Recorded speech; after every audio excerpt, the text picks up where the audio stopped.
The Ogiame Atuwatse III Inter-Collegiate Quiz and Debate Competition.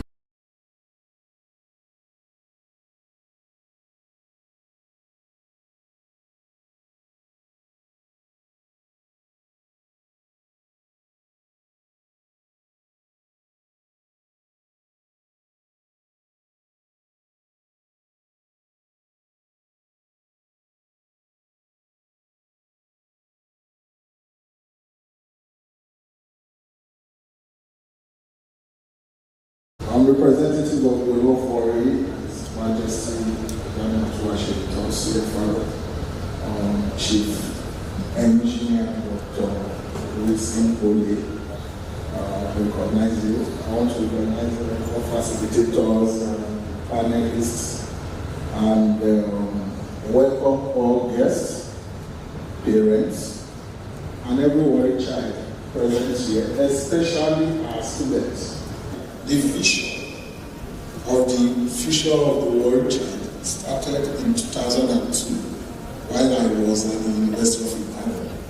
And special thanks and honor to His Majesty for giving me the opportunity to express this today.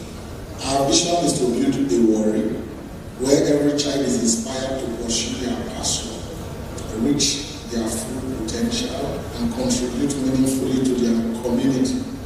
Our mission is to empower the world child to embrace their unique personalities and temperaments, fostering a future of self-discovery, personal growth, and positive change.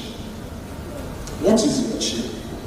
Imagine you have a secret power, not one that involves flying or shooting lasers, but a unique blend of talents, skills, and personality traits that makes you extraordinary.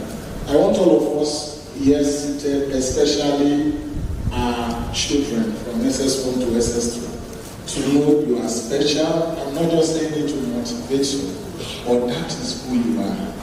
There is no human being on earth, even if they tell you while growing up that this side, we like tradition.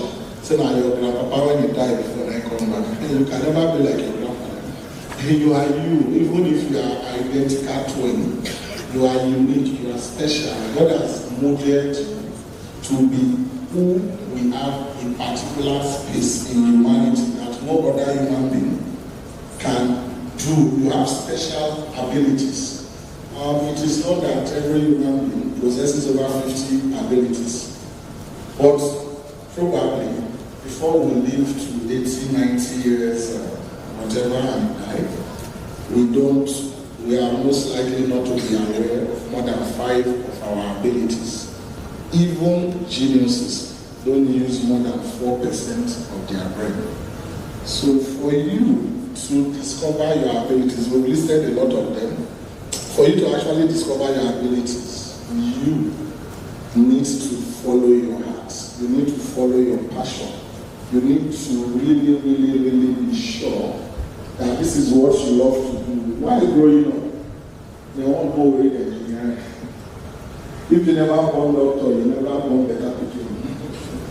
If you not born lawyer, like barrister, if you way back, you know she wanted to be or when you are a big diploma, she said, I want to do law for Benedict University. It's the law. She wants to do law because she doesn't want to disappoint her parents.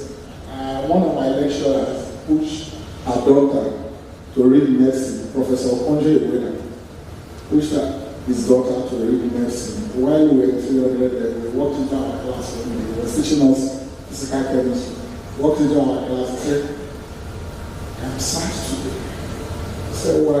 My daughter is graduating this year, but she said she's going into fashion and design after finishing College of Medicine. For you to go through College of Medicine in Ibadan and graduate, you know. First of all, you must have one city. You cannot enter UI with 2 cities for medicine. It must be 1 city. For you to pass MBBS in medicine at 1 city.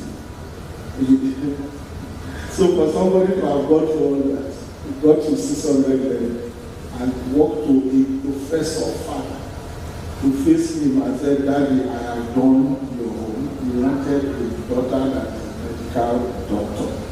Now I want to be a fashion designer. That is what we want us to emulate. If we all want to be medical doctors, engineers, lawyers, I am very sure there's no worry child that will become like Professor Revelation Kai. There's no worry child that will be like Chimamanda Adichie. There's no worry child that will be a Chinua Achebe.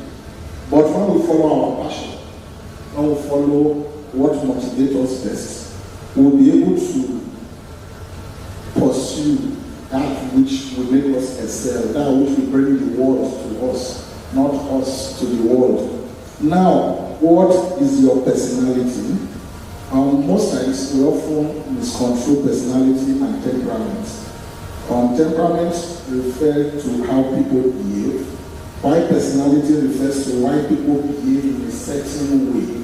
I want you to know the difference. Sometimes we think temperament is personality, personality is temperament. But like I said, temperament. Sometimes even in, of course, Nigerian language, say your temperament is too high. It's wrong. That's not the correct English. You can't say somebody temperament is too high. So temperament refers to how people behave, and personality refers to why people behave in a certain way. Why did I say to that person saying temperament too high? Temperament is not one character. We have 4 different temperaments, and of course we have 12 combinations of temperament. Every individual is a combination of 2, not one temperament. So as I am one of 12 combinations of temperament. So if you say my temperament is too high, it is not correct. So without boring you, the worry spirit. Worry, a vibrant and diverse city, is a microcosm of the human experience, from the bustling metropolis of the town to its different small suburbs. We are a tapestry of different temperaments and personalities. Yet, despite our differences as humans, we share a common trait, the Wafi spirit.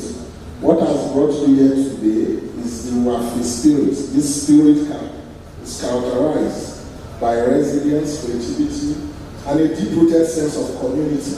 It is a testament to the power of individuality and resilience. The typical warrior child is a fighter. They push at life and never gives up easily. Our success is always the goal, despite their limitation. Growing up in this city, the average warrior child just wants to walk offshore, like I've said, and make money. And this desire is always spoiled by parents who want to see their children succeed, forgetting that there are a million other ways for a child to be successful, especially when they do what they are passionate about and not just for money. Everyone cannot walk offshore. Not everyone will love the sight of the sea. Not everyone will love the smell of air and crude oil. There are other ways to find fulfillment. And that is why you see an offshore engineer who appears successful but not happy, because there's more to life than just making money. You can ask Elon Musk. There is more to life. Embracing your uniqueness. Looking at the remarkable journey of a few Nigerians who have made it, despite facing obstacles, they embrace their unique qualities and harness them to achieve extraordinary success. The likes of Oyo-Ekoro, Chimamanda Ngozi Adichie, Oyo-Ekoro, to mention a few that we are familiar with. Similarly, each of you possesses a unique combination of temperaments and personality traits that makes you unique in your own way. By understanding and embracing these qualities, you can unlock your full potential and contribute meaningfully to yourself and your community. Remember, you don't have to conform to societal expectations or let others dictate your path. Embrace your individuality, nurture your strengths, and develop strategies to address your challenges. As you embark on this journey of self-discovery, remember that you are not alone. Seek support from mentors, friends, and family, and of course, above all, God. Embrace continuous learning and personal growth. Let us celebrate diversity of our temperaments and personalities, for it is the very diversity that makes us strong and resilient. Together, let us face a future where every child in worry is empowered to embrace their individuality, pursue their passion, and becomes agents of positive change. Remember, the decision you make today will determine your future. I am here to tell you that you already possess this superpower, and it is time to unleash it. Thank you all for being a part of this movement. As it takes for me to pray the time. Thank you and God bless. Alright, my name is Desoka, the comedy catalyst, also one of Nigerian comedy. Alright guys, back again, yes boss, my name is Osh baby. Ogiame Atuwatse. Yeah, what up people, it's your boy Victor Edi. Girl Ninyola. My name is my wife, Ninja Celebrity type man. My papa say, who won't carry cow, waka go, waka follow the cow. I know the life for you. I see you know you're watching the Atlantic TV. Keep watching Atlantic TV. Atlantic TV. Keep watching Atlantic TV. Keep watching Atlantic TV. Keep watching Atlantic TV. Atlantic TV. Informative, educative, interesting, entertaining. Worldwide, international. Don't go anywhere or I'll catch you. Don't touch that die. Atlantic TV. Boom. Atlantic TV, we wanna party. Atlantic TV. Culturally inclined and uniquely different. Okay, I'll start with you, ma'am. You are the chairperson of the Association of Female Lawyers. And I want to know, in your opinion, what would you say is the role of parents in determining career choices? Some people say, it's my choice, it's my career, it's my life. And then some parents go all the way. Recently, my son was having a conversation with his dad, my husband, and my husband said, you cannot be a policeman. I'm like, this is 2024, calm down. He said, oh, well, maybe not in Nigeria. So we still have parents who, that's on a light note, parents who put their foot down to say, no, you can't do this, you should do that, whereas the child's heart may be somewhere else. What would you say is the role of parents as it has to do with determining the career path of a child? Yeah, the role of parents. I'll take myself as an example. My father wanted me to read, to be a medical doctor. I was very good in the sciences, but actually, I didn't want to be a medical doctor. I wanted to just be in the art section. You see, at a point, my daddy just said, you have to be a medical doctor or you sit at home.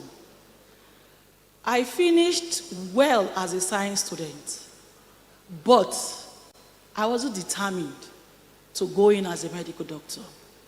I had to stay at home 2 years because he was like, you are stubborn, I'm going to tame you, I'm going to teach you a lesson. And I had this wonderful sister that really believed in me, and she just told herself, wow, Ogechi, you just have to come out. So she took me to UI. I was in UI and I prepared for JAM. Unfortunately, my father was thinking I was going to enroll again as a science student. I didn't. I made up my mind I wanted to do arts. And at the end of the day, I didn't go back to school to do arts. I stayed on my own and I read. And I made all my papers as an art student. I read my book. And today I can comfortably tell you I am a proud lawyer. I am not just a proud lawyer.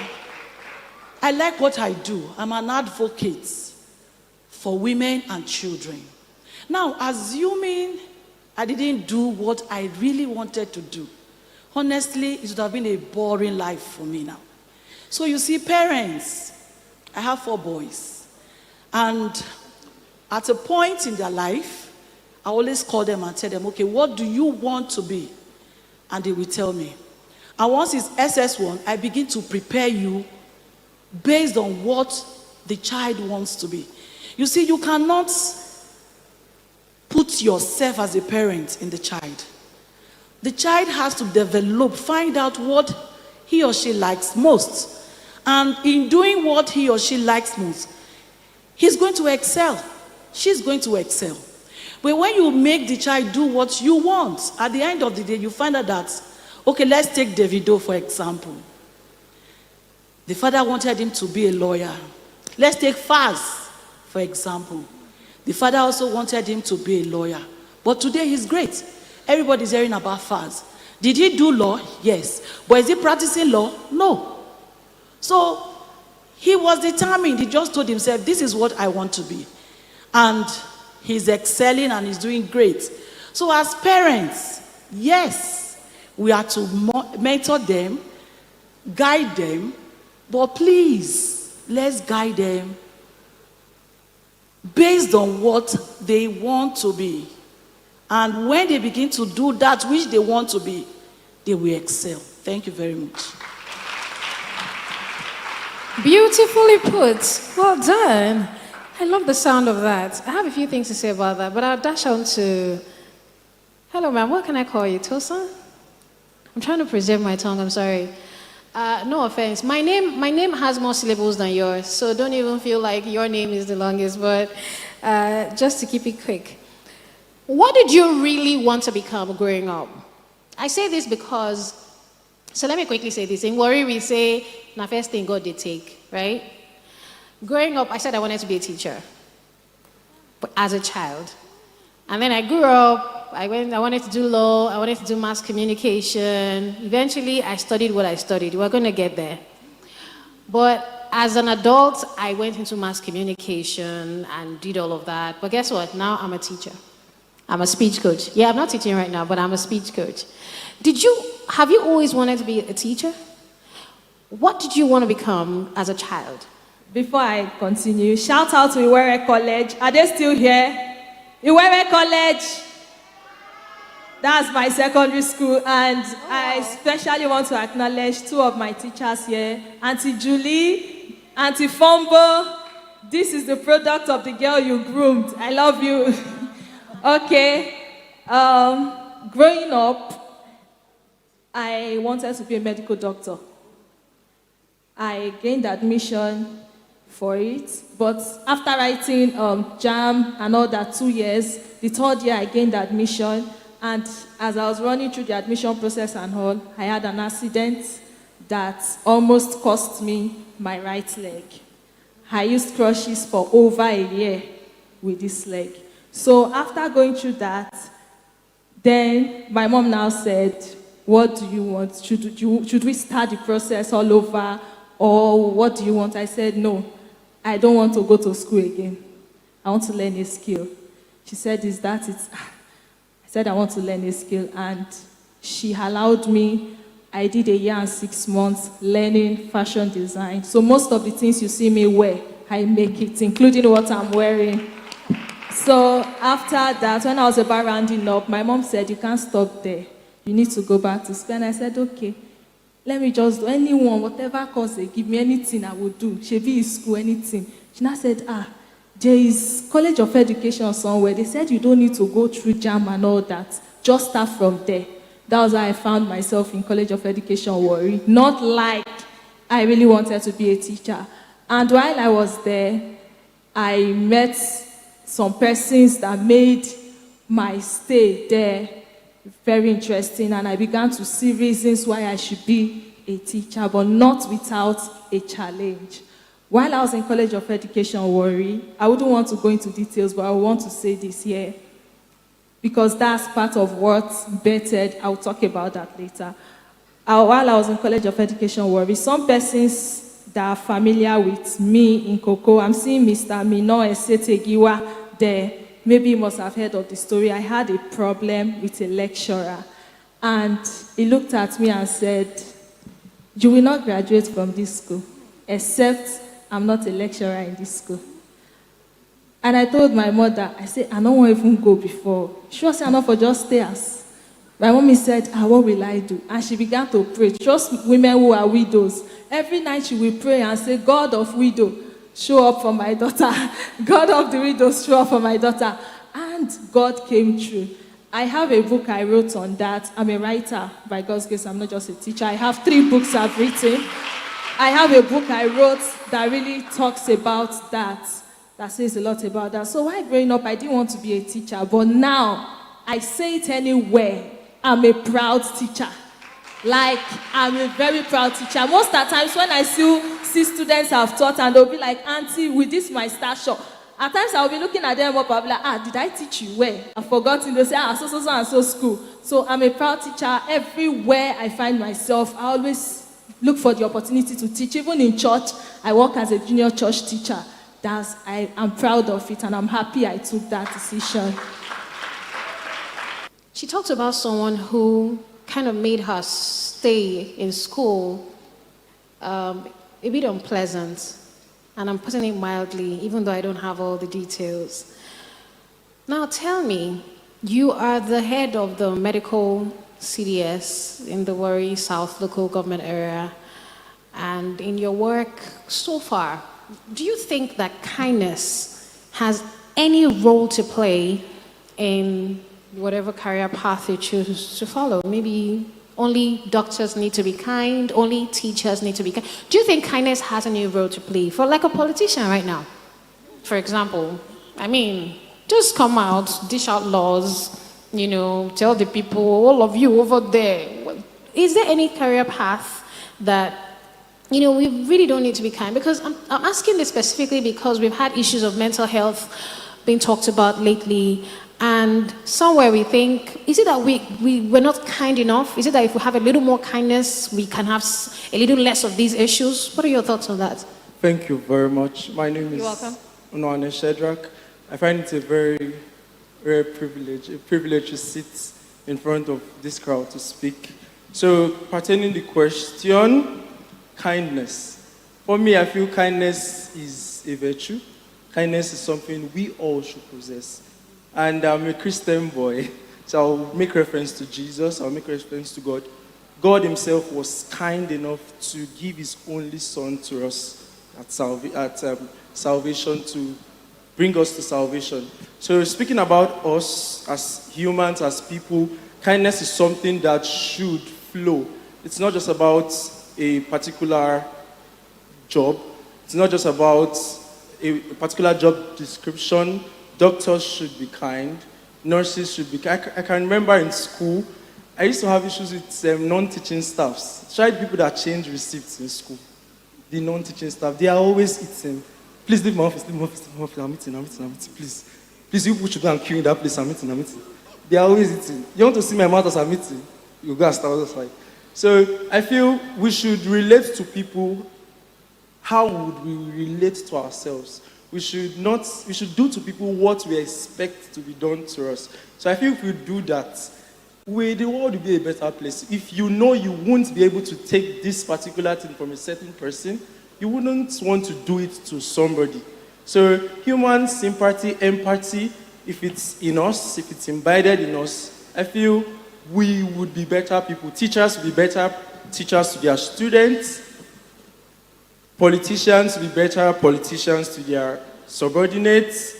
Doctors to be better doctors to their patients. They're not just treating because you want to be paid. I think when I was shared to a group, and I told myself, I'm more of a very optimistic person. I told myself my group member would win this. Not because, and she won, and I was so proud of her. And that was because I put in I don't know if I will ever have this opportunity. I'm a youth corper and I'm a medical personnel. I'm not into teaching and all. So I don't know if I will have this audience again. So this was a very good time to pour out. So I was very optimistic about it. I gave it my all and I made sure they understood what I was saying. So kindness is a necessary ingredient. If everybody has that, the world will be a better place. Including the topic, the issue of mental health, would resolve some of that? As pertaining mental health, I remember... And kindness, mental health and kindness. Yeah, and kindness. In school, I would always reference to school. Once they do that to me, I remember on a day to my graduation, I was supposed to get something, and they told us to go. I'm very bold. Because of my stature, I don't want people to see me crying. So I will always maintain steez. Maintain my steez. But it was really touching. That could affect me. That could affect me. Imagine a teacher not teaching the students well and maybe insulting them. We've seen cases where teachers insult them. They go back home and am I not good enough? Can't I do this? Am I not okay? Is this person in the class better than me? It plays a lot in our mental health and it can mess up our mental health. So this is putting it out there that even as we have people under us, it helps. We should give them our all. We should give them support, love, kindness, because it helps them. It helps them. Thank you so much. Well done. Adeyeri Esquire, ma'am. Some of the things he talked about sound like limitations to me. And really, no one wants to know if a teacher has had breakfast or not. No one wants to know if a teacher is coming from a home that the roof is leaking. No one may find out or ask about a teacher's children if they've paid their fees, right? So really, no one wants to know why you are not kind if you are not. But let's talk about how these limitations affect us. Recently, I saw someone put out a post to say, I want my husband to have the kind of money that if I transfer 1 million to my account, he will not know. And I wasn't able to relate because that's my account. Do you understand what I mean?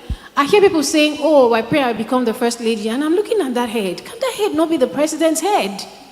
Don't you have what it takes? You have what it takes to be first lady, and you have what it takes to be president. So what are those things that limit us, especially as women, females, girls, from reaching our full potentials? Even boys, they say, I don't drive na pilots, na plane, I won't go fly. You have what it takes to fly a plane. What are those things that limit us as girls, women, boys, men, from reaching our full potentials? Okay, so basically,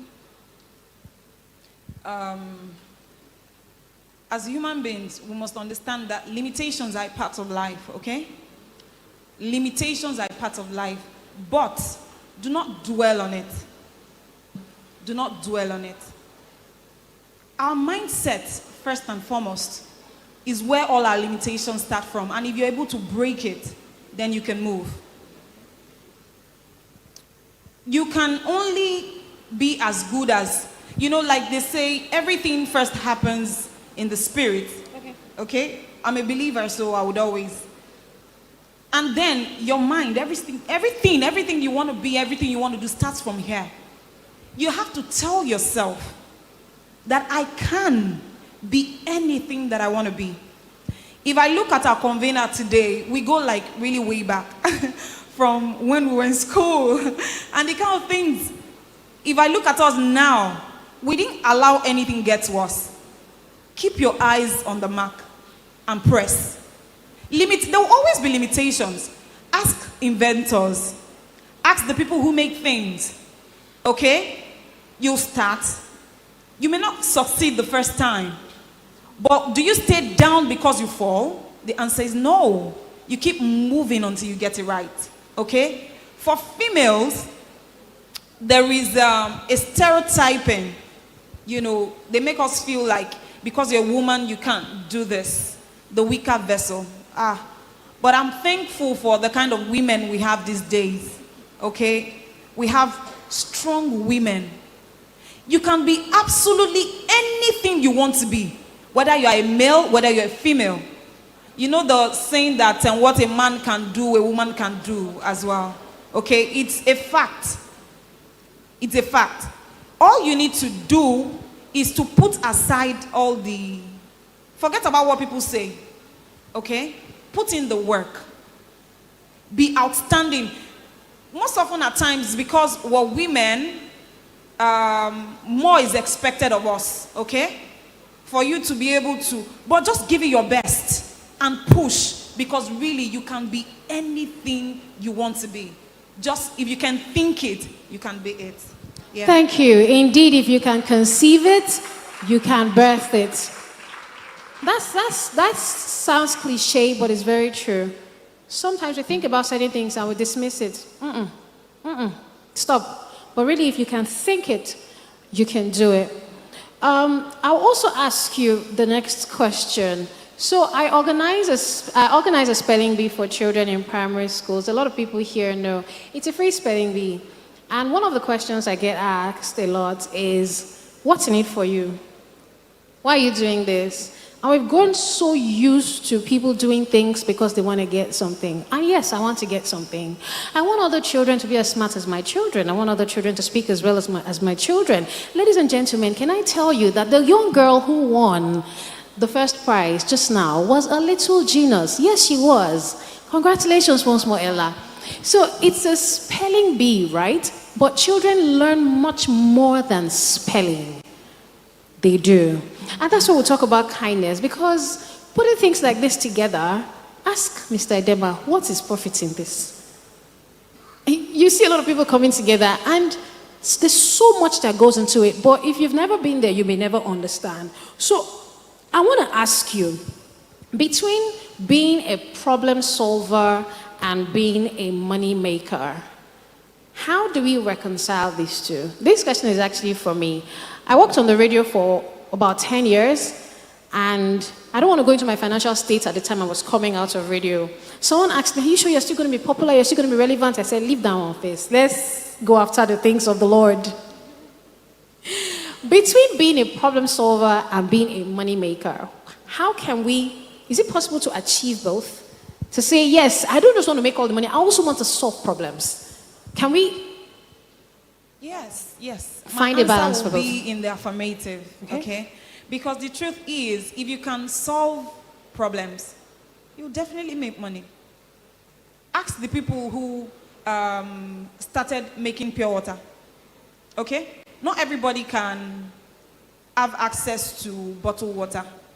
But when you're walking on the road, you see pure water. As little as it looks, people make millions of naira from it, right? If you can identify a problem, whether you like it or yes, you will make money. Okay, for someone like you who organizes spelling bee, the Little Genius Championship, you may ask what is in for you. For some persons, your money making, your money may be in another currency. Do you get what I mean? Like, it doesn't necessarily have to be money, like physical cash. Much more than money. Do you understand? I'm sure you just said now that Ella is a product of the Little Genius Championship. How proud did you feel? 100%. Our fulfillment comes in different lights, different sizes. Okay? For Mr. Edema, who has put this together today, he has put smiles on the faces of so many children today. For some persons, their WAEC registration. My goodness. I saw a boy who was up here. You know, he put his hands on his head when he heard that his WAEC fee is going to be paid for. And I'm like, oh my goodness. So it is not just in making money, okay? It's also in touching lives. Lives that will not recover from your little act of kindness, okay? And tomorrow, those same persons will pay it forward. That in itself, if you ask me, is all the money that we need, okay? So basically, yes, you can solve problems and at the same time make money. But understand that the money may not necessarily be cash. You will touch lives that will go ahead and touch life. It will cause a ripple effect. It will keep paying itself forward. And I think basically that brings fulfillment, and that's all we need as human beings. When you're a fulfilled human being, you're a happy person. Thank you. Thank you. Please put your hands together. I love the sound of that.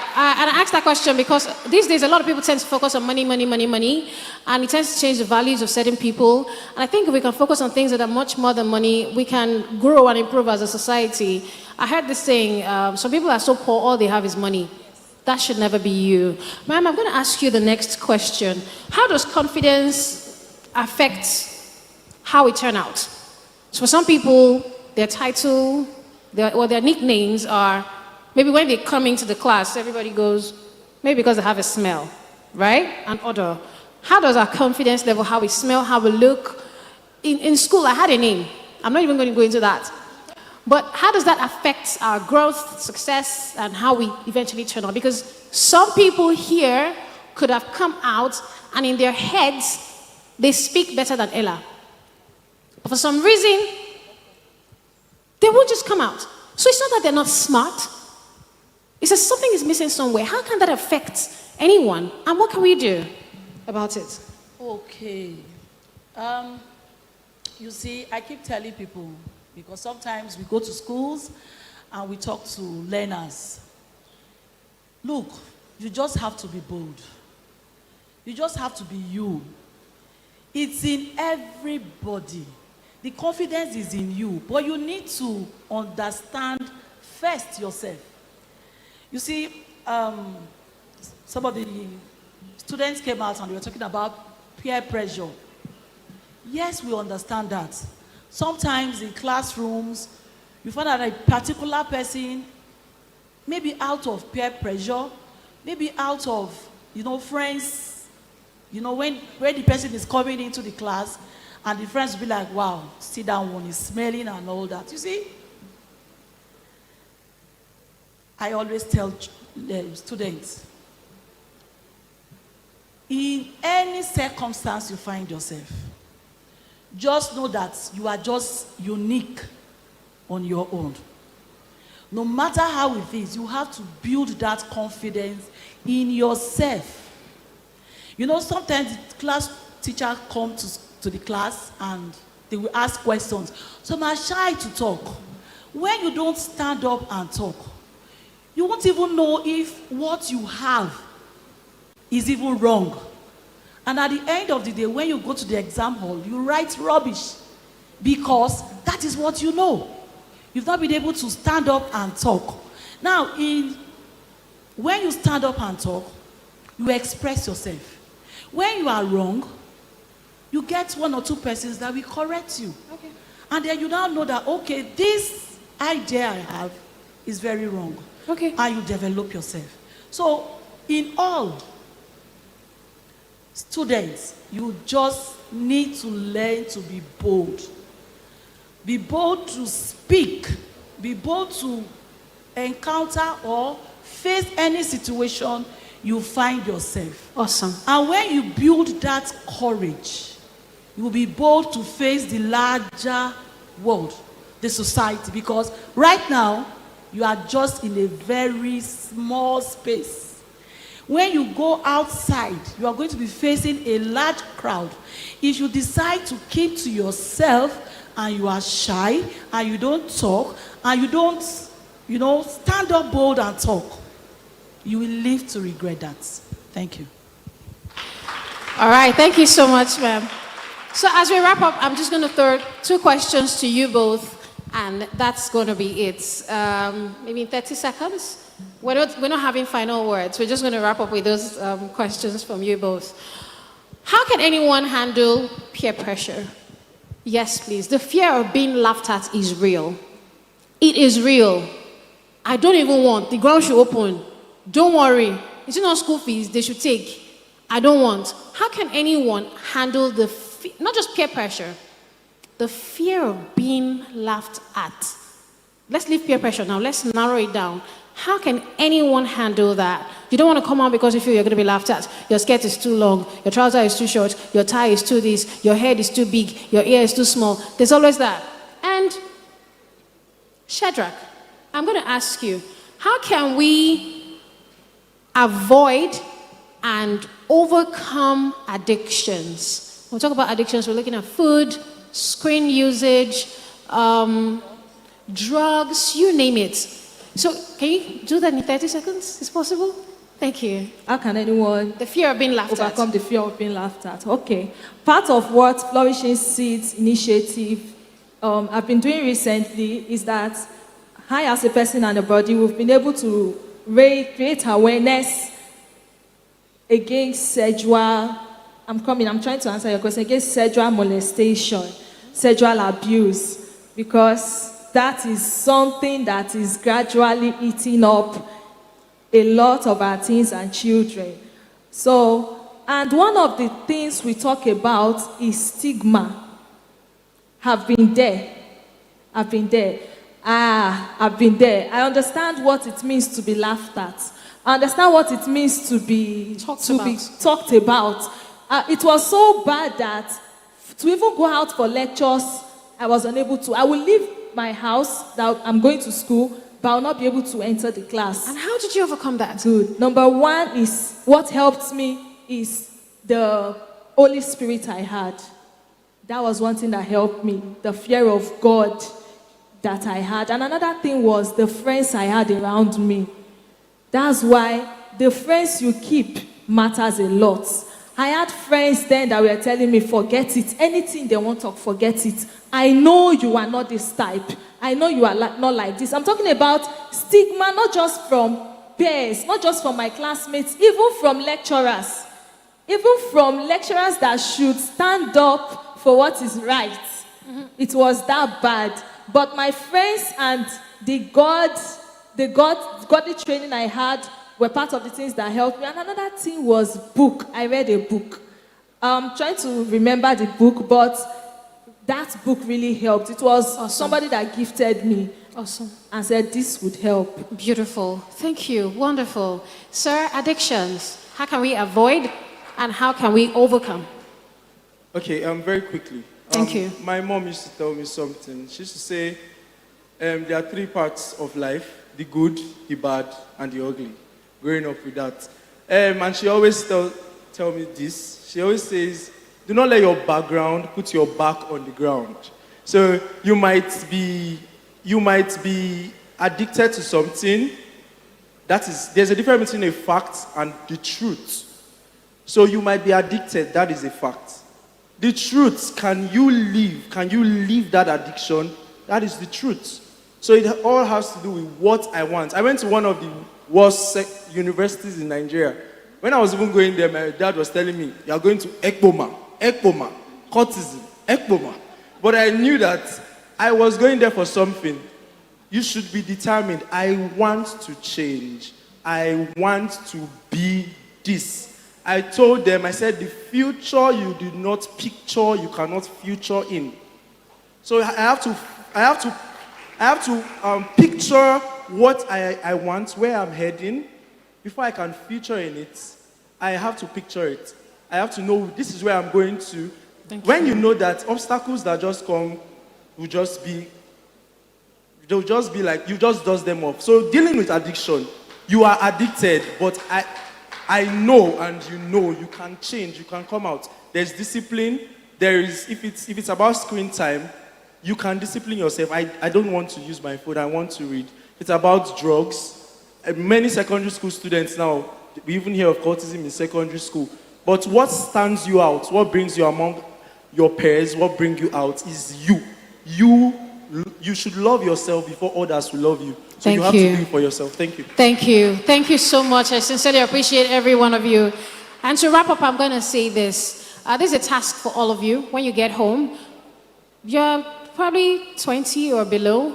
Add 70 years to that. Add 50 years to that. Let's say you are 70. Write your history.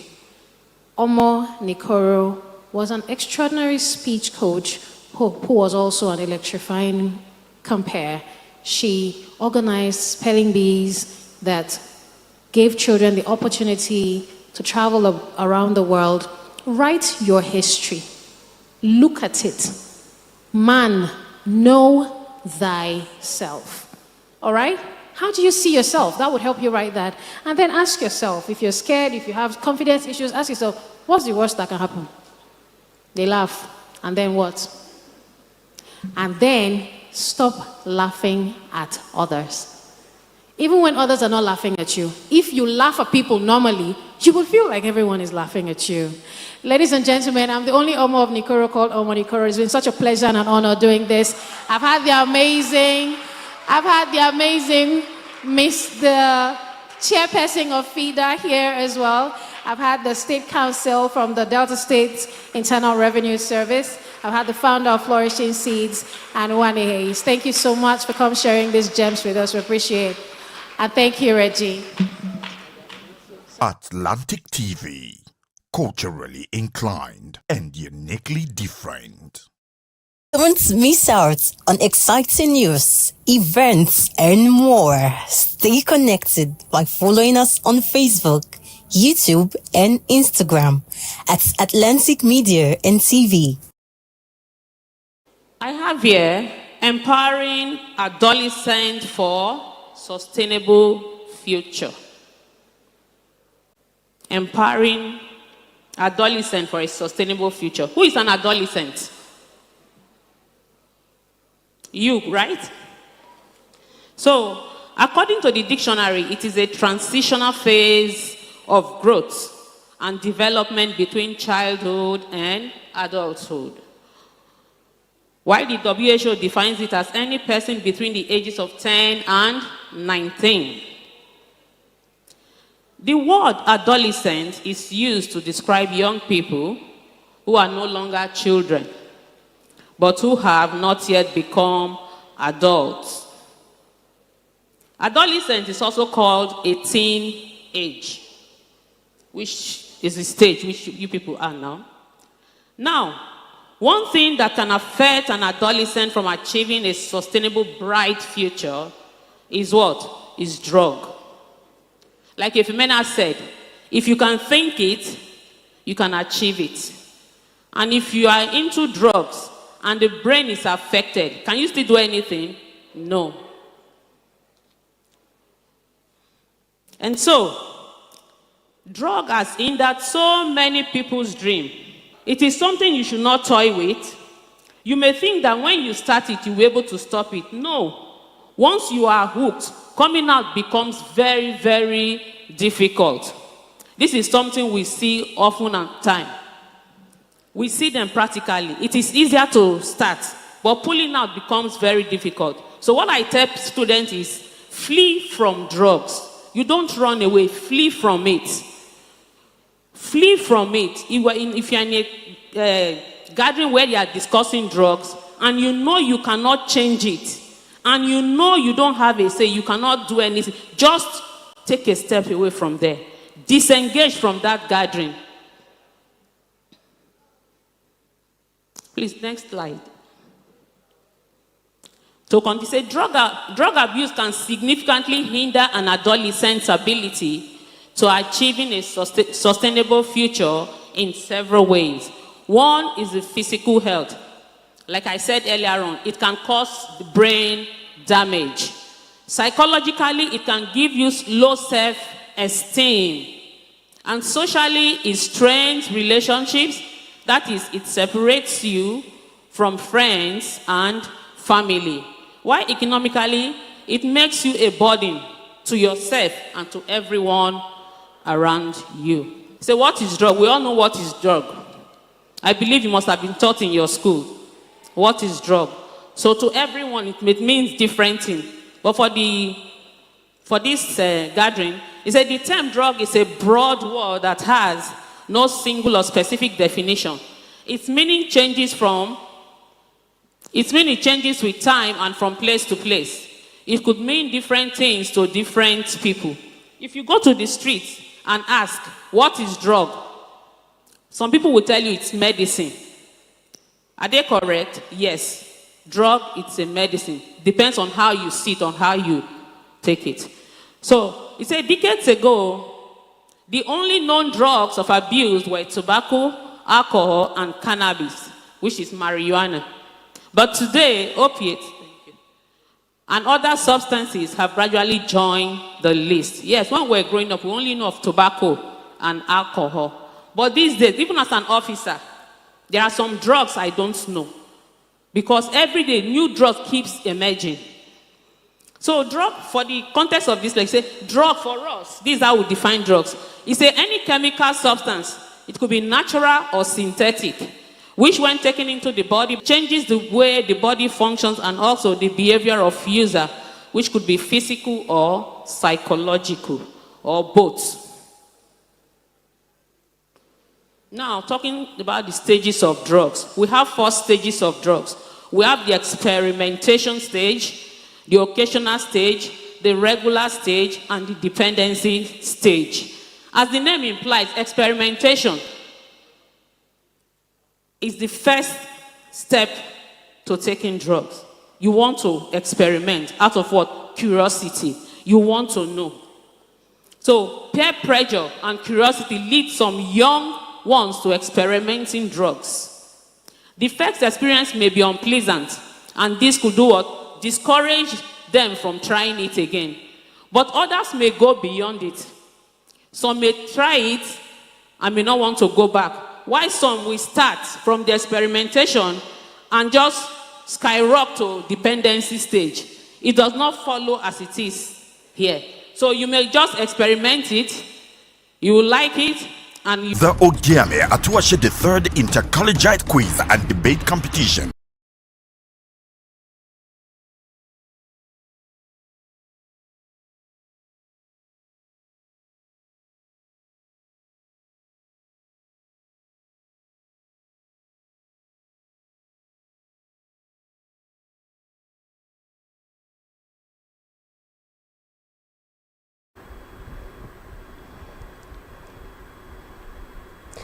Good morning, ladies, gentlemen, boys, girls, amazing viewers from wherever it is that you are right about now, and of course our bright and shining minds that are here in studio. You are welcome to the third stage of the Ogiame Atuwatse the third Inter-Collegiate quiz and debate competition. I'm your moderator. My name is Rejoice Debekeme, and right about now we're about to transition into the third stage for the first round of the Ogiame Atuwatse the third competition. We're done with 2 exciting rounds of quiz competition. Now it's time for us to find out the power of words and persuasion. We have 64 schools in this competition, and for the next 1 week we're going to have 12 schools coming every day from 3 different categories. For today we have Group A, Group B, and Group C. The stage is set. We're going to battle it out and find out who is going to be topping the charts. We're going to find out who our contestants and debaters are, our judges are, and everything else when we return. Stay with us.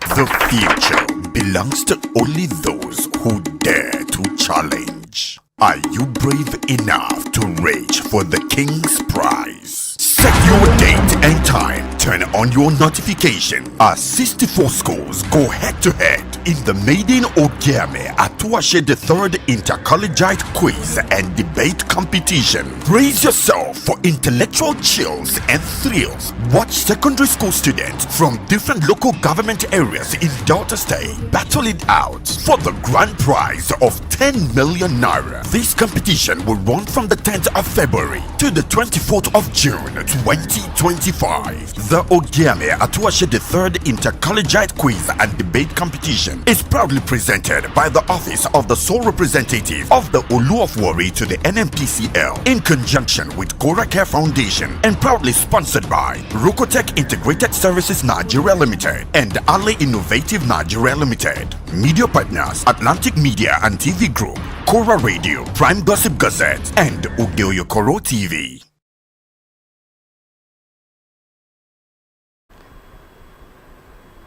Welcome, welcome, welcome. It's time for us to find out our different schools in the different categories, and of course how they are ready and prepared for today. So in no particular order, we have present Okotiaba Grammar School. We also have present Delta Secondary School. We have Idel High School. And we have Demonstration Secondary School. Amazing. You are all very welcome. We're super proud of you for making it to stage 3. All right. And of course, I'm sure that you can't wait for the competition to begin. But first of all, we're going to also introduce our distinguished panel of judges. Okay. For our chief judge, we have veteran broadcaster and media personality extraordinaire, retired but of course not tired, none other than Mrs. Ochuko Orogun. We also have a seasoned administrator. He is Comrade Ajay Adaron Karen.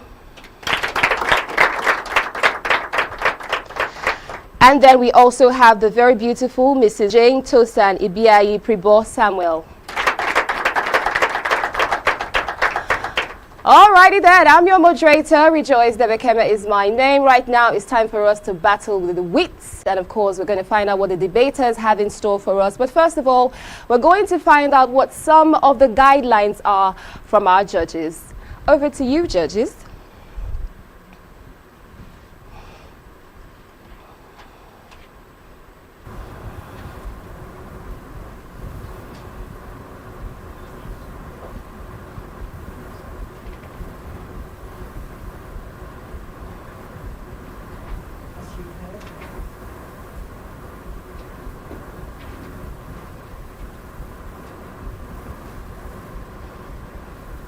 As you've heard from the moderator.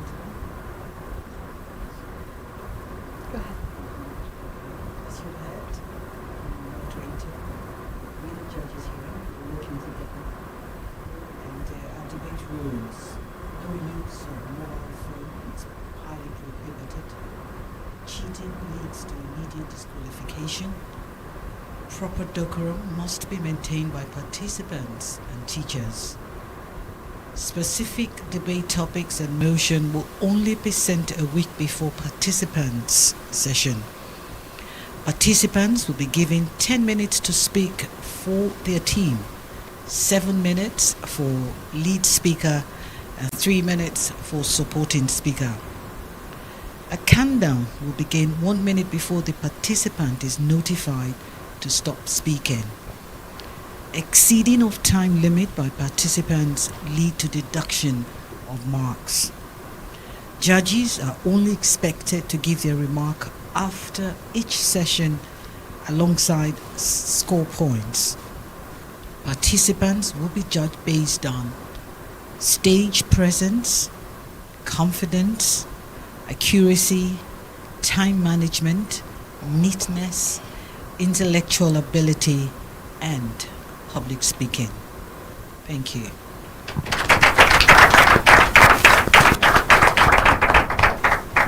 Alrighty then, we have heard from our distinguished panel of judges. Yes, we have, and right about now it's time for us to meet the representatives from the different schools. So we have 2 representatives from each school, a lead speaker and a supporting speaker. Alrighty then, first up we have Okotiaba Grammar School. And then, of course, we also have Delta Secondary School. Debaters, are you ready? Yes, moderator. Alrighty then, now it's time for us to hear from Okotiaba Grammar School with their lead speaker. Let's welcome them.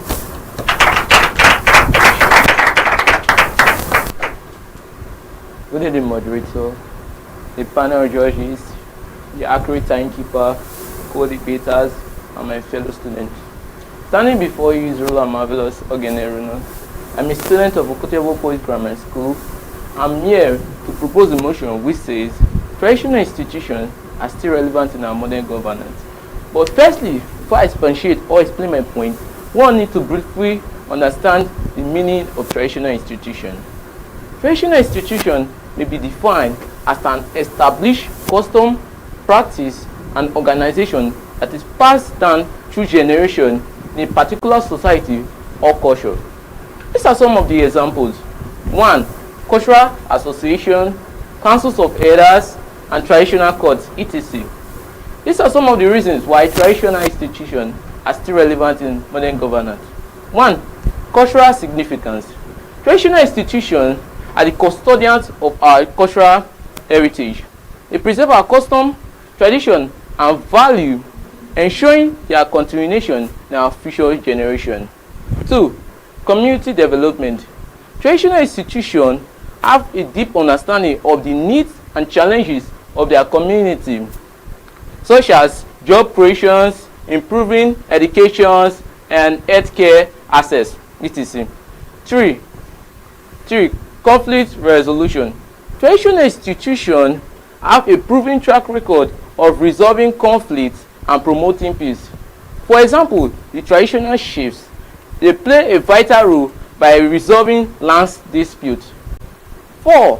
Advocacy. Traditional institutions have been involved in advocacy by promoting the rights and interests of their community. 5. Accountability. Traditional institutions have been involved in the promoting of accountability, particularly in a rural area where formal institutions may be weak. 6. Social welfare. Traditional institutions often provide social welfare services such as supporting the poor, elderly, and vulnerable members of the society. 7. Historical significance. Traditional institutions maintain the historical significance by preserving the history and cultural heritage of their community. In conclusion, I urge you to I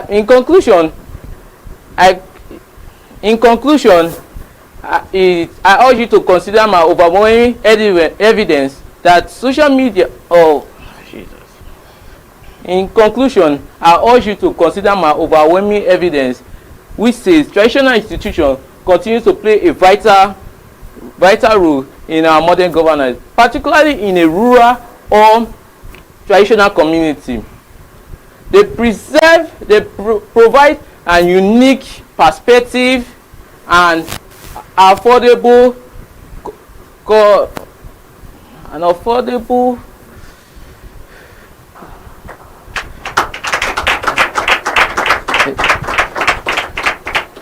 they provide a unique perspective and affordable conflict resolution, justice, and governance, which can complement modern institutions and promote the efficient government. Thank you. Okay, celebrating the lead speaker there from Okotiaba Grammar School. Now let's welcome the lead speaker from Delta Secondary School. Traditional institutions, are they still relevant in modern governance? Before I proceed, permit me to give honor to who honor is due. Good day, Mr. Moderator, panel of judges, accurate timekeeper, co-debaters, my dear audience. I am Onoweri Eoma Victory and I represent Delta Secondary School Warri. I'm here to oppose the motion which says that traditional institutions are still relevant in modern governance. Traditional institutions are simply built upon history, culture, norms, values, and religion of the people, while modern governors are constituted elected authority with specific functions and duty for a number of years. Traditional institutions are not relevant in modern governance in the following way. Firstly, they impede the pace of development. Traditional institutions slow down the pace of development due to the fact that their period of stay in office are not duly specified, and this can result to laxity on their own part. Also, traditional institutions are inconsistent with modern democratic principles. Their mode of operation, their modus operandi are always at conflict with modern governance. Unlike the modern governance, which rules, regulations are duly specified, their judgments, their decisions are not subject to scrutiny. Also, traditional institutions are archaic. They operate under outdated principles based on customs and beliefs that are crying for change as regards to modern governance. Again, traditional institutions operate under the umbrella of jungle justice. Their decisions are based on jungle justice or crude method, whereby a person convicted is not given a fair hearing in the court of law. Various traditional institutions like the OPC, the Bakassi are institutions which keep people unjustly without concrete evidence and facts. Some of the traditional institution decisions are based on their ancient custom that does not meet with international standard. Traditional institutions offer inequality to both male and female. They do not give equal right to both the male and female. They make the female sees the male as superior, thereby feeling inferior on their own part. They foster impartiality and inequality. Traditional institutions are faced majorly with one problem, which is known as the constitutional recognition. Some of them operate without constitution, and most of them that operate with constitution, their constitutions are not widely recognized and officially accepted. Traditional institutions' ability to influence policy is limited. This is because they are not the major operator of government. And so, they only play the advisory role to the government, which can either be accepted or totally rejected. Sometimes they are not even consulted before decisions are taken. Also again, traditional institutions lack fair representation and inadequate accountability. Traditional institutions, mode of representation are based on favoritism, and sometimes they are biased, and this is questionable. They are not accountable to any higher authority, unlike the modern governors who have agencies saddled with responsibility to checkmating their activities. Agencies like the ICPC and the EFCC, among many others. Traditional institution is incompatible with modern governance. Their mode of representation and mode of decision taking are not in harmony with the modern governance, and this can hinder growth and development. Again, furthermore, traditional institutions lack the inadequate approach to modern challenges. Modern challenges like cybercrime, insecurity, health issues, among many others. They are adamant to change and reforms. Things are changing daily. Technology is ruling the world. New problem-solving techniques and methods have emerged, but traditional institution has failed to incorporate these changes in their agenda. Moving down to this issue of cybercrime, they lack the device, the equipment they can use to combat insecurity, cybercrime in our society. Then moving down to the health sector, they lack the equipment, the facility, the good drugs they can use to give to patients that are sick. Traditional institutions, most of the traditional institutions abuse power. This is due to the fact that various monarchs, based on the seat they occupy, or since they are not accountable to any authority that can question their behavior. Unlike the modern governors, which have various mechanisms of power, which is known as the separation of power, the independent judiciary, and the free media. Most traditional beliefs are at conflict with modern governance. They do more harm than good in our society. Traditional institutions, though relevant in the past, are not relevant in the 21st century and also not relevant in modern governance. Civilization, technology, revolution have all taken place in our society to create a positive change today.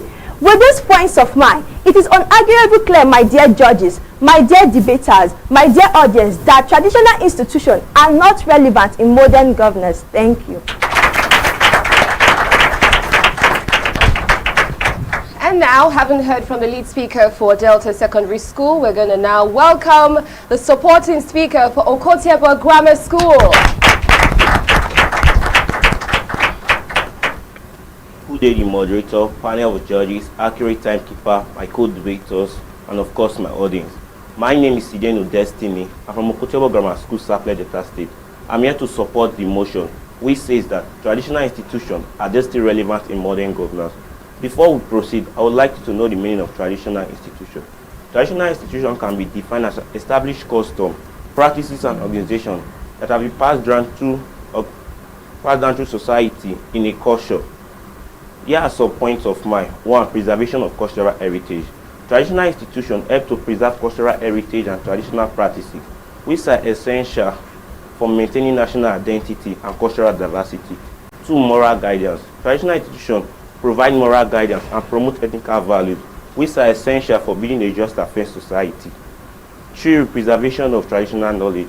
Traditional institutions help to preserve traditional knowledge and practices, which are essential for sustainable development and environmental conservation.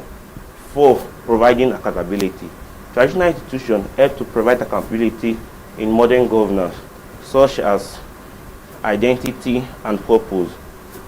In conclusion, the relevance of traditional institutions in modern governance is not a question whether they are outdated or obsolete, but rather how they are effectively integrated into modern governance system. Modern system to promote more inclusive, sustainable, and equitable development. Thank you. And now, having heard from the supporting speaker for Okotiebo Grammar School, finally, let's welcome the supporting speaker from Delta Secondary School. Picture a nation where leadership is not determined by election, qualification, or democratic principle, but by customs and tradition that refuse to evolve. Imagine a society where decisions affecting millions of people are being made based on tradition rather than logic, science, and law. Ladies and gentlemen, this is the danger of holding on to traditional institutions in this modern governance. The world has moved forward, embracing a system of leadership based on accountability, transparency, and progressive representative from Delta Secondary School. And I stand firmly to oppose the motion which says traditional institutions are still relevant in this modern governance. First, it was traditional institutions. These are established customs and practices that has been passed from generation to generation. This claim is outdated, impractical, and contrary to the progress of modern society. While traditional institutions once played a role in modern governance, it has now become obsolete, ineffective, and in most cases an hindrance to national development. Here's my reason.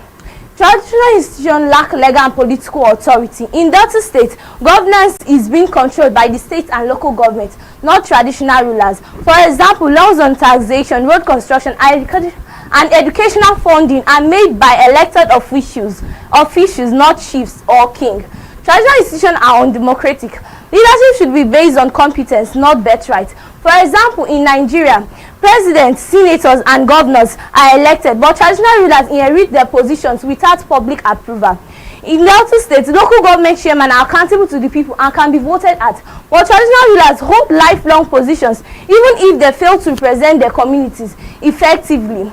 Modern governance requires science and innovation. Economic progress comes from government policy, not tradition. For example, in Warri, the industrial development project, road network, and power supply improvements are driven by government policy, not tradition. Traditional institutions reinforce harmful customs such as virgin sacrifice for the appeasement of their gods, and also child marriage. Security threats like banditry and kidnapping are handled by the military and police, not traditional rulers. This showing that modern governance relies on structured institutions. I hope with this point of mine, I've been able to convince you that traditional institutions are not relevant in this modern governance. Ladies and gentlemen, do we want to live in a society or incorporate with a society where our voices doesn't matter? This question I leave to you. Traditional institutions are our history and not the pillars of our present or future. Thank you. Wow, that has been one intense session going on there between Okotebo Grammar School and Delta Secondary School, with their lead speakers and supporting speakers defending or opposing the motion whether traditional institutions, are they still relevant in modern governance or not. One more time, a warm round of applause for them. Okay, brilliant. Okay, right after this break, we're going to find out what our judges have to say and what the score sheets are saying. Stay with us. The Ogiame Atuwatse III Inter-Collegiate Quiz and Debate Competition is proudly presented by the Office of the Sole Representative of the Olu of Warri to the NMTCL in conjunction with Kora Care Foundation, and proudly sponsored by Rukotech Integrated Services Nigeria Limited and Ale Innovative Nigeria Limited. Ruth Gender Foundation. Media partners Atlantic Media and TV Group, Kora Radio, Prime Gossip Gazette, and Oyo-Ekòró TV. Don't miss out on exciting news, events, and more. Stay connected by following us on Facebook, YouTube, and Instagram at Atlantic Media and TV.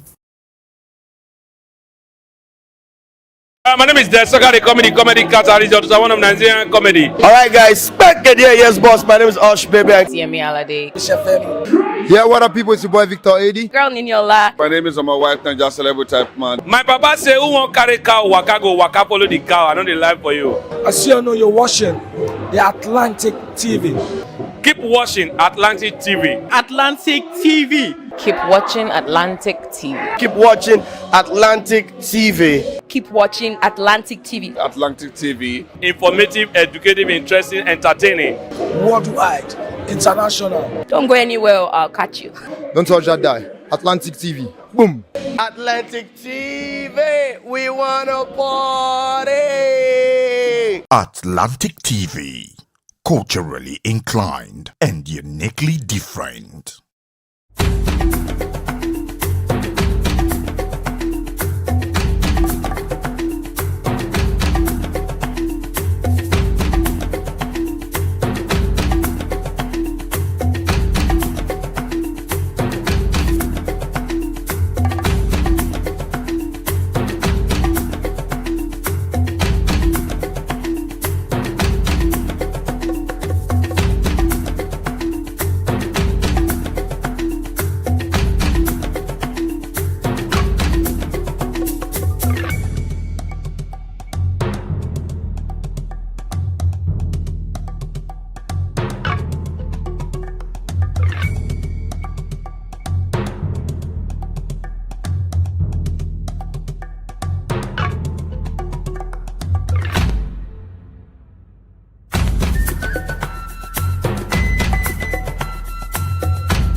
Atlantic TV. Culturally inclined, uniquely different.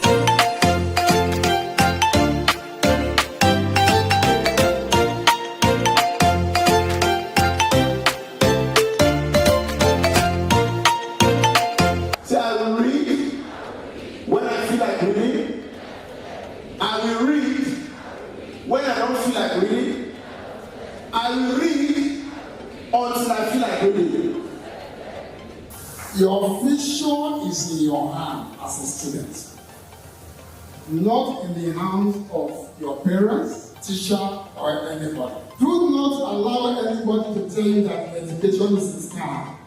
The vision of the future of the world started in 2002. Our vision is to build a world where every child is inspired to pursue their passion, reach their full potential, and contribute meaningfully to their community.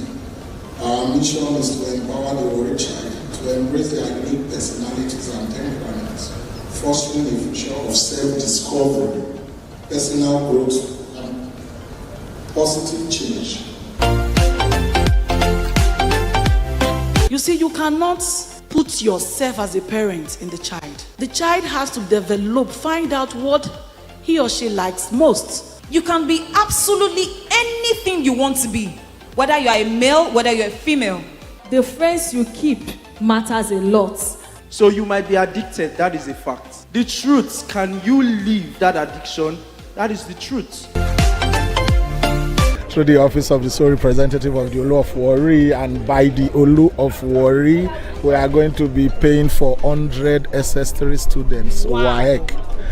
So if you add the 25, we're actually paying for 125 students, courtesy of His Majesty Ogiame Atuwatse III. And of course, for the Warri child, never give up. Just believe in yourself, and the sky is your limit. He said never give up. 22 solid years he carried a dream. Wow. The future of the Warri child is indeed safe and secure.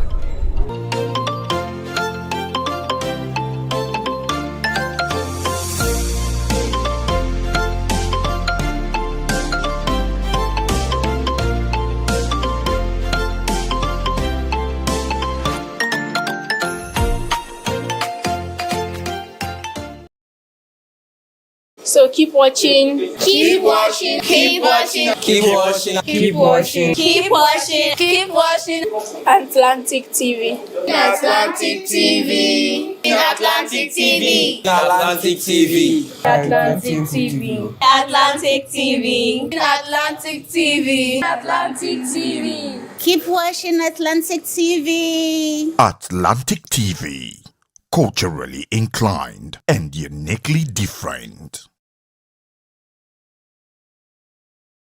The future belongs to only those who dare to challenge. Are you brave enough to reach for the King's Prize? Set your date and time, turn on your notification as 64 schools go head-to-head in the maiden Ogiame Atuwatse III Inter-Collegiate Quiz and Debate Competition. Brace yourself for intellectual chills and thrills. Watch secondary school students from different local government areas in Delta State battle it out for the grand prize of 10 million naira. This competition will run from the 10th of February to the 24th of June 2025. The Ogiame Atuwatse III Inter-Collegiate Quiz and Debate Competition is proudly presented by the Office of the Sole Representative of the Olu of Warri to the NMPCL in conjunction with Gora Care Foundation and proudly sponsored by Rokotech Integrated Services Nigeria Limited and Ali Innovative Nigeria Limited. Media partners Atlantic Media and TV Group,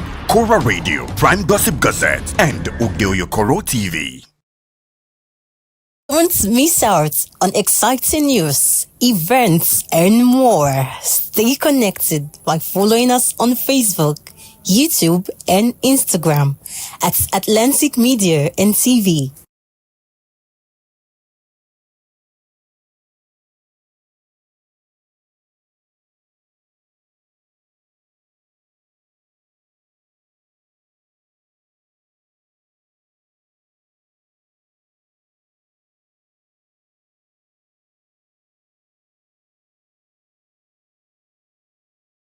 My senior comrade, I used to call him, I appreciate you. I'm representative of the Oyo-Ekoro, His Majesty Ogiame Atuwatse, CFO, Chief Engineer Dr. Wilson Ole, recognize you. I want to recognize all facilitators, panelists, and welcome all guests, parents, and every worried child present here, especially our students. I actually want to really thank our father and Reverend Monarch. I am humbled and grateful to serving him and the people of Oyo Kingdom. You don't know what it means to be here. Let me shock you. The future of the worried child is a dream I have carried for 22 years, since 2002. So if not for His Majesty, I won't be here today. The dream will still be inside me. Nobody will know about it. So when I say I am humbled and grateful, I want you to know that I'm saying this not because I'm just palace boy. I'm saying it because it means so much to me. I have discussed with Shegun Manuel and Eyobe quite a number of times, 10, 15 years ago. We have to wait through these different things first. And we thank God today we are here. So for my worried child, area, don't worry, we day here. We play ball for the primary school for Euro Battle. So now we will. Basa, everywhere we play ball, we do principal cup, we do jet club, we play basketball, we do everything. So when I don't worry, I will be there. I attended Inter-Collegiate, I left Inter-Collegiate in 1996. If you know you are in SS3, I need 10 of you on the podium. 10 SS3. The first 10, actually, will be the one. I need some guys here to stop when we have 10.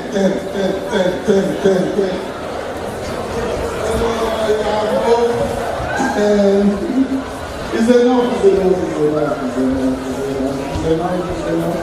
I love it. You know, that's the worry spirit. The worry spirit we have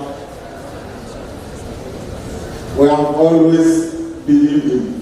The worry spirit that has taken the likes of Professor Oyo-Ekòró to become Vice Chancellor at the University of Ibadan, that has made the likes of Professor Alele Williams to be the first mathematics professor.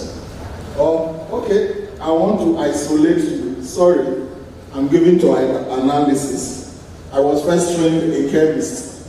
So before being engineer and businessman and trainer and everything, so I am a chemist. I'm given to analysis.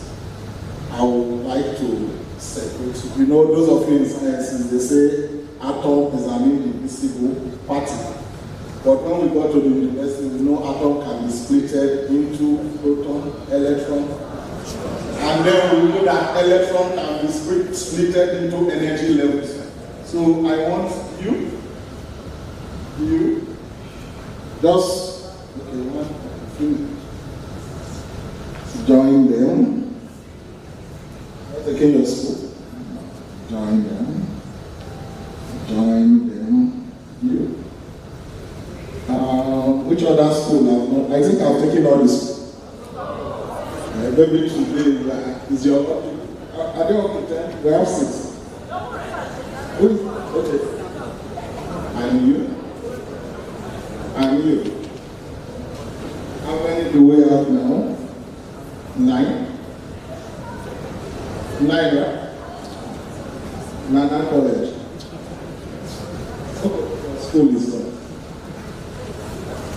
Okay, so my lucky 10. How many do we have? 1, 2, 3, 4, 5, 6, 7, 8, 9, 10, 11, 12, 13, 14. I did say you should climb up. 15, last person. Okay, actually, want to pay for your wife fees?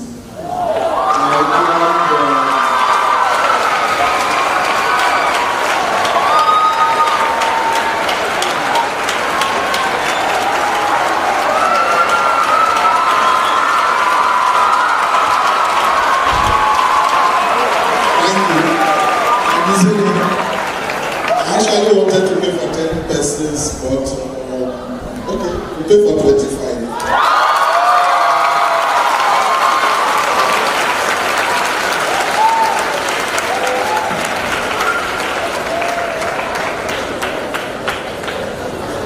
Where are the teachers that followed these students from the various schools? So don't come.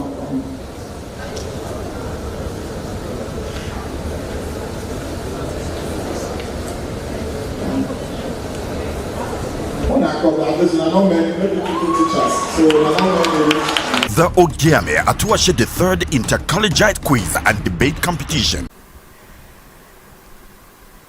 Hello and welcome. This is the Ogiame Atuwatse the third Inter-Collegiate quiz and debate competition. And right about now, we just had our first session. We had Okotiaba Grammar School and Delta Secondary School open the debate floor for us. Let's celebrate them one more time. They did amazing. I'm your moderators, Rejoice Debekeme here. Now it's time for us to get to our esteemed judges to find out how the debaters did, and then we'll reveal what the scores are saying. Welcome again. With the two schools starting this debate, Okotiaba Grammar School and Delta Secondary School, I know that most of us know what the result is. Started well, especially with Okotiaba Grammar School, but I don't know what happened along the line, and that's why whatever we get, whenever we get ourselves prepared to come and talk here, we have to be realistic in what we're saying.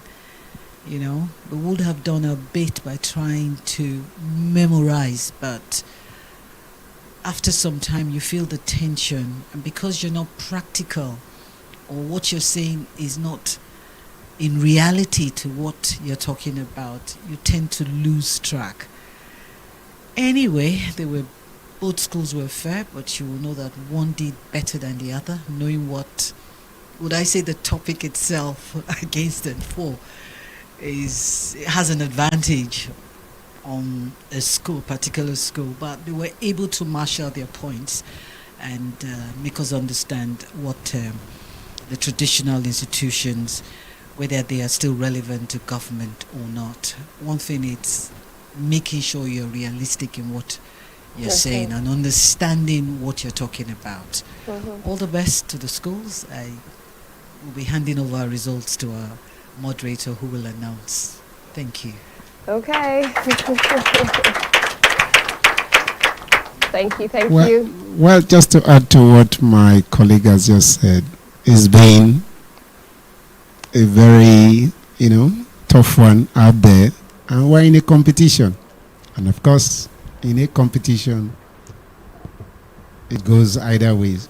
But both schools have tried, and our advice to the competitors, when coming for an event of this nature, do well to do adequate preparation. It will help you better. And like she said, too less of memorization or memorizing, because you may just get stuck somewhere along the line. So, but again, you've done well, and it's been a little bit amazing. And of course, what's watching, seeing you folks here today. Thank you.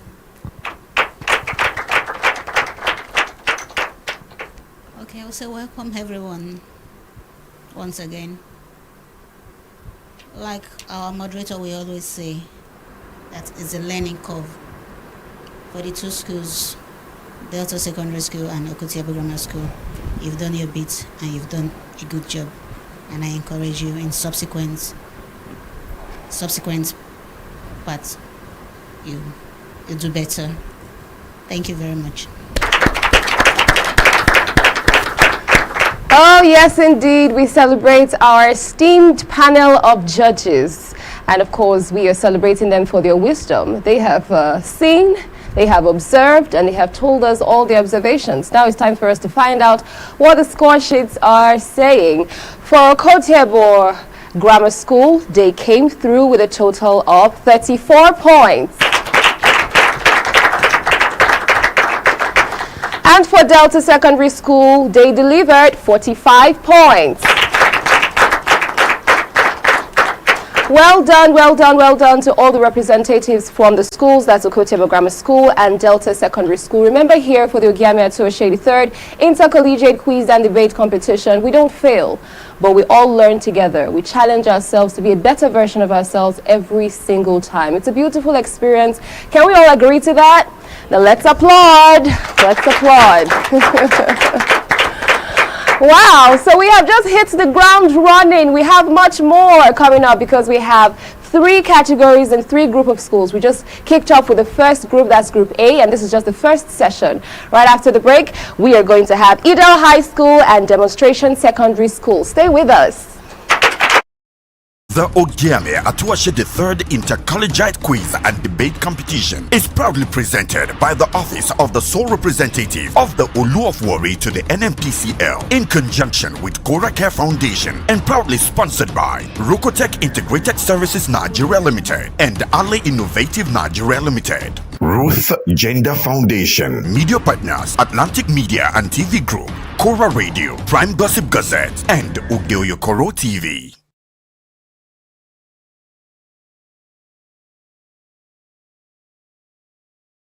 The Ogiame Atuwatse III Inter-Collegiate Quiz and Debate Competition.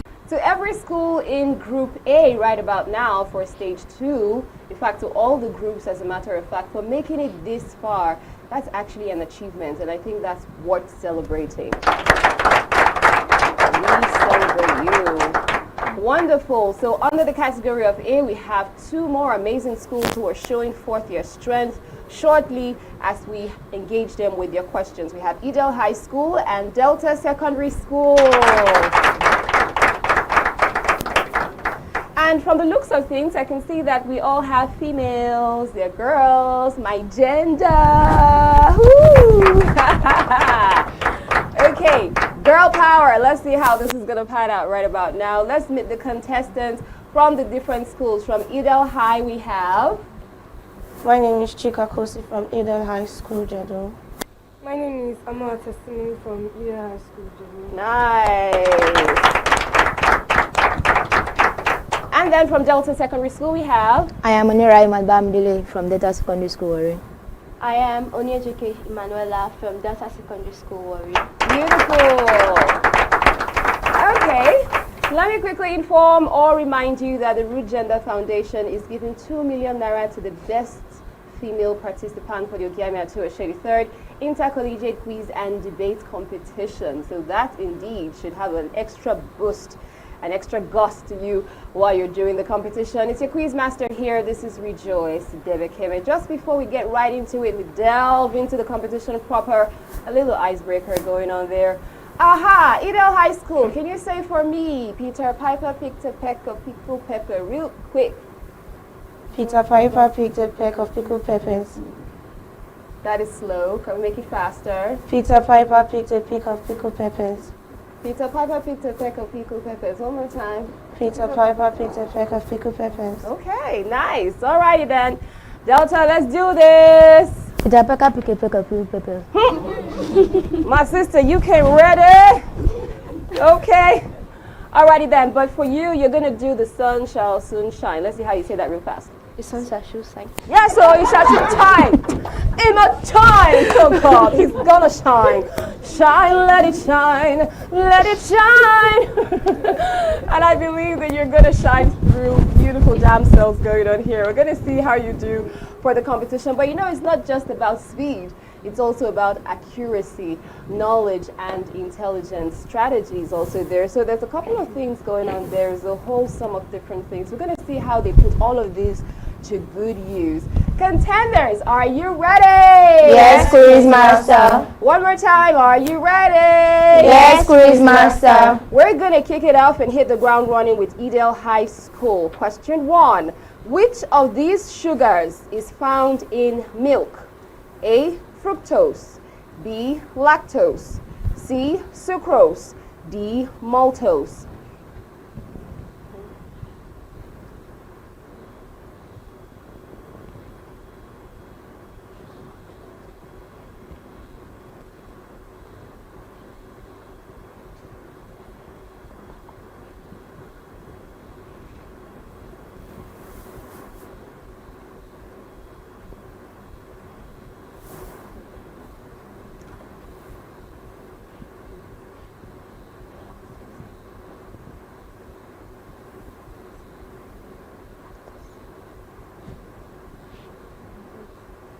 B, lactose.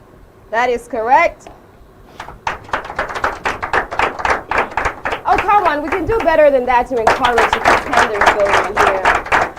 That's right. Now let's switch it up to Delta Secondary School. If a regular polygon has 540 degrees as the sum of its interior angles, how many sides does it have?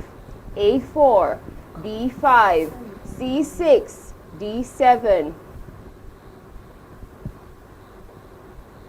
B5. That is correct. Edel High School, over to you. Through which medium does sound travel fastest? A, air, B, water, C, steel, D, wood.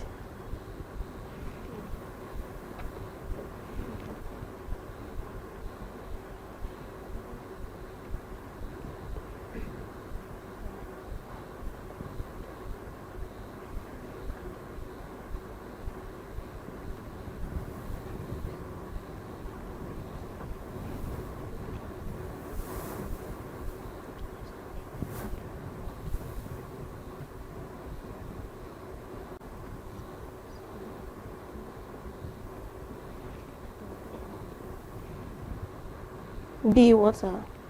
That is incorrect. Bonus to next school.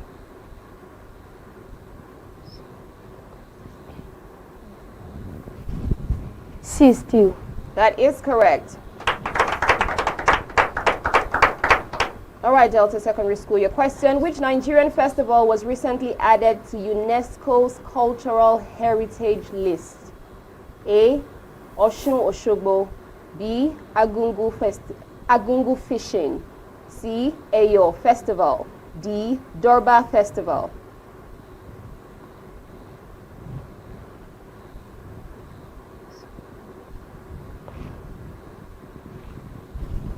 C, Eyo Festival. That is incorrect. Bonus to next school.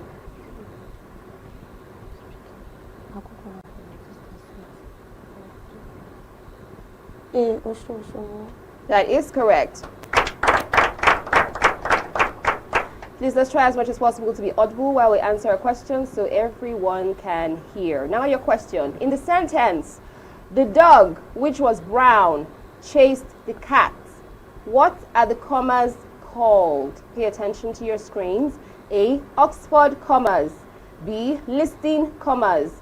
C, parenthetical commas. D, serial commas.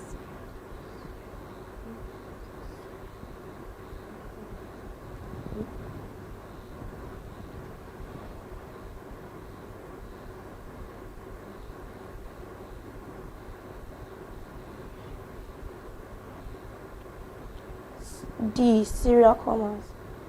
D, serial commas. That is incorrect. Bonus to next school. C, parenthetical commas. That is correct. Your question, Delta Secondary School. What happens to water's density when it freezes? A, increases. B, decreases. C, stays the same. D becomes 0.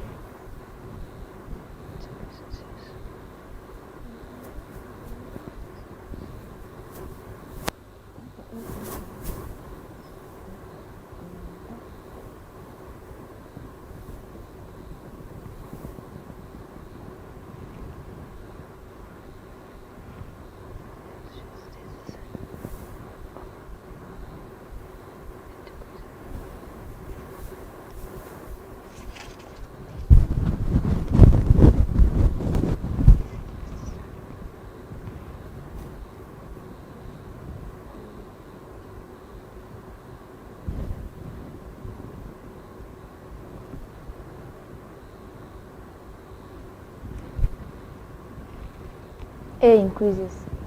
That is incorrect. Bonus to next school. C stays the same. That is also incorrect. The correct answer is decreases, which is B. Water is unique because it expands and it becomes less dense when frozen. Okay, now your question. A shop increases its prices by 20% and then offers a 20% discount. What is the overall effect? A, no change. B, 4% decrease. C, 4% increase. D, 4% change.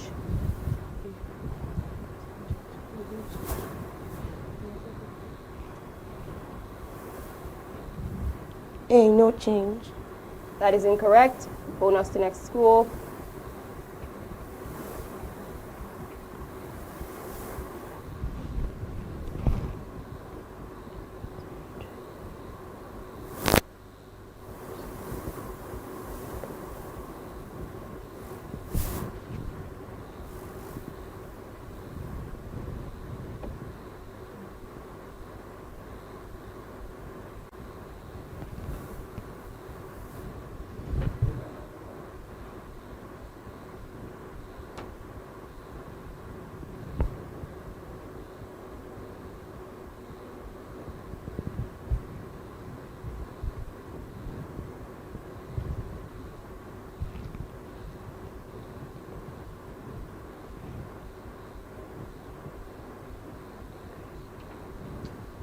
C, 4% increase.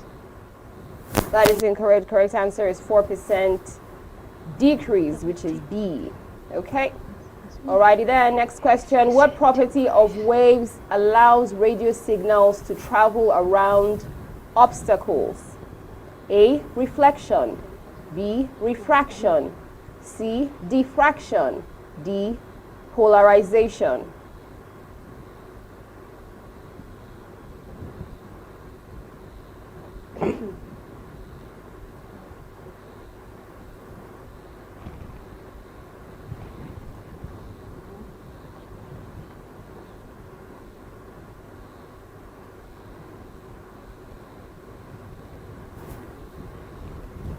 Depolarization.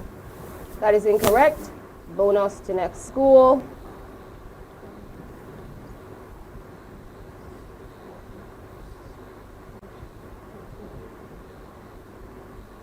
C, diffraction. That is correct. What is the name of Nigeria's digital currency? A, Naira X. B, Crypto Naira. C, DG Naira. D, E Naira.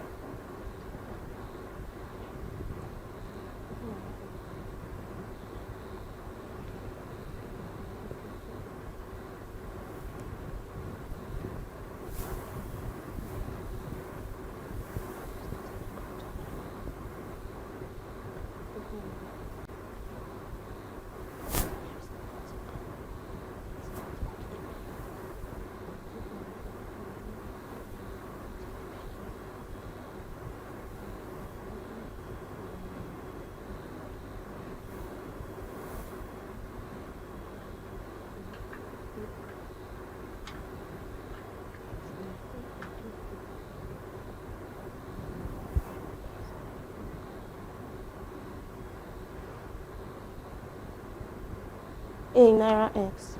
That is incorrect. Bonus to next school.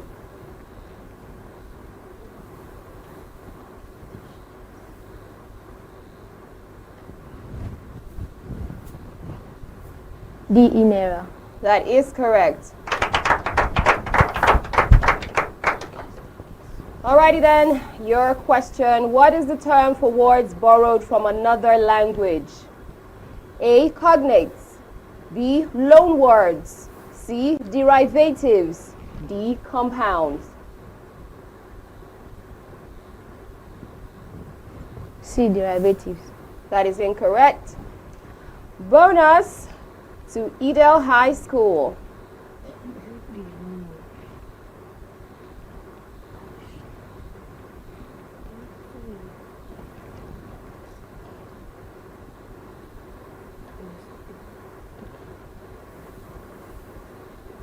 B. Loan words. That is correct. Yes, we can clap. Yes, this is a good place to clap. We can celebrate. Let's maintain that energy, all right? Seems like tension is really building on in here. Let's go for a quick break, take a chill pill. We'll return back to some more questions right after. The Ogiame Atuwatse the third Inter-Collegiate Quiz and Debate Competition is proudly presented by the Office of the Sole Representative of the Olu of Warri to the NMPCL in conjunction with Kora Care Foundation and proudly sponsored by Rokotech Integrated Services Nigeria Limited and Ali Innovative Nigeria Limited. Ruth Gender Foundation. Media partners Atlantic Media and TV Group, Kora Radio, Prime Gossip Gazette, and Oyo-Ekòró TV. We are back from that quick break now, and we're resuming the second half of the first session, which is Group A. Right now it's Edel High School and Delta Secondary School. It's an amazing one going on here, but of course they are steady, they are ready, and they are sharp. And they're ready to take on their next set of questions, which is just 10 before we complete this particular round. I'm still your quiz master, it's Rejoice Debekeme here. Let's find out if the contestants are ready. Contestants, are you ready? Yes, quiz master. Okay, let's do this. Which vitamin is essential for blood clotting? A. Vitamin A. B. Vitamin C. C. Vitamin D. D. Vitamin K.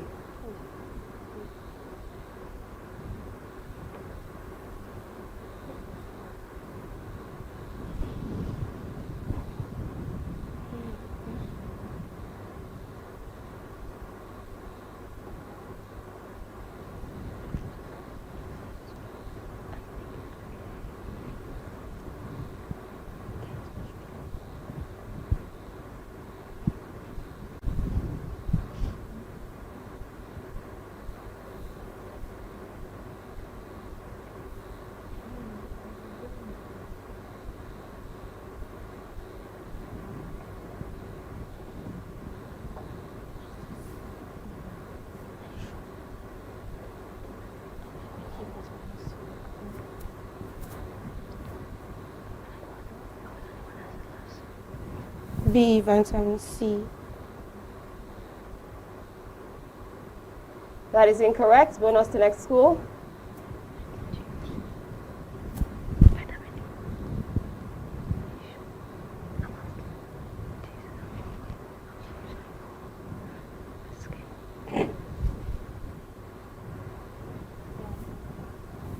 D. Vitamin K. That is correct. Delta Secondary School. Now your question. In a class of 30 students, if 40% are boys, how many girls are there? A. 12. B. 18. C. 15. D. 20.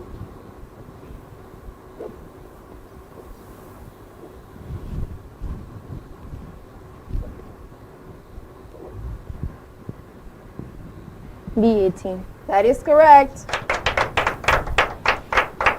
Edel High School, over to you. What happens to the pressure in a gas if its volume is halved and temperature remains constant?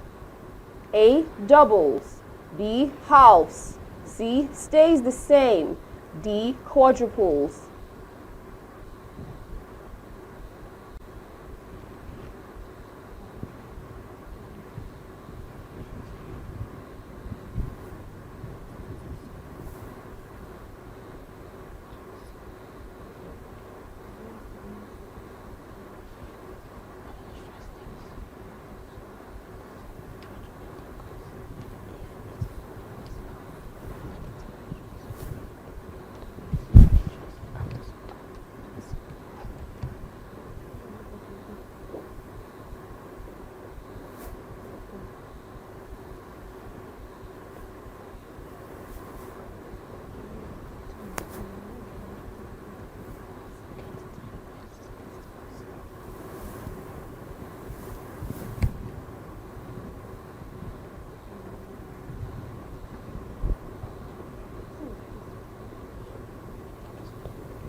the Ogiame Atuwatse III Inter-Collegiate Quiz and Debate Competition.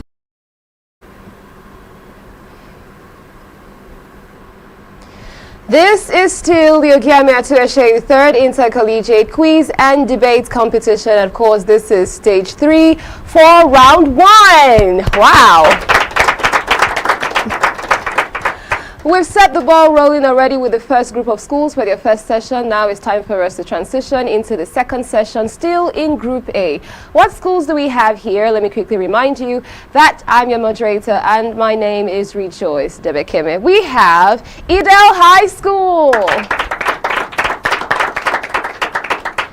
We also have Demonstration Secondary School.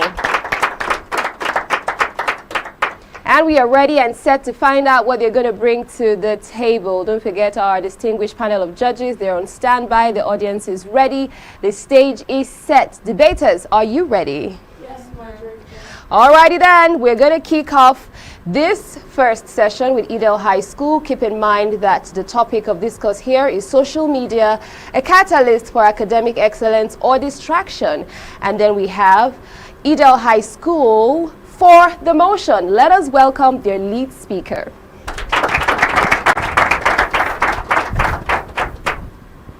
Good day, Mr. Chairman, esteemed panel of judges, accurate timekeepers, my co-debaters, and my esteemed audience.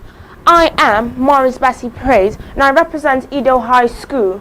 I stand before you firmly to support the motion which says social media is a catalyst for academic excellence. Those who claim that social media is a distraction are totally unaware that we are in an era of knowledge explosion, and there cannot be knowledge explosion without the use of social media. My esteemed panel of judges, respected audience, condemn it, reject it, yet it remains a potent tool which can help enhance academic performance. Let me start by defining the term social media to the adults and not to the students who are already immersed in the world of social media. Social media can be defined as a form of communication whereby the users can share knowledge, information, messages, and other content. Okay, first, let me start by acknowledging the fact that social media has transformed the way students learn.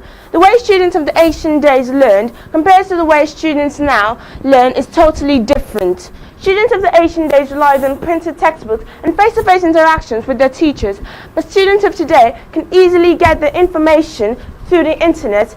What platforms such as YouTube, Twitter, and Facebook give students access to learn at their own pace. Social media helps students to learn faster. As Albert Einstein says, education is not the learning of facts, but the educating of the mind to think. There is concrete evidence that backs up the fact that social media is a catalyst for academic excellence. A study by students and university students in Bangladesh found that 72% of students who make use of social media perform better than those who do not. My esteemed panel of judges, I ask, what better way to learn than by discussing, debating, and engaging with peers and educators worldwide? Through social media, students can get access to information from lecturers from world-renowned universities like Harvard, Wales, and so much more. E-learning platforms, often driven by social media, are also available for students who do not have these resources, probably at home or at school. These e-learning platforms are usually updated with the latest knowledge that may not have been printed in textbooks. During the COVID-19 period, the world witnessed a resilience of social media. My esteemed panel of judges, respected audience, and my co-debaters, I ask, if social media didn't come into play during the COVID-19, how would students have been able to learn? I put it to you that students who made use of social media during the COVID-19 period performed better when they resumed back at school. Ladies and gentlemen, social media is undoubtedly a catalyst for academic excellence. It provides students a better way to learn and helps them connect with peers and educators worldwide. As we debate today, I leave you with this question. If we harness the power of social media and the fact that it can help us achieve better in our academic performance, won't we be able to do better in our schools? Thank you. There we have it, the lead speaker for Idel High School. Now it's time for us to welcome the lead speaker from Demonstration Secondary School. Good day, Mr. Chairman, panel of judges, accurate timekeeper, my co-debaters, and my fellow listeners. My name is Oyo-Ekòró, Blessing, a bona fide student of College of Education, Demonstration Secondary School. I stand here to oppose the motion which says social media is a catalyst for academic excellence, or rather a distraction to academic excellence. As we strive for excellence in the 21st century, so the role of social media is a contentious issue. Does it enhance or hinder academic excellence? Let's consider the keywords: social media, academic excellence, and distraction. What is social media? Social media is a digital-based technology or interactive technologies that facilitate the sharing, source and information through visual networks and communities, such as TikTok, WhatsApp, Facebook, Instagram, YouTube, and so on and so forth. What is distraction? Distraction is something that draws the person's attention or pulls the person's attention from their main focus tasks or activities, often leading to a decrease in productivity, performance, or overall achievement. What is academic excellence? Academic excellence is the ability of a student to perform in academic activities. Made by this definition, it is no longer a doubt that social media has grown drastically, but the major catalyst for this drastic drop is no longer than social media. Here are reasons for arguments. Who is Amanda Toad? Amanda Toad is a 15-year-old girl, the only child of her parents, who was preparing for a WAEC and JAMB exam. Amanda Toad, having a TikTok account, like post numbers and looks and figures. The constant notifications about her looks and figures did not bother her at all because she had listened to the WAEC 2 days before the WAEC. Amanda Toad decided to do a popular TikTok trend, a positive support of her body showing her breast. The video got leaked and Amanda was dropped out of school. In accordance with this story, I'm sure we have support me that social media has been a big distraction to academic excellence.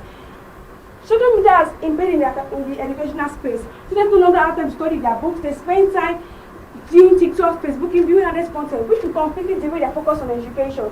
In today's world, social media keep on bombarding students with notifications, updates, and engaging content, effectively pulling them away from their study, often leads to fragmented focus and decrease in productivity. Looking at the poor jam scores of the recent of today, students tend to have 120, 150, 180, 160, studying medicine and engineering courses, all because of social media influence in their overall achievement. Secondly, procrastination. Procrastination is another factor that influences academic excellence. So when students spend time, procrastination is another factor that influences academic excellence. Spending too much time on social media can lead to put off important tasks like studying, attending to assignments, and poor performance in examination, resulting in last-minute cramming. Spending time on social media can also improve academic excellence. As the quote always says, proper preparation provides proper performance, and poor preparation provides poor performance. Thirdly, social comparison. Social comparison can also affect academic excellence. When students compare themselves with online portrayals on social media, making them decrease in motivation for learning. Fourthly, we have cyberbullying. Online bullying and harassment can also affect academic excellence. This tries to say that, as it's a known fact that the mental state of the student's health or one's health determines significantly to a large extent of his or assimilation and understanding to particular concepts, which is what performance depends on, and which is a measure of academic excellence. Due to cyberbullying, students became nervous, shy, did not want to listen to class, became nervous, shy. Social media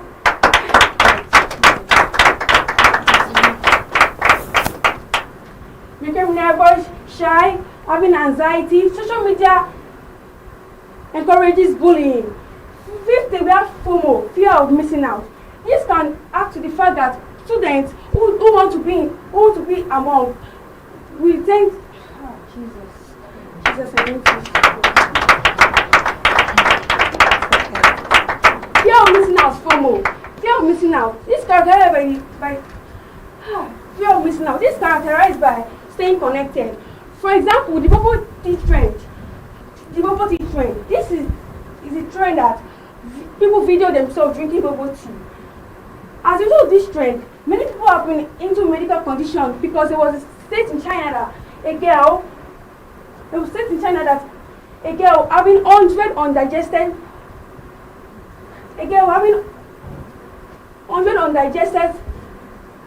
bubble milk in her body system, leading to medical conditions.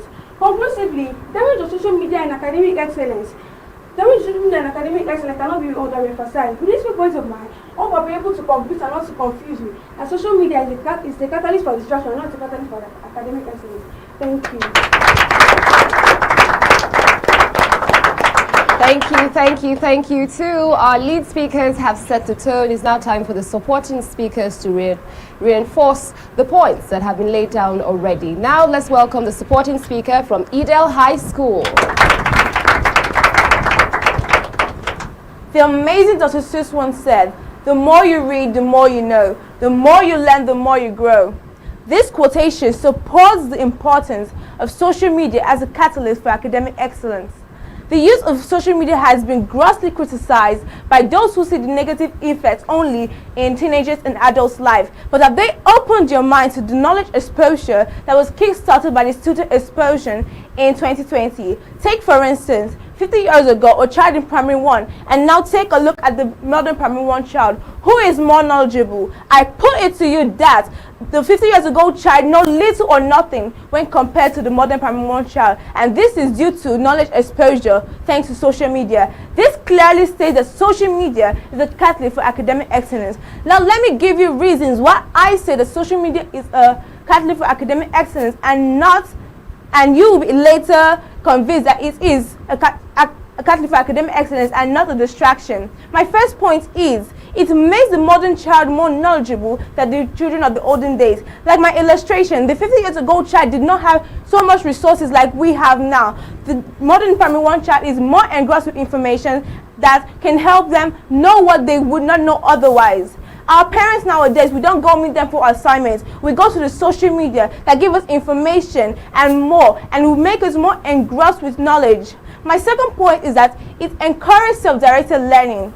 Social media platforms like LinkedIn can help us to collaborate and share ideas from experts, professionals, and educators from around the world, either it be from Oxford University or Cambridge University. It helps us take ownership of our education and thinking. It helps us to develop critical thinking, literary skills, and time management. In recent research published by the International Journal of Applied Technologies and Library for Information Management in 2020, Rose Salami noted that out of 11,345 sample cases, 95 opined that social media enhanced academic excellence. With these few points of mine, I hope I have been able to convince you that social media is a catalyst for excellence. Let me ask this question. Codeine, it has been majorly misused by people around the world, but has it stopped our medical personnel from using it to treat certain illnesses? My name is Oforishe Laju, and I leave you with this question. Thank you. Okay, we're all getting fired up on here right now. The debaters did not come to play. We just had the supporting speaker there from Edel High School. Now it's time for us to welcome the supporting speaker from Demonstration Secondary School.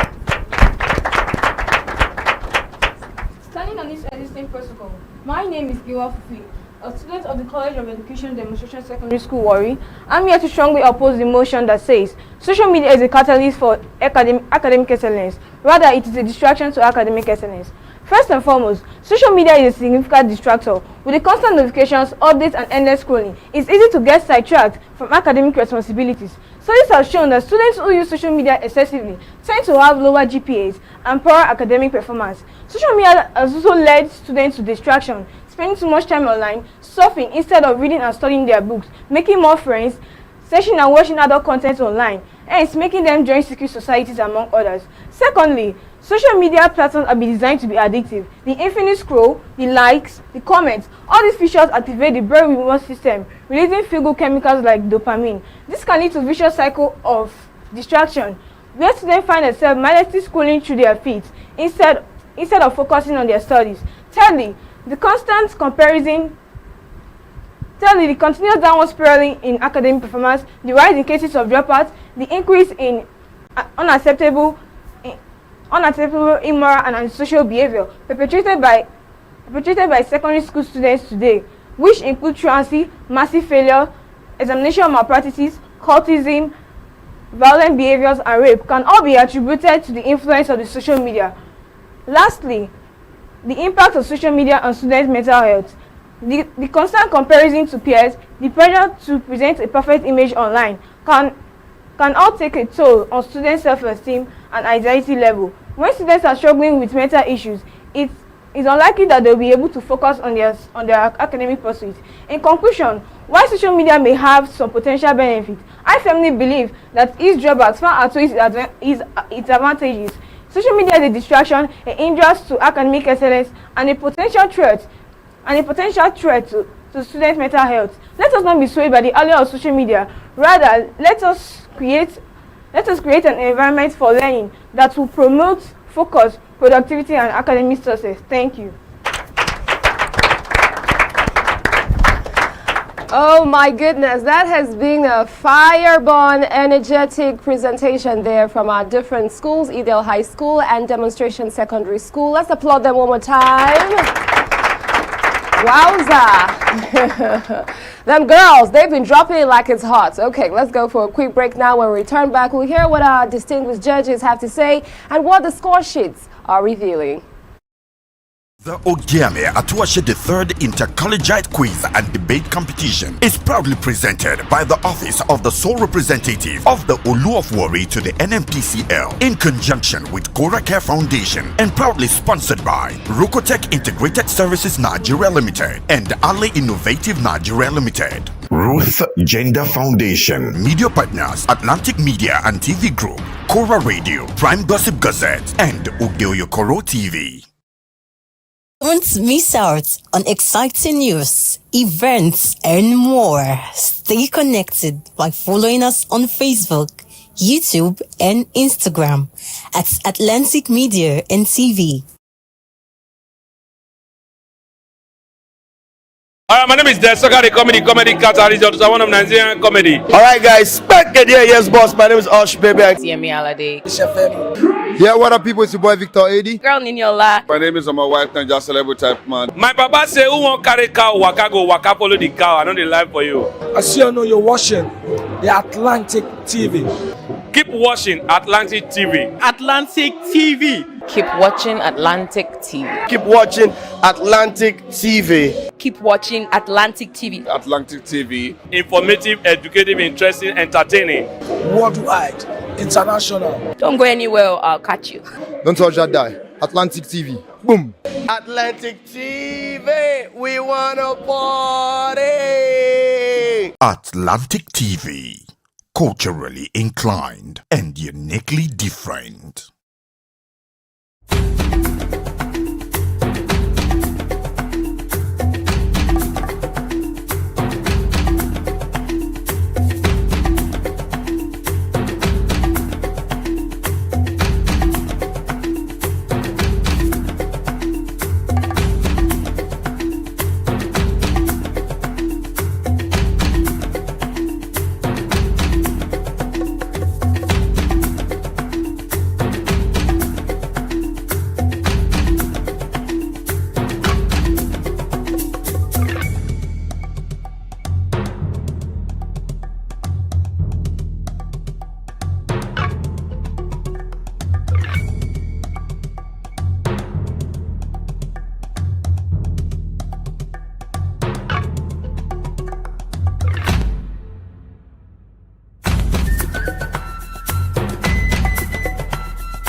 Atlantic TV. Culturally inclined, uniquely different. The future belongs to only those who dare to challenge. Are you brave enough to reach for the King's Prize? Set your date and time, turn on your notification as 64 schools go head-to-head in the maiden Ogiame Atuwatse III Inter-Collegiate Quiz and Debate Competition. Brace yourself for intellectual chills and thrills. Watch secondary school students from different local government areas in Delta State battle it out for the grand prize of 10 million naira. This competition will run from the 10th of February to the 24th of June 2025. The The Ogiame Atuwatse III Inter-Collegiate Quiz and Debate Competition is proudly presented by the Office of the Sole Representative of the Olu of Warri to the NMPCL in conjunction with Kora Care Foundation and proudly sponsored by Rokotech Integrated Services Nigeria Limited and Ale Innovative Nigeria Limited. Media partners Atlantic Media and TV Group, Kora Radio, Prime Gossip Gazette, and Oyo-Ekoro TV.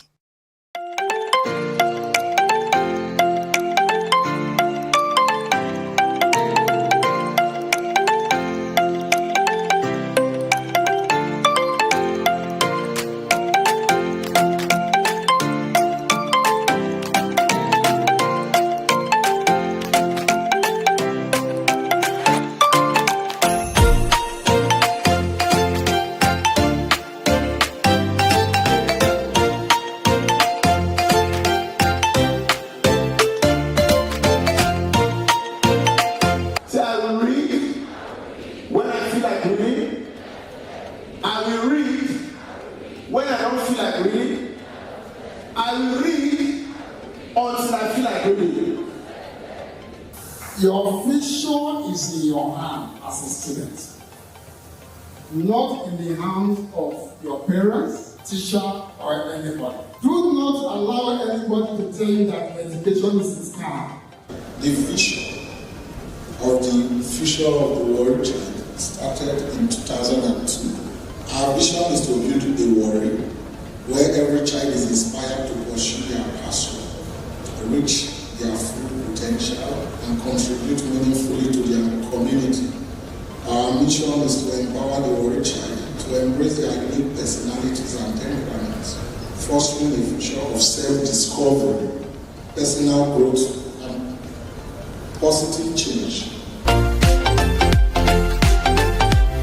You see, you cannot put yourself as a parent in the child. The child has to develop, find out what he or she likes most. You can be absolutely anything you want to be, whether you are a male, whether you're a female.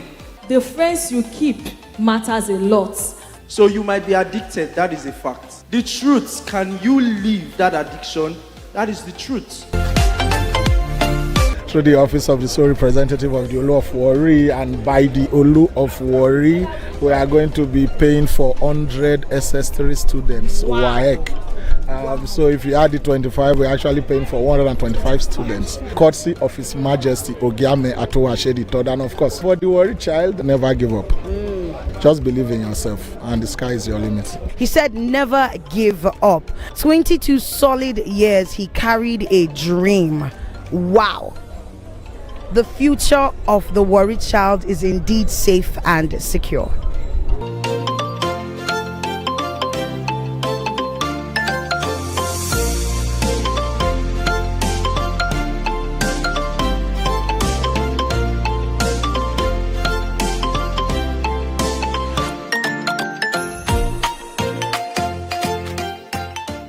Don't miss out on exciting news, events, and more. Stay connected by following us on Facebook, YouTube, and Instagram at Atlantic Media and TV.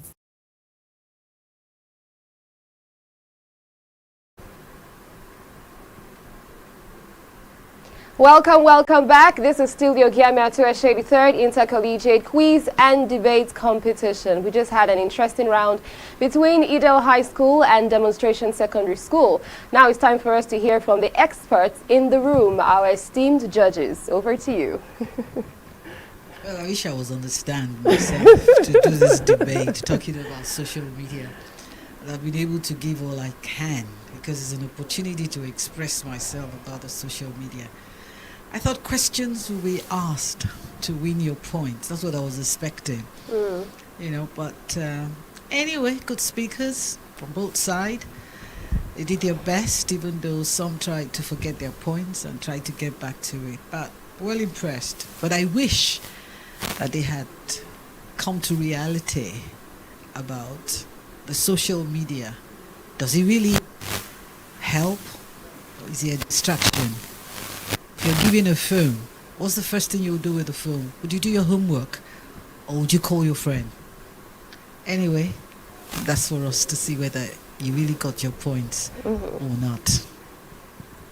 Yeah, thank you very much. Just to compliment what my colleague has said, it's been a very, very wonderful time out here, and the topic is very challenging. And I agree with the speakers to an extent. However, like I said earlier, it's a competition, and of course, we're all involved. Wishing both parties the very best. Thank you. Okay, just an encouragement and advice for the speakers. When you're given a topic, I expect you to own your topic and own your points. When you bring up a point, try to elaborate on that point and say it the way it is. Don't mumble everything together. It's very difficult for us to judge, to really hear what you say. So that is it. Thank you. Fantastic. We have heard from our judges analyzing the arguments, the delivery, the presentation, public speaking skills, and everything there involved. Okay, I'm your moderator. This is Rejoice Debekeme. It's now time for me to review the scores. The hour has come. Okay, let's find out how the schools did. For Idel High School, they came through with 46 points. And for Demonstration Secondary School, they pulled through with 40 points. Amazing. We celebrate each and every one of you, and we're rooting for you. Keep in mind that the Root Gender Foundation is offering 2 million naira to the best female participant for this particular competition. I hope that helps somewhat to boost your morale. Okay, and that has concluded the category A for the different schools we've had there. One more time, let's celebrate them. Okotiaba Grammar School. Yes, Delta Secondary School, Idel High School, and Demonstration Secondary School. Right after the break, we're going to take it up another notch with the powerhouse schools coming through for Group B. Stick around and stay with us. Follow us across our social media platforms at Atlantic Media and TV. Keep it locked in. The Ogiame Atuwatse III Inter-Collegiate Quiz and Debate Competition is proudly presented by the Office of the Sole Representative of the Olu of Warri to the NMPCL in conjunction with Kora Care Foundation, and proudly sponsored by Rokotech Integrated Services Nigeria Limited and Ali Innovative Nigeria Limited. Ruth Gender Foundation. Media partners Atlantic Media and TV Group, Kora Radio, Prime Gossip Gazette, and Oyo-Ekoro TV. Don't miss out on exciting news, events, and more. Stay connected by following us on Facebook, YouTube, and Instagram at Atlantic Media and TV.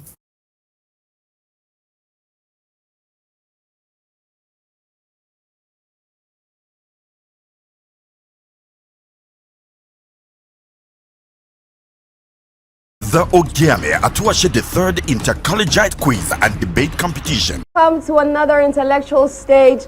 Wow, another intellectual session. The stage is set. The battle is about to get more intense and fiercer right about now. This is stage 2 of the Ogiame Atuwatse III Inter-Collegiate Quiz and Debate Competition. Woo! We are super excited for all the schools, the 64 schools that made it through the first stage, and now we're on to the second stage. We can't wait to see what they're going to bring to the table. So we have for today 3 groups ready and set to fire down in knowledge and everything we think. We have Group A, we have Group B, and Group C. Let's see the contenders, the powerhouse schools we have in Group A. Not in any particular order. First on the list, we have Okotiaba Grammar School. And then secondly, we have Demonstration Secondary School. We have Idel High School and Delta Secondary School. Amazing. All right, so for our contenders for today, let's find out who's representing the schools. From Demonstration Secondary School, we have... My name is Oyo-Ekòró Tiga from Demonstration Secondary School. And? My name is Oyo-Ekòró Johnson. I'm from Demonstration Secondary School. Awesome! We like that. Bold and clear. From Okotiaba Grammar School? My name is Ekomado Chesnatuku Benedict and I'm from Okotebo Grammar School, Saple. My name is Kalush Nedu Samuel and I'm from Okotebo Grammar School, Saple. That is amazing. My name is Rejoice Debekeme and I'm your moderator and quiz master, and I can't wait to pick the brains of our various contenders that are here right now to find out what exactly is going on. But as usual, in our usual order, we have to calm down and breathe, okay? So just before you come for a competition like this, what's your favorite snack or meal to have? You do popcorn and groundnuts or bupogari? What would you like to have? Let's hear it from Okotebo Grammar School. Like a meat pie and a soft drink. Meat pie and soft drink, you know, all touche and nice, nothing, just something light. It's okay. I feel you. How about you? Just meat pie. You're into soft things, a soft life. Oh, that's okay. Demonstration secondary school. How about you? Sausage and soft drink. Wow, lots of pastries going on. And finally? I like coming empty. Coming empty? Yeah. Then you'll be full by the time you're done with the competition. Okay, you come as you are. We're all here the way we are. We're going to find out at the end of the competition how we're going to be leaving. Okay, but we're rooting, we're pumped up for all the individuals, all the schools, and all the contenders that are present here in studio. The rules remain the same. You have 20 questions, 10 for each school, and then if you get a correct answer to any question, that attracts 2 points. Every correct bonus answer to every question is 1 point. All your questions you have to answer within 1 minute, 30 seconds. Contenders, are you ready? Yes, ma'am. One more time, I can hear you. Are you ready? We are ready. Alrighty then, let's do this. We're going to kick off with Okotebo Grammar School. What is the chemical formula for hydrochloric acid? A, H2SO4, B, HCl, C, NaOH, D, CH3COOH. B, HCl. That is correct. Next school demonstration. If the angles of a triangle are in the ratio 1 to 2 to 3, what is the measure of the largest angle? A, 90 degrees, B, 60 degrees, C, 75 degrees, D, 90 degrees.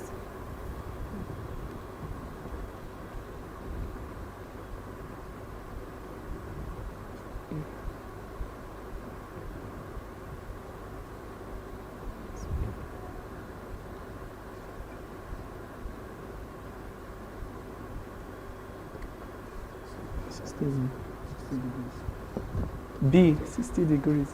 That is incorrect. Bonus to next school. A, 90 degrees. That is correct. Now your question, Okotebo. What is the SI unit of pressure? A, Pascal, B, Newton, C, Joule, D, Watt. A, Pascal. That is correct. Demonstration secondary school, over to you. Who is the current Minister of Education in Nigeria? A, Professor Tahir Maman, B, Adamu, C, Ibrahim Shekarau, D, Yesom Wike. A. That is correct. Okotebo, let's have it. What is the plural of ox? A, ox, B, oxes, C, oxen, D, oxus. B, oxes. That is incorrect. Bonus to next school. C, oxen. That is correct. All right, demonstration, your question. Which of these is a noble metal? A, iron, B, copper, C, platinum, D, aluminum. Platinum, C. That is correct. Next school, what is the value of sine 45 degrees? A, 1, B, 0, C, 1 over square root of 2, D, square root of 3 over 2. C, 1 over. That is correct. Next school, what is the unit of magnetic flux? A, Tesla, B. Weber, C. Henry, D. Ampere. C. That is incorrect. Bonus to next school. B. Weber. That is correct. Your question, Akoteba, which Nigerian state was created last? A. Bayelsa, B. Delta, C. Kaduna, D. Kebbi.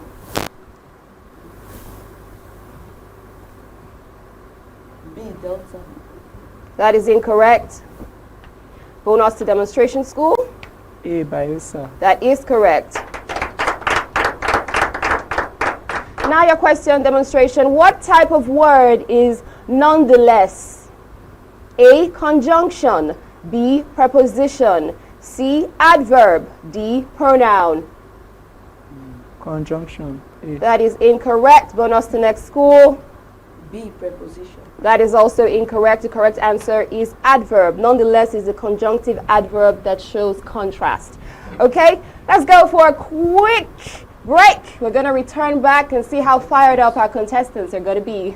The future belongs to only those who dare to challenge. Are you brave enough to reach for the King's Prize? Set your date and time. Turn on your notification as 64 schools go head-to-head in the maiden Ogiame Atuwatse III Inter-Collegiate Quiz and Debate Competition. Brace yourself for intellectual chills and thrills. Watch secondary school students from different local government areas in Delta State battle it out for the grand prize of 10 million naira. This competition will run from the 10th of February to the 24th of June 2025. The Ogiame Atuwatse III Inter-Collegiate Quiz and Debate Competition is proudly presented by the Office of the Sole Representative of the Olu of Warri to the NMPCL in conjunction with Kora Care Foundation and proudly sponsored by Rokotech Integrated Services Nigeria Limited and Ale Innovative Nigeria Limited. Media partners Atlantic Media and TV Group, Kora Radio, Prime Gossip Gazette, and Oyo-Ekoro TV.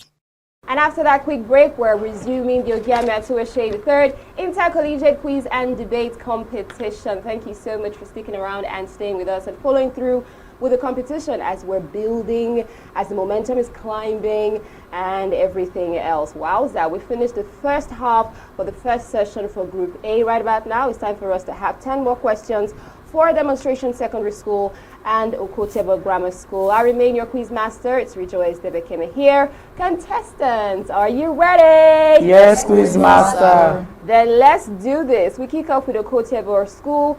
Which is the 19th element in the periodic table? A, Cl, B, Ar, C, K, D, Ca. C, K. That is correct. Demonstration Secondary School, in Fibonacci sequence, what comes next? 144, 233, dash. A, 322, B, 422, C, 377, D, 355. A, 322. That is incorrect. Bonus to next school.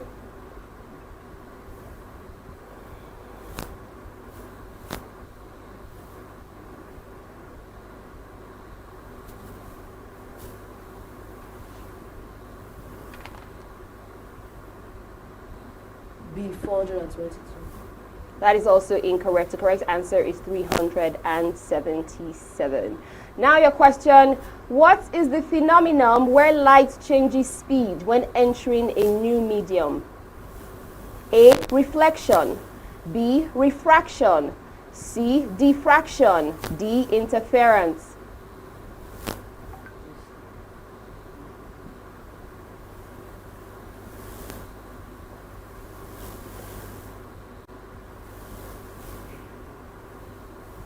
C, diffraction. That is incorrect. Bonus to next school. B, refraction. That is correct. All right, demonstration, your school is up next. Who won the first Nobel Prize in Literature? A, Wole Soyinka, B, Isaac Newton, C, Karl Marx, D, Sully Prudhomme. A. Wole Soyinka. That is incorrect. Bonus to next school.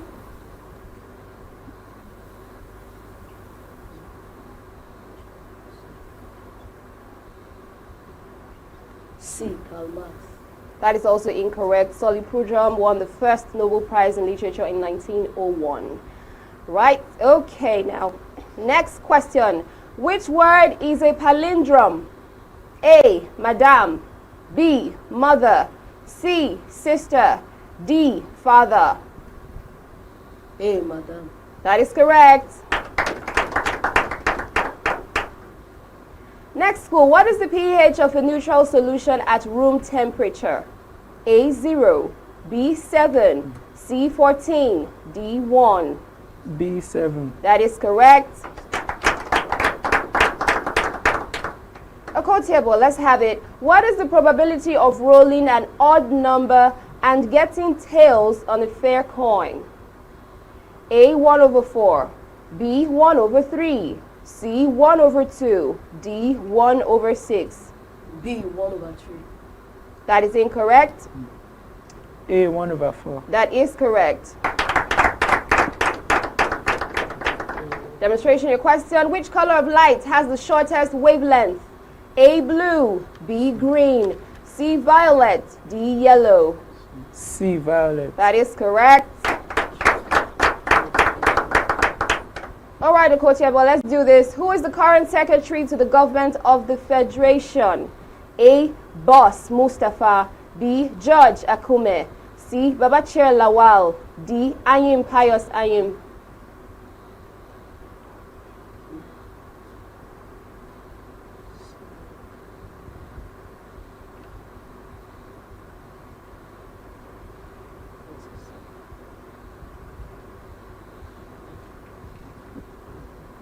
C. Babachir Lawal.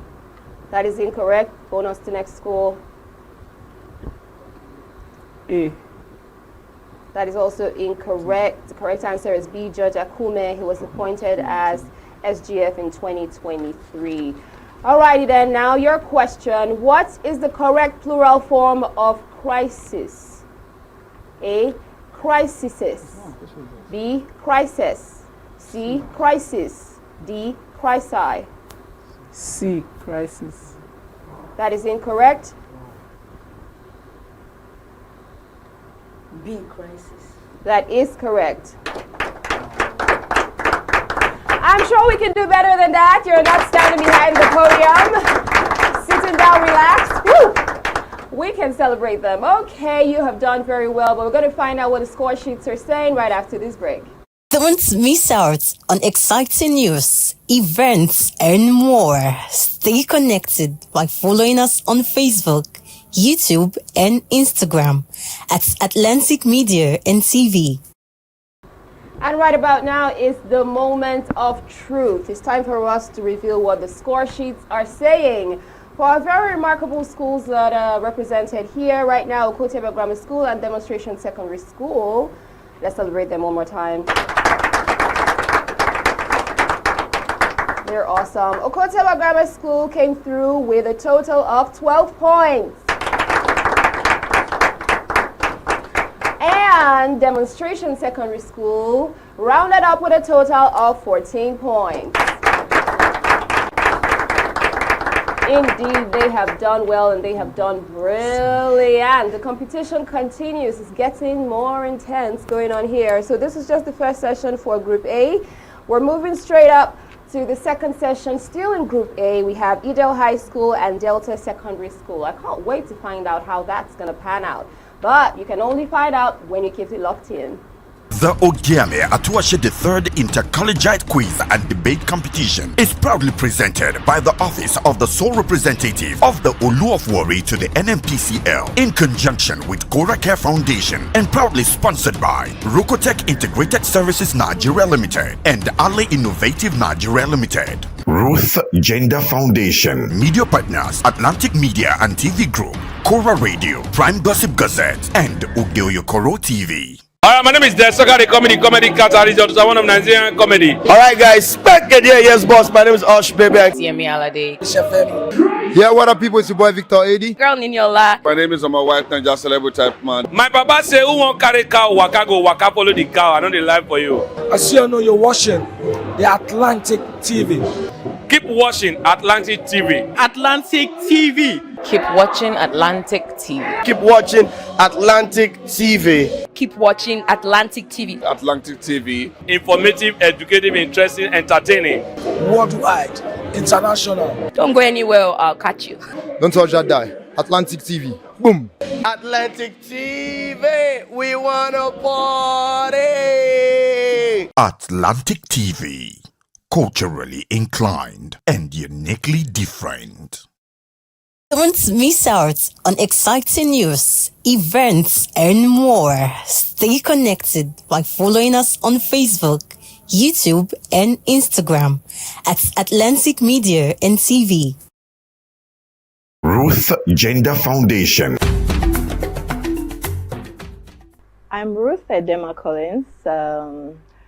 I hold a first degree in physics electronics, a postgraduate qualification in business administration, and a nationally certified French language tutor. Career-wise, I'm an educational facilitator. I'm the managing director at Atlantic Media and TV, and I'm also a director at Vocotech Integrated Services Nigeria Limited. I'm a wife and a mother, and I like dressing up to show up. Yeah, so that's basically me. Thank you.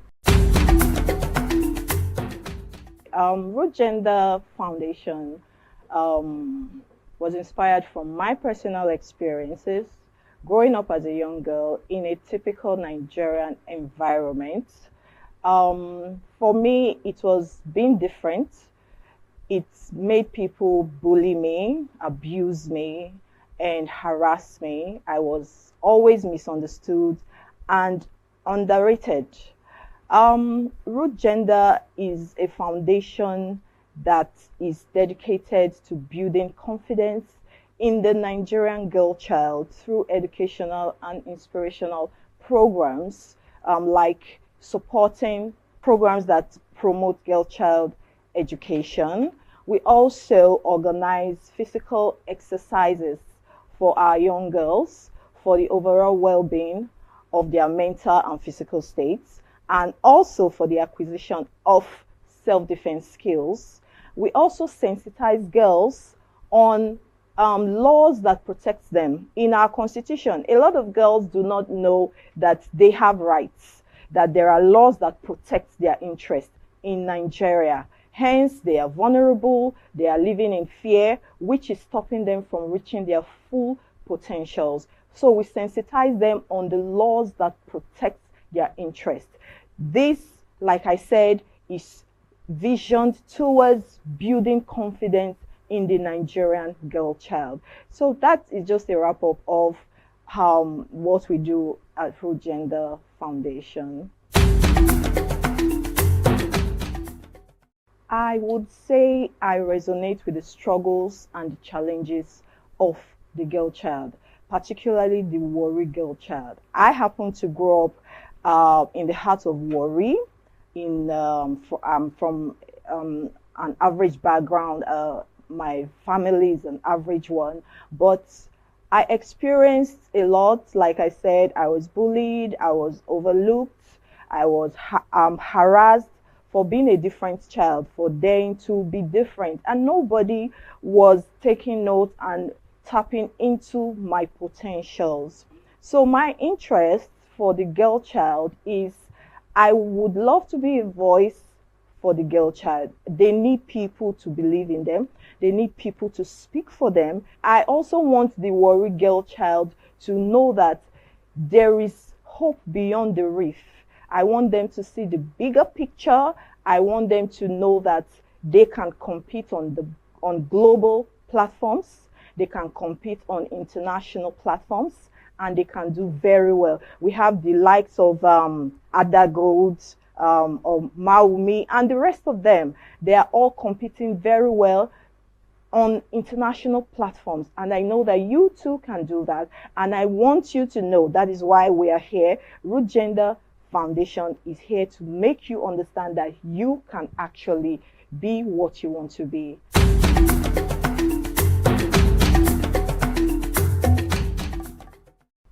As part of our objectives at Root Gender Foundation, we are dedicated to promoting girl-child education. Like I said, I represent the brand Warri Girl Child. I represent the brand the African Girl Child because I have gone through the struggles from there to here. So giving 2 million to the best female participants is just a way to share them on. It's just a way to make them know that we believe in you. I believe in you. You can look up to us. We are sharing you on. It is not about the money.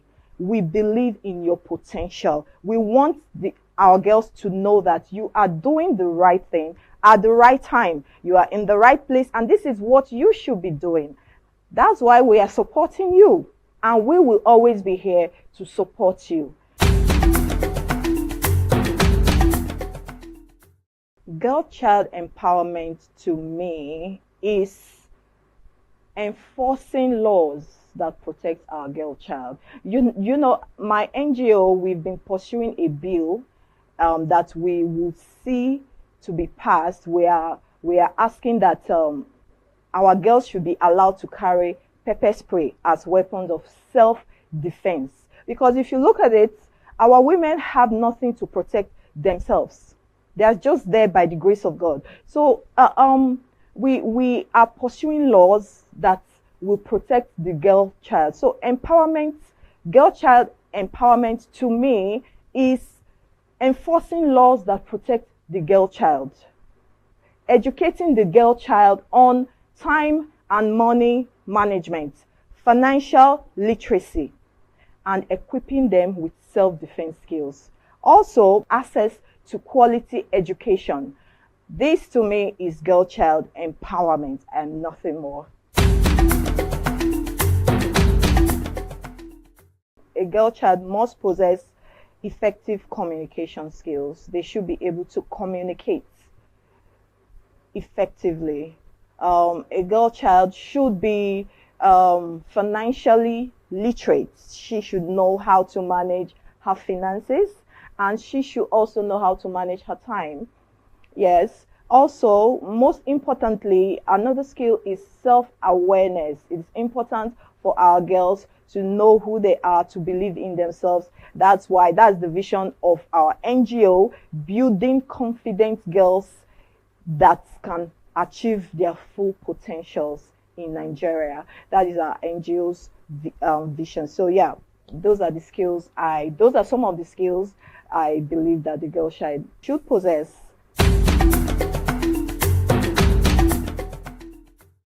She needs role models. She needs people that have dared that path and have made it.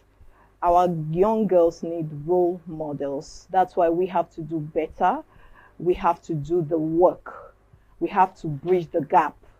We have to share them on like we are doing. You can achieve your dreams. First, you have to make education your best friend.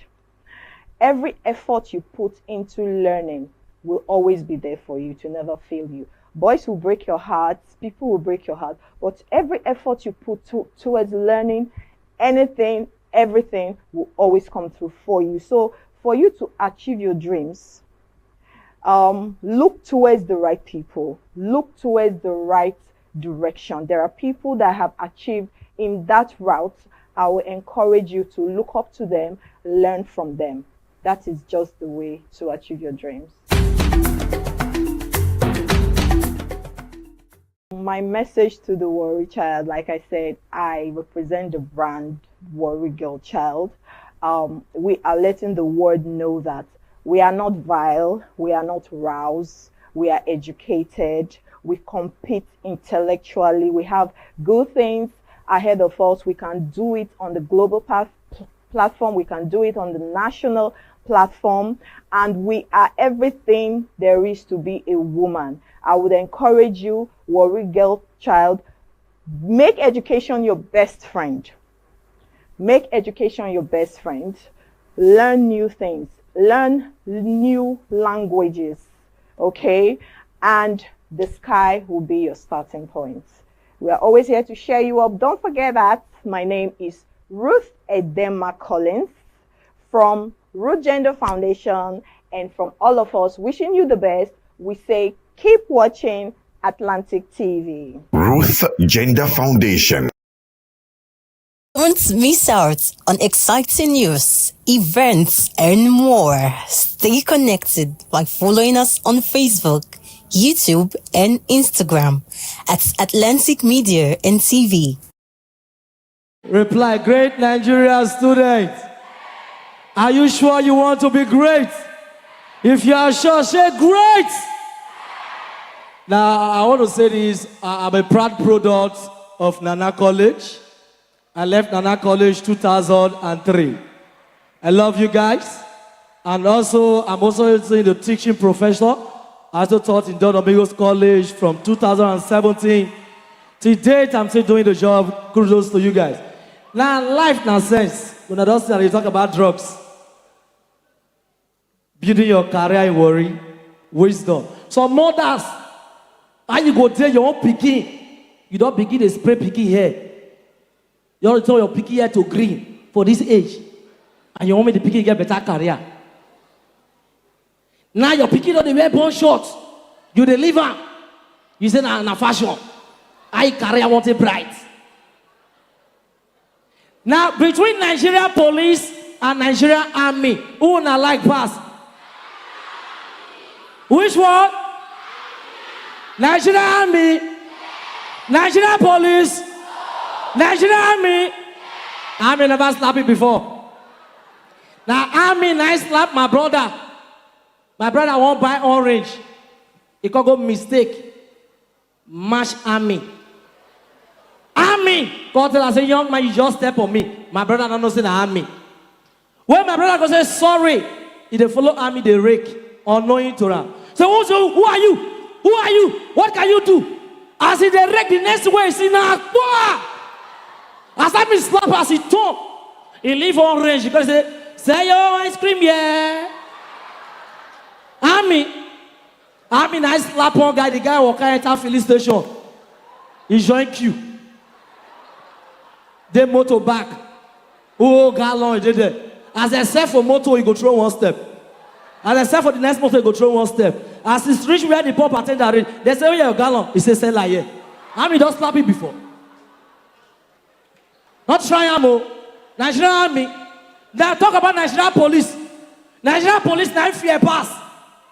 For worry, one guy go say one phone craze. Now he carry collars. Now he go be division. As he reach the station, now he march like, where is this? All the police they run. Now I reach where said, imagine say, where is this? All the police they run. I know say for Nigeria, worry especially, DPO they get big belly. The office, now the guy marshal, officer, where is this? Now the officer look and say, no, this is here we send the charge card. Nigerian police, don't go there. They fear. Nigerian police now stop somebody. The guy carry bag, if they walk on you. Then they stop and say, young man, park there. Park there. Who they track? They say, park there. Where are you coming from?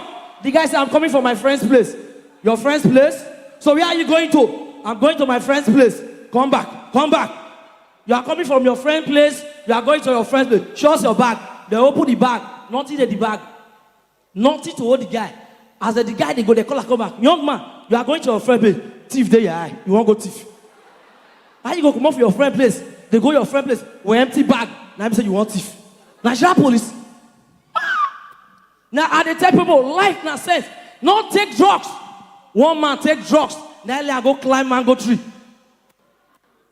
Climb mango tree, the next thing we see, Helen and 4 come down. Now people run come and say, Papa Sean, why you fall? He said, I don't ripe. Oh, you don't ripe. People go, they look the guy. The guy don't ripe. No, where you they stay? Say they stay Ogunu. Before Gunu, before Brahi, let them put her for moto. They call the car, they go ask. Before we see, we call the fish normally. The way they tell us, it's not it ain't normal. As when they go, now I say, that's my son coming. Because one boy, they come after for the compound. Say, that's my son coming. I say, this man normal. They okay. The next thing we see, say, that's my daughter coming. I say, this man normal now. Why you come for? The next one shock us, we'll drive her. We can see one man, they come out for the compound. And I said, that's me coming. You there here, you are coming? Oh, Bob, the country not balance. Not balance. The one way pay me for this country, every market, some days ago, he shocked me. One woman phone lost. Now they go report for every minute the police station. Say phone lost. Now they say call the number. Hello? 080-3897-2240. As I dial the number, now dip your pocket into the ring. As I talk to you, now dip your door, carry. The country no balance. Now finally, what it shocked me, they rushed one woman when he get belly, go General Hospital. What it shocked me for that, all these men, doctor, now to the worry. Not be every job that they do. As a rush woman, emergency, man, doctor say, oh, I will do it, I will do it, I will check. I will check. The man say, don't check, oh, women, doctor, they don't check. He said, I will check. Now the man go check. As the woman born children, the two children are better. As I talk to you now, the doctor they Benin, he serve now. Wisdom. Now, finally, before I leave, the only way you can make revenge in life is for you to make money. If you not get money, you not even make revenge. One man from my village, poor die, poverty. Now every name, poverty. And for the family, he get only one pikin. If they train the pikin go army school, family no know. Listen, oh. Pikin come big for army school, don't become oga. Papa could die. When Papa died, they call family meeting to bury the man. Pikin come, family no say na army. Listen, oh, as they talk, he can't stand up as only son, make it talk. Now one father go meet her. Come on, shut up, sit down there. Army, Vest Nation, you know army. Now he slap the elderly man. Boy, you slap me? Now all the elders they provoke the verse. Say for you to slap an elderly man, you will buy 4 goats. Now verse, now go. The day of the burial, trailer of goats. Now they enter. As they enter, the first elderly man, when he see for the village, officer, now give him a give him 2 goats. The next one we'll see. Now the elders of the village call them Nidan. Oga slap me, give me goat. Oga slap me. So for you to make revenge, you must make money. God bless you, that's my time. Oh, Bob, please put your hands together for it once more. Atlantic TV, culturally inclined and uniquely different. Alright, my name is Desoka, the comedy catalyst, one of Nigerian comedy. Alright, guys, back again. Yes, boss. My name is Osh, baby. Ogiame Atuwatse. Yeah, what up, people? It's your boy Victor Adi. Girl in your lap. My name is Oyo-Ekoro, celebrity type man. My papa say, who won't carry cow, waka follow the cow. I know the life for you. I see you know you're watching the Atlantic TV. Keep watching Atlantic TV. Atlantic TV. Keep watching Atlantic TV. Keep watching Atlantic TV. Keep watching Atlantic TV. Atlantic TV. Informative, educative, interesting, entertaining. Worldwide, international. Don't go anywhere or I'll catch you. Don't touch that die. Atlantic TV. Boom. Atlantic TV. We wanna party. Atlantic TV, culturally inclined and uniquely different. Your role as students, are you here? Are you hearing? Your role as students, your first role is to learn. Your parents are doing what they need to do, send you to school, whether it's government school or it's private school. The first thing, the paramount thing, the basis of what you are doing at this age is to learn. And one of the ways you learn is not just to listen to what the teacher is saying in class, but you must also be a reader. Right? They say that a reader will end up becoming a leader, is it not? And there's something one man taught me, and it has stuck with me for over a while. I'm going to ask all the students to repeat after me. And it will help you read, right? So say, I will read. Are we together? Say, I will read when I feel like reading. I will read when I don't feel like reading. I will read until I feel like reading. Make sense? I'd like you to write it down. Write it down. Write it down. Every student here, write it down. Write it down. Write it down. So if you don't take note of anything we did here today, you know that you will read when you feel like reading. You will read when you don't feel like reading. You will read until you feel like reading. And you see this thing they say about leaders becoming leaders. It's very true. You can read your way to the top. I can tell you that. You can read your way to the top. If you are behind in your class today, take this thing I've told you now. Read when you feel like reading. Read when you don't feel like reading. Read until you feel like reading. You will see that you will become a leader in your class. And that's the next point I'm going to talk about. Become a leader.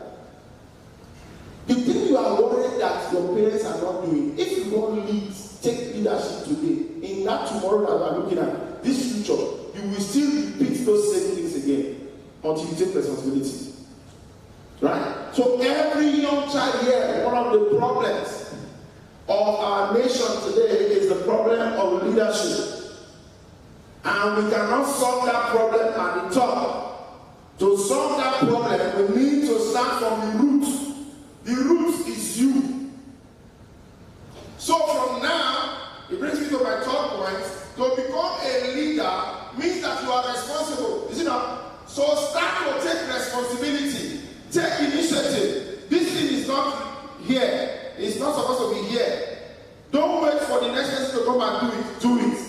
Somebody is dumping refuse in class and there's a dustbin in class. Take responsibility. Sorry, I'm not supposed to drop that thing there. You not concern me, you not concern me. That thing says it's spoiled. I'm not so. Can you hear me at all? It not concern me, it not concern me. Very soon, it will not concern you. That time when it concern you, you might not be able to do anything about it. Right? So, at every time, you must take responsibility. See what is wrong, correct it. See somebody doing something wrong, speak up. Don't keep quiet. Alright? You know, we were taught when we were growing up that, you know, when you don't talk. So, naturally, African society, as you are growing up, all your excitement, all your enthusiasm is numb because they tell you, don't talk, don't talk, don't talk. But the world is changing. The world is changing. If you look at leadership across the world today, those standards that we're looking at, the level, the age of leadership has dropped. I see the Prime Minister of Canada, how many years? Nobody else. How many years Prime Minister of Canada? Trudeau, what's that name? Young guy, right? So the age of leadership keeps dropping. But ours is on the other side, huh? Our is on the...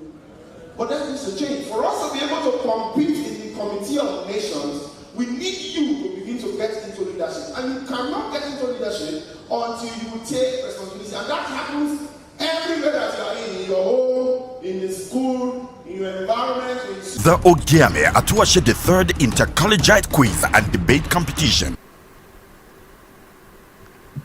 Hello, hello, hello, and welcome to another thrilling session here for the Ogiame Atuwatse, the third Inter-Collegiate quiz and debate competition.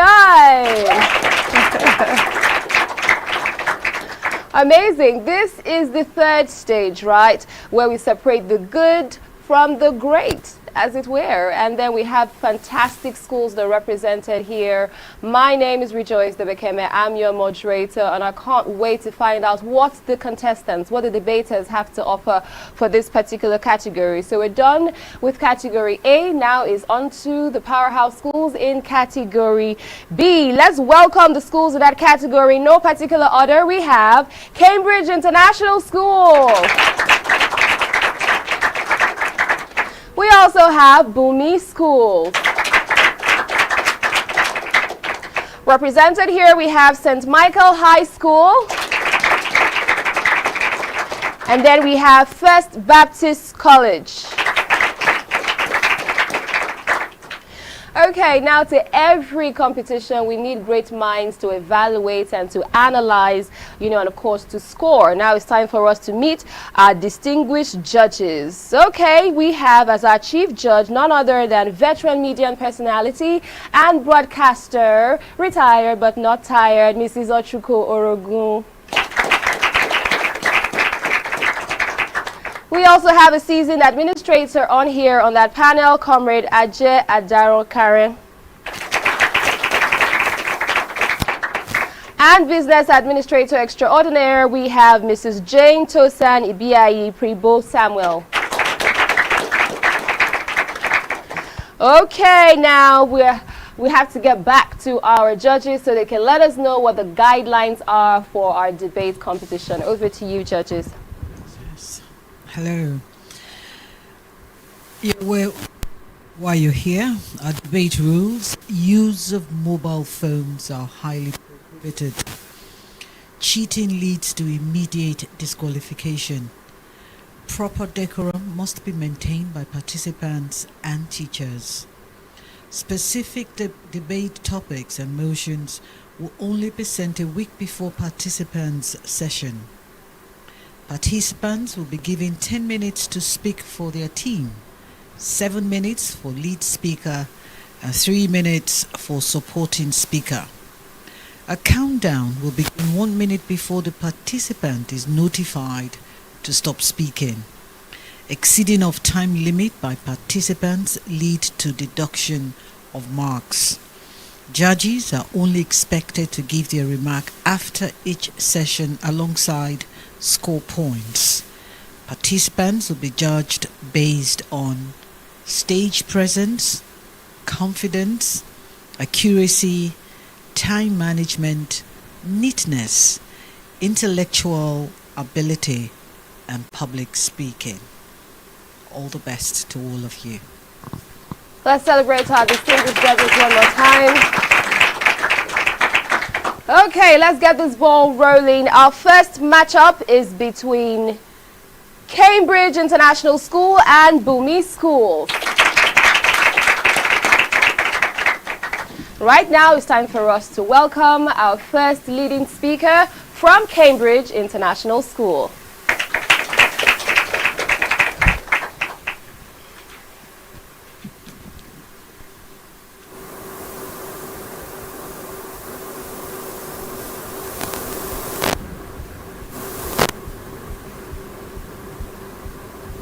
Formal education is a waste of time and money. It is a luxury we can no longer afford. It is irrelevant and outdated, or so some would have you believe. But I am here to tell you that there is nothing that could be further from the truth. These claims are misinformed, misrepresented, misguided, unfounded, unproven, unjustified, and fundamentally flawed. But before I get too carried away, good morning, moderator, honorable judges, timekeeper, fellow debaters, and audience. My name is Brian Esijemide. I am a student from the prestigious Cambridge International School, and I'm here to support the motion that formal education is still key to success in the 21st century. Firstly, we are constantly being reminded that the world is changing at an incredible pace. With the rise of online learning and self-taught success stories, it's easy to wonder, is formal education still key? Yes, it is. The idea that you can learn everything you need to know online or through self-study to be successful is tempting, my opponent agrees. But in my opinion, I firmly believe that formal education offers something that online tutorials and YouTube videos can't.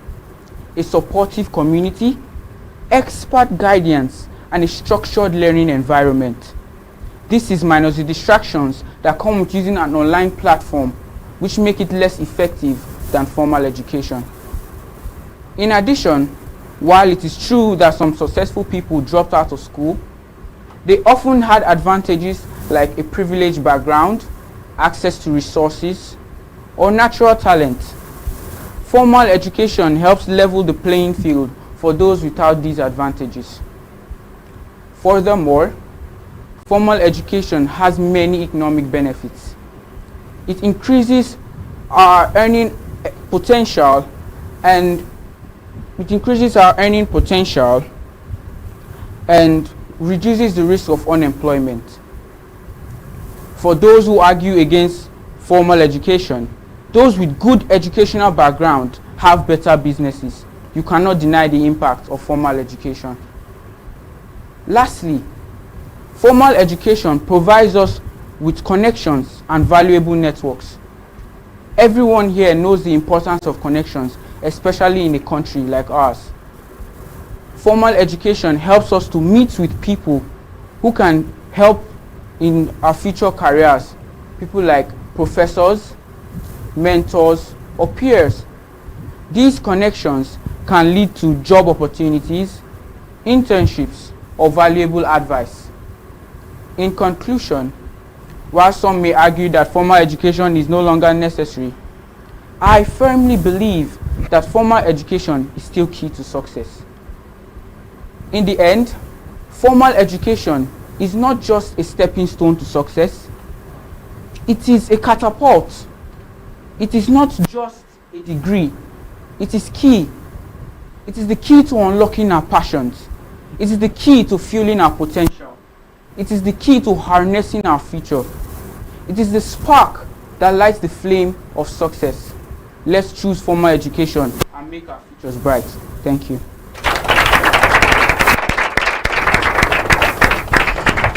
Amazing presentation there from the lead speaker for Cambridge International School. Now it's over to Bumi Schools as we welcome their lead speaker.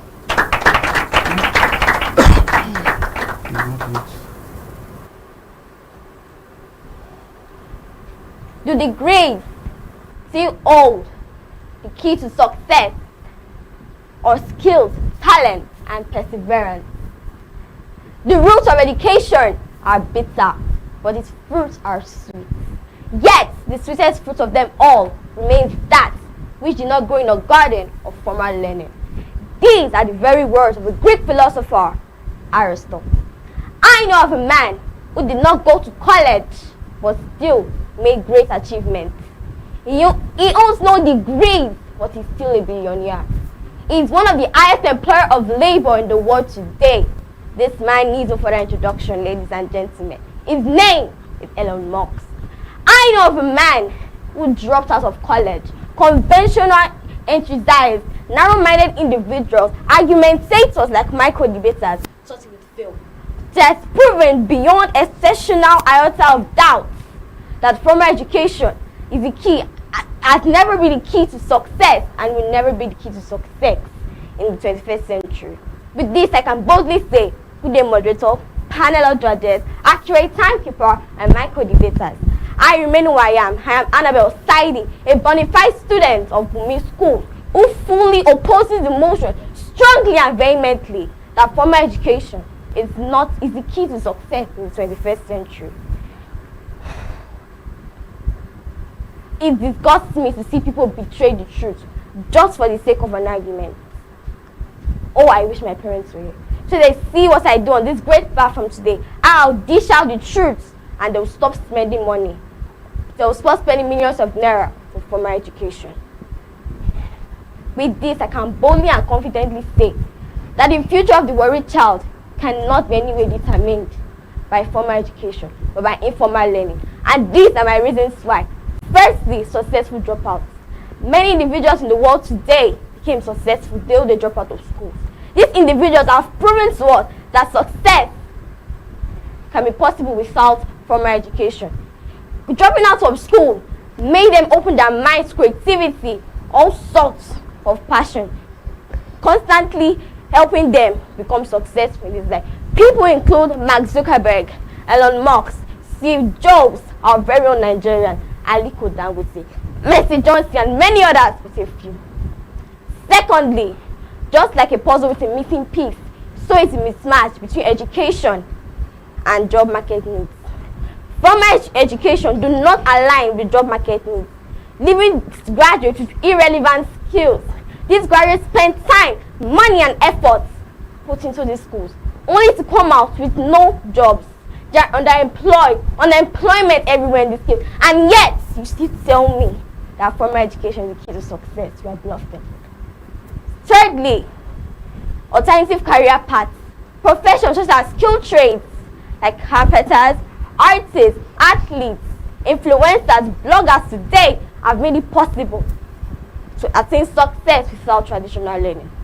These people have proven to us with no doubt that formal education is not the key to success. Oh, not to mention Africa's richest man, Aliko Dangote, our very own Nigerian, who became successful. He built his empire today not because of formal education, but through business. People like Davido, Wizkid, Burna Boy are known globally today, not because of degrees they hold, but because of their skills and talent, which is gotten from informal learning. Last but not the least, we have focused on experimental or practical experience. Employers nowadays, they don't focus on your degrees on a sheet of paper. They focus on how creative you are, how you adapt to your surroundings, and how you manage your resources. This can only be gotten by formal education. With these few points of mine, I now be able to clear your doubts. I've proven to you all that formal education is not the key to success. I've cleared the air. And I want you all, your mindset should be changed that formal education is not the key to success, but informal education. Thank you. Once again, I am Annabelle Side, a student from Bumi Schools. Who are you? A success or a lukewarm? Thank you. All right then.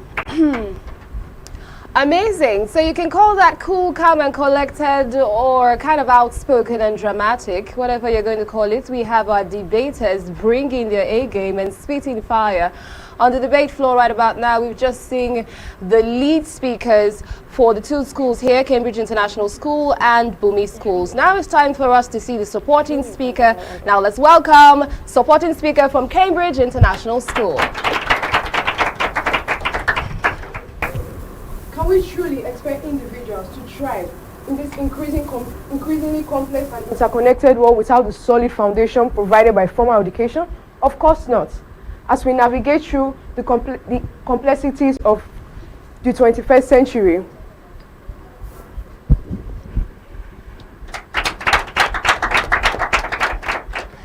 for an unapologetic advocate of formal education like me,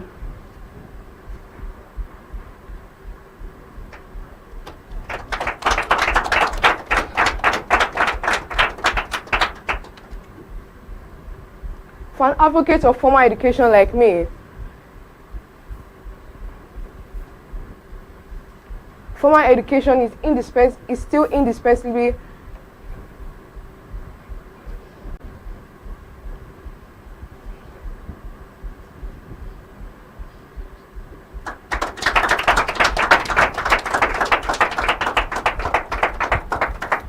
for an advocate of formal education like me, I can still say formal education is still the key to success in the 21st century. I know you may be wondering why I have taken this stance.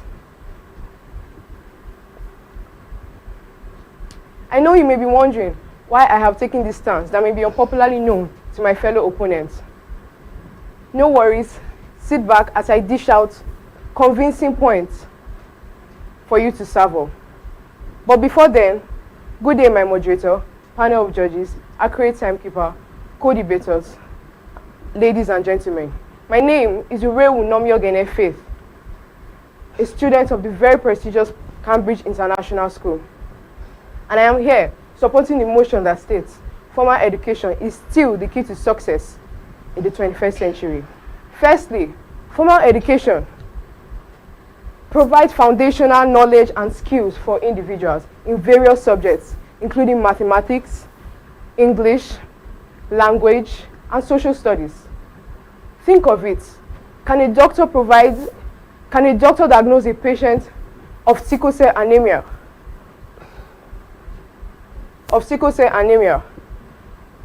Without the solid understanding of human anatomy and physiology?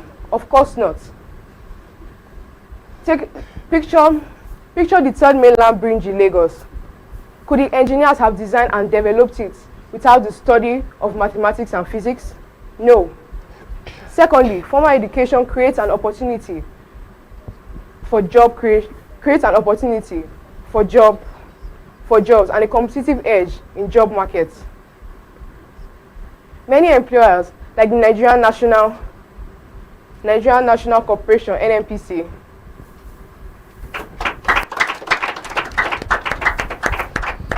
Thank you to the supporting speaker there from Cambridge International School. Now is over to Bumi Schools and their supporting speaker. Let's welcome her. Formal learning is like riding a bus. The driver decides where the bus is going and the passengers are along for the ride. Informal learning is like riding a bike. The rider decides the destination, the speed, and the route. This statement was made by the renowned J. Cross. And with this I say, good day panel of judges, accurate timekeeper, our moderator, teachers, my fellow students, co-debaters, ladies and gentlemen. Standing before you today is no other person than Ms. Chukwu Amuche Shina from Bumi School. And I strongly stand against the notion that says that formal education is the key to success in the 21st century. In formal learning, students don't really choose their path to career. Rather, they're just carried along by their teachers and the organization they reside. But in informal learning, student is determined by the individual's passion and ambition. My opponent might try to use phonetics to confuse and lie to you that formal education is the best. But I'll strongly stand against it, saying that formal education isn't. Imagine they make us think a certain way, act in a certain manner, and limit our creativity, and yet my opponent supports this. My audience, can you please tell me the difference between us and prisoners? Formal education has the potential to limit students from developing personal skills because they are confined to a syllabus. And we all know that today that education goes beyond just mere school curriculums. It's also too structured, actually for students that not come from a traditional educational background. And for students that learn more by practical work, who feel that this method is too detrimental, which I stand for. You also have to vet for instructors and materials to align with the organization process, which requires more money and spending. If formal education is really the key to success, then why did our government include entrepreneurship studies to school curriculums today? Because they know that without informal education, there's no success. Informal education can happen anytime, anywhere. It actually takes advantage of the individual's strength. It encourages students to be experts rather than skimming through top with just enough compliance. It is really a lifelong process that teaches every individual skills, values, attitude from daily experience, educative influences, from families to neighbors, from workplace to play, from the marketplace, from libraries and mass media. My audience, I'll leave you with this. Success comes in various ways. Having a degree on a sheet of paper doesn't determine your success. Your passion, your ambition, your ingenuity, that does. We have to actually go into practical work and showcase our creativity. For example, scientists like Isaac Newton, Nikola Tesla, Charles Darwin, Gregor Mendel didn't just sit and wait to be taught in a classroom. They actually went to showcase their creativity, and now they are known worldwide today. Thank you. Oh wow! Okay, that was intense, insightful, and what else now? Pretty much with a sprinkle of dramatics. But we loved it. It was overall pretty much interesting. We have had Cambridge International School and Bumi Schools come forth with their A game. We're going to go for a quick break now. When we return back, we're going to see what our delectable judges have to say and what the score sheets reveal. Stay with us. The Ogiame Atuwatse III Inter-Collegiate Quiz and Debate Competition is proudly presented by the Office of the Sole Representative of the Olu of Warri to the NMPCL in conjunction with Kora Care Foundation and proudly sponsored by Rokotech Integrated Services Nigeria Limited and Ali Innovative Nigeria Limited. Ruth Gender Foundation. Media partners Atlantic Media and TV Group, Kora Radio, Prime Gossip Gazette, and Oyo-Ekoro TV. Don't miss out on exciting news, events, and more. Stay connected by following us on Facebook, YouTube, and Instagram at Atlantic Media and TV.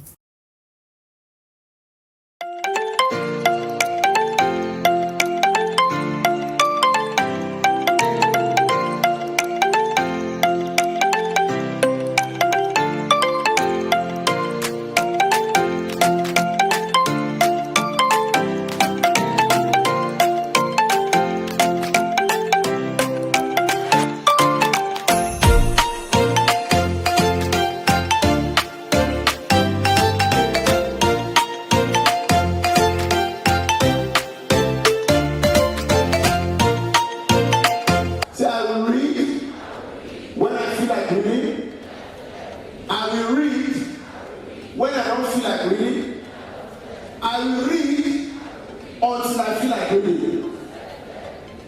Your future is in your hand as a student, not in the hands of your parents, teacher, or anybody. Do not allow anybody to tell you that education is a scam. The vision of the future of the world started in 2002. Our vision is to build a world where every child is inspired to pursue their passion, reach their full potential, and contribute meaningfully to their community. Our mission is to empower the world child to embrace their unique personalities and temperaments, fostering a future of self-discovery, personal growth, and positive change. You see, you cannot put yourself as a parent in the child. The child has to develop, find out what he or she likes most. You can be absolutely anything you want to be, whether you are a male, whether you're a female. The friends you keep matters a lot. So you might be addicted, that is a fact. The truth, can you leave that addiction? That is the truth.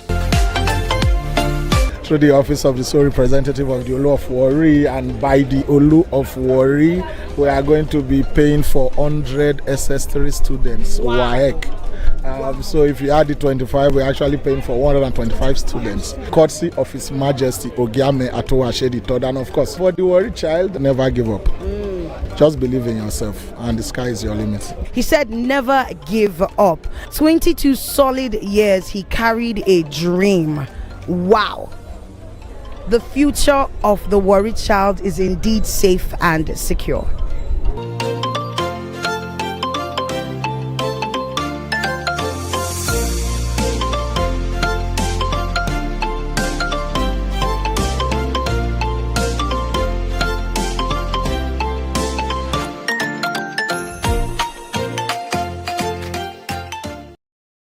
Ruth Gender Foundation.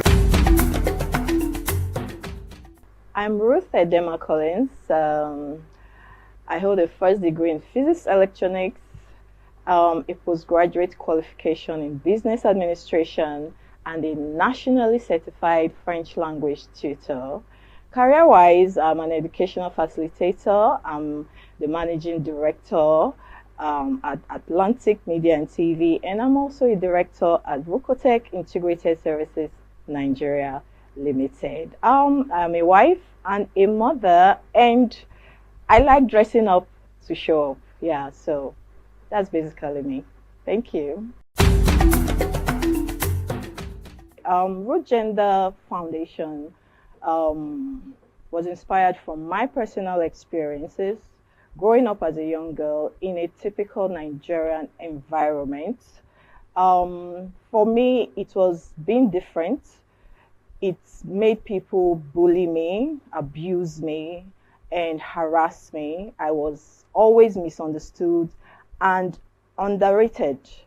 Root Gender is a foundation that is dedicated to building confidence in the Nigerian girl child through educational and inspirational programs, like supporting programs that promote girl child education.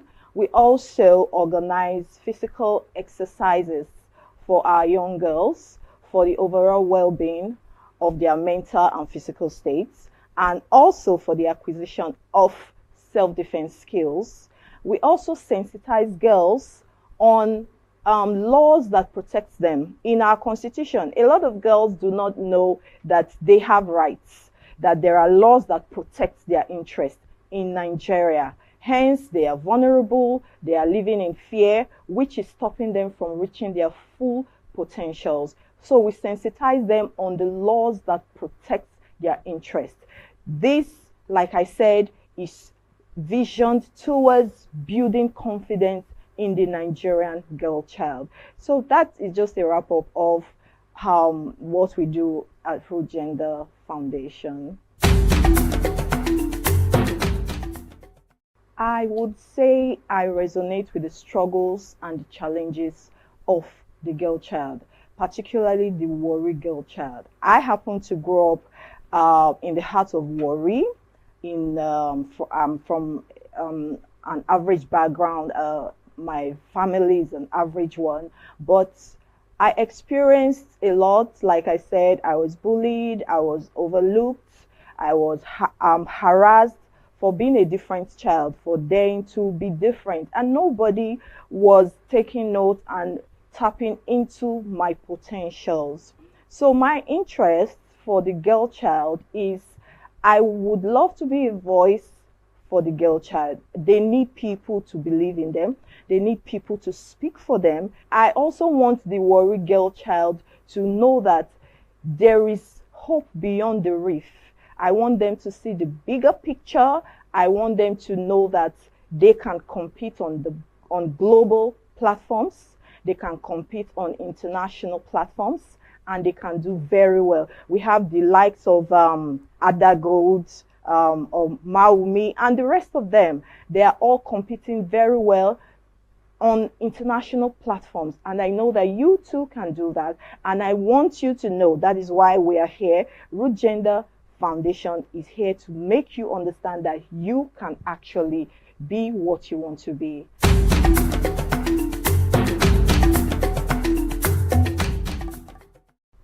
As part of our objectives at Root Gender Foundation, we are dedicated to promoting girl child education.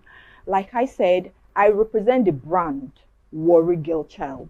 I represent the brand the African Girl Child, because I have gone through the struggles from there to here. So giving 2 million to the best female participants is just a way to share them on. It's just a way to make them know that we believe in you. I believe in you. The Ogiame Atuwatse the third Inter-Collegiate quiz and debate competition.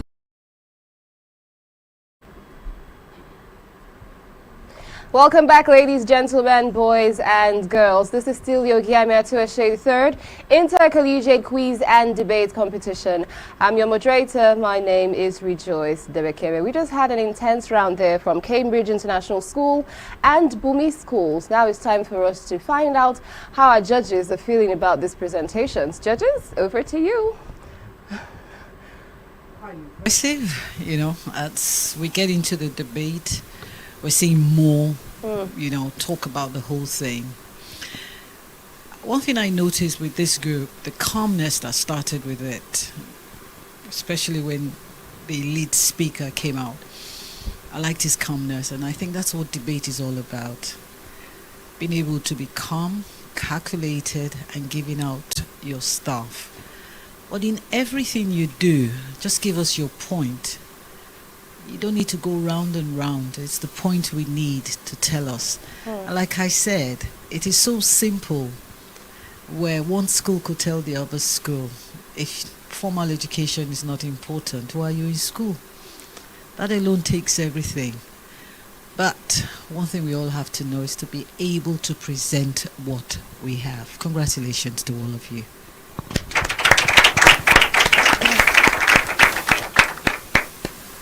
So, and like the moderator earlier on mentioned, it's been poetic, it's been dramatic, and of course quite exciting.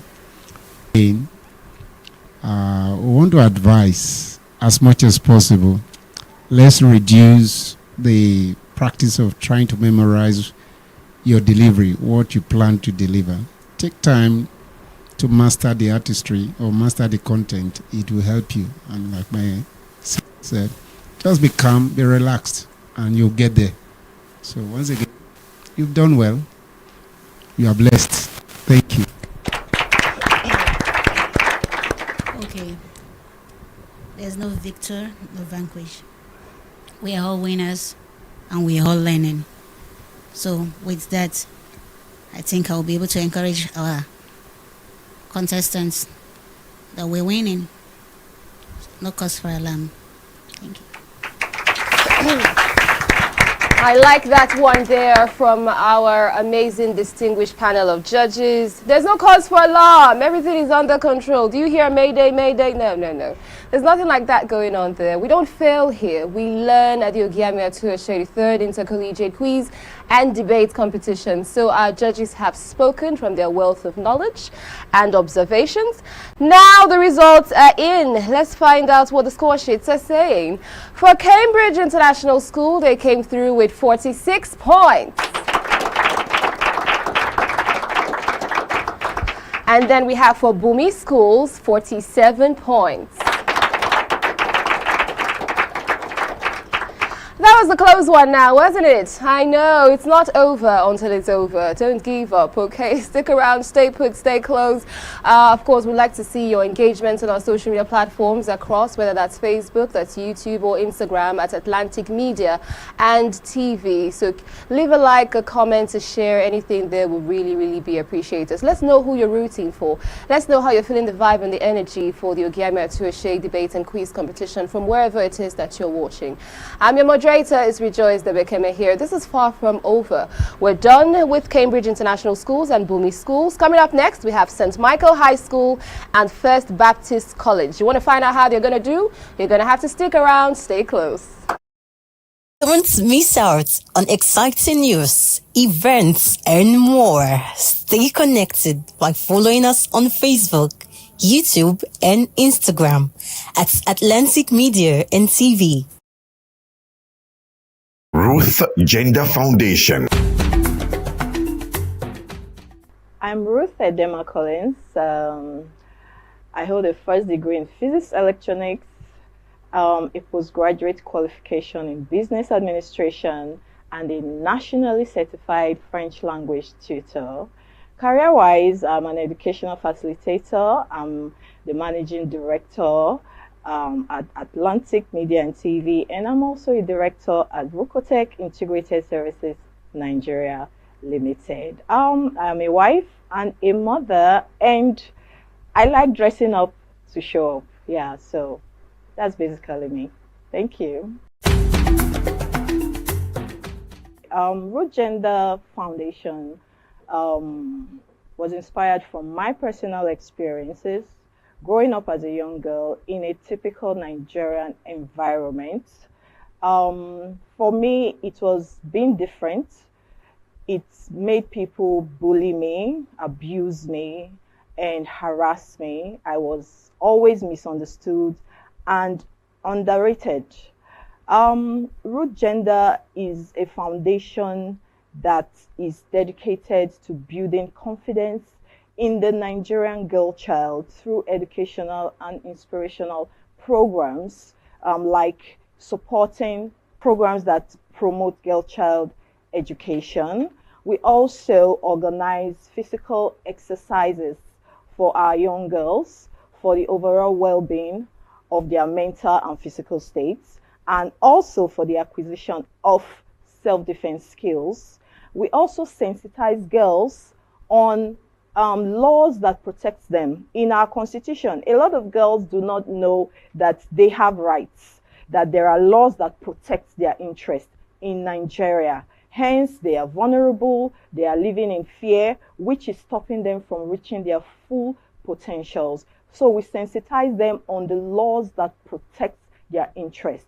This, like I said, is visioned towards building confidence in the Nigerian girl child. So that is just a wrap-up of what we do at Root Gender Foundation.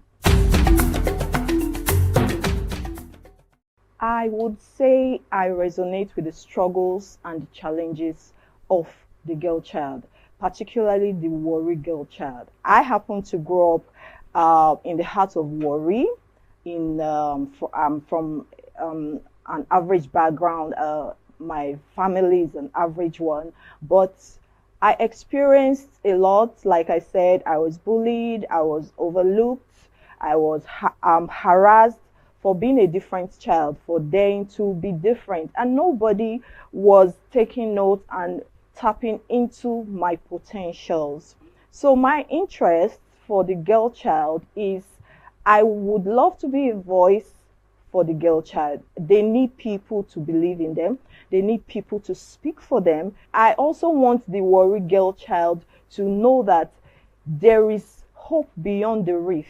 I want them to see the bigger picture. I want them to know that they can compete on global platforms. They can compete on international platforms, and they can do very well. We have the likes of Ada Gold, or Maumi, and the rest of them. They are all competing very well on international platforms, and I know that you too can do that, and I want you to know that is why we are here. Root Gender Foundation is here to make you understand that you can actually be what you want to be.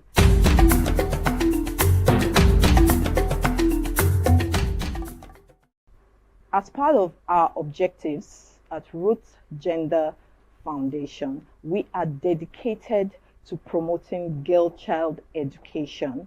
Like I said, I represent the brand Warri Girl Child. I represent the brand the African Girl Child, because I have gone through the struggles from there to here. So giving 2 million to the best female participants is just a way to share them on. It's just a way to make them know that we believe in you. I believe in you. You can look up to us. We are sharing you on. It is not about the money. We believe in your potential. We want our girls to know that you are doing the right thing at the right time. You are in the right place, and this is what you should be doing. That's why we are supporting you, and we will always be here to support you. Girl child empowerment to me is enforcing laws that protect our girl child. You know, my NGO, we've been pursuing a bill that we will see to be passed. We are asking that our girls should be allowed to carry pepper spray as weapons of self-defense. Because if you look at it, our women have nothing to protect themselves. They are just there by the grace of God. So we are pursuing laws that will protect the girl child. So empowerment, girl child empowerment to me is enforcing laws that protect the girl child, educating the girl child on time and money management, financial literacy, and equipping them with self-defense skills. Also, access to quality education. This to me is girl child empowerment and nothing more. A girl child must possess effective communication skills. They should be able to communicate effectively. A girl child should be financially literate. She should know how to manage her finances, and she should also know how to manage her time. Yes. Also, most importantly, another skill is self-awareness. It's important for our girls to know who they are, to believe in themselves. That's the vision of our NGO, building confident girls that can achieve their full potentials in Nigeria. That is our NGO's vision. So yeah, those are some of the skills I believe that the girl child should possess.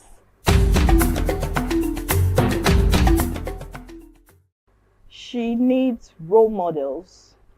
She needs people that have led that path and have made it. Our young girls need role models. That's why we have to do better. We have to do the work. We have to bridge the gap. We have to share them on like we are doing. You can achieve your dreams. First, you have to make education your best friend. Every effort you put into learning will always be there for you to never fail you. Boys will break your heart, people will break your heart, but every effort you put towards learning, anything, everything will always come through for you. So for you to achieve your dreams, look towards the right people, look towards the right direction. There are people that have achieved in that route. I will encourage you to look up to them, learn from them. That is just the way to achieve your dreams. My message to the Warri child, like I said, I represent the brand Warri Girl Child.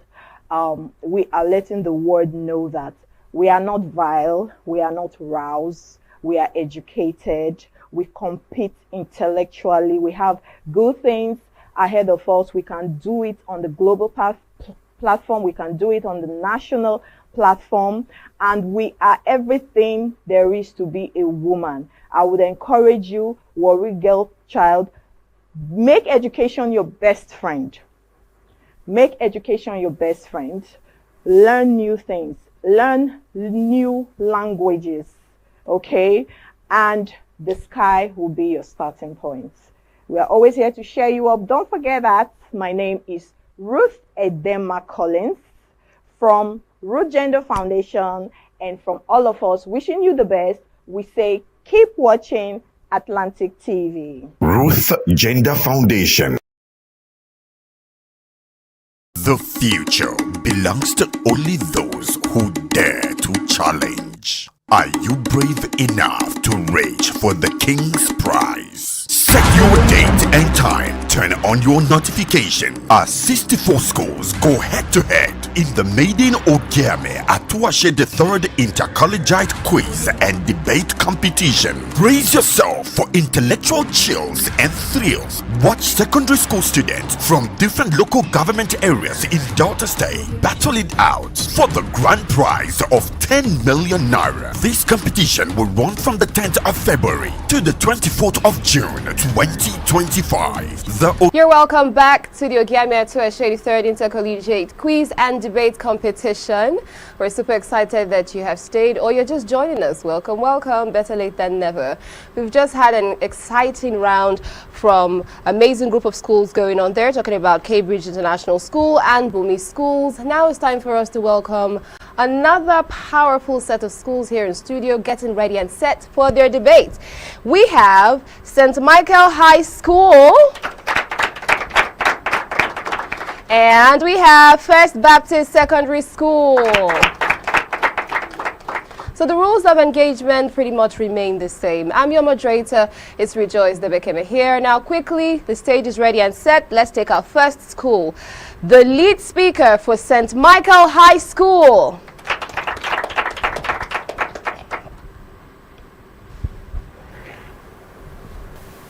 Good day, moderator, panel of judges, accurate timekeeper, my co-debaters, viewers, ladies and gentlemen.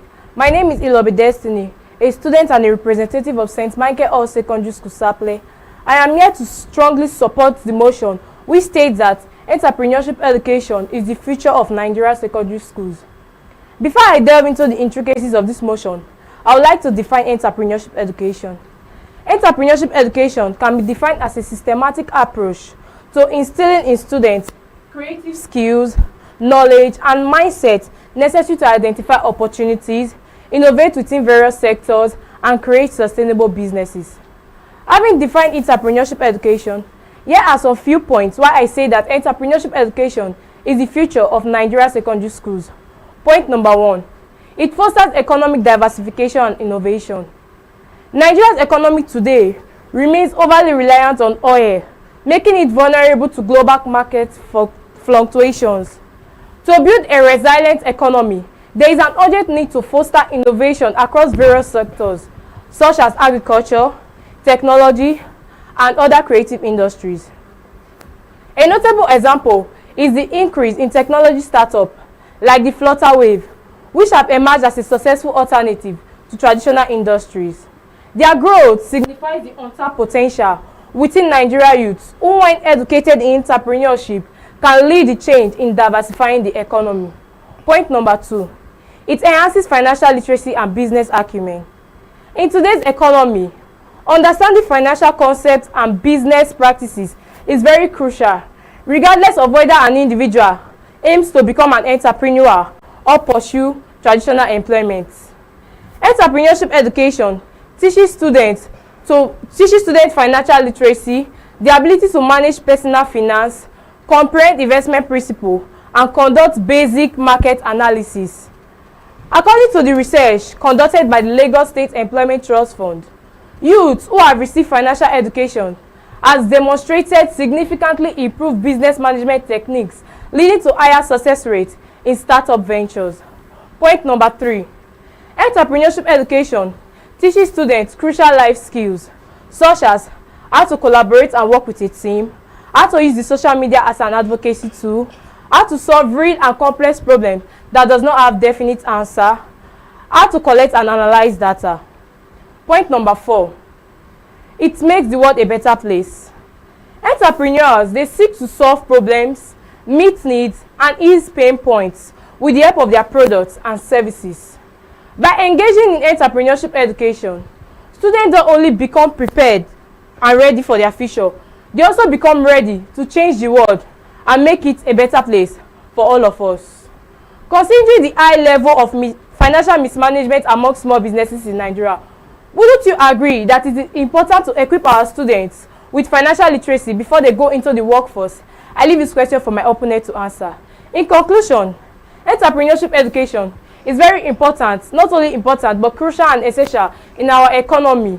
And it is also important in our country so that we can make the world a better place for all of us. Thank you. Thank you too. We have just heard from St. Michael High School there with their lead speaker. Now up next, let's make welcome the lead speaker from First Baptist Secondary School.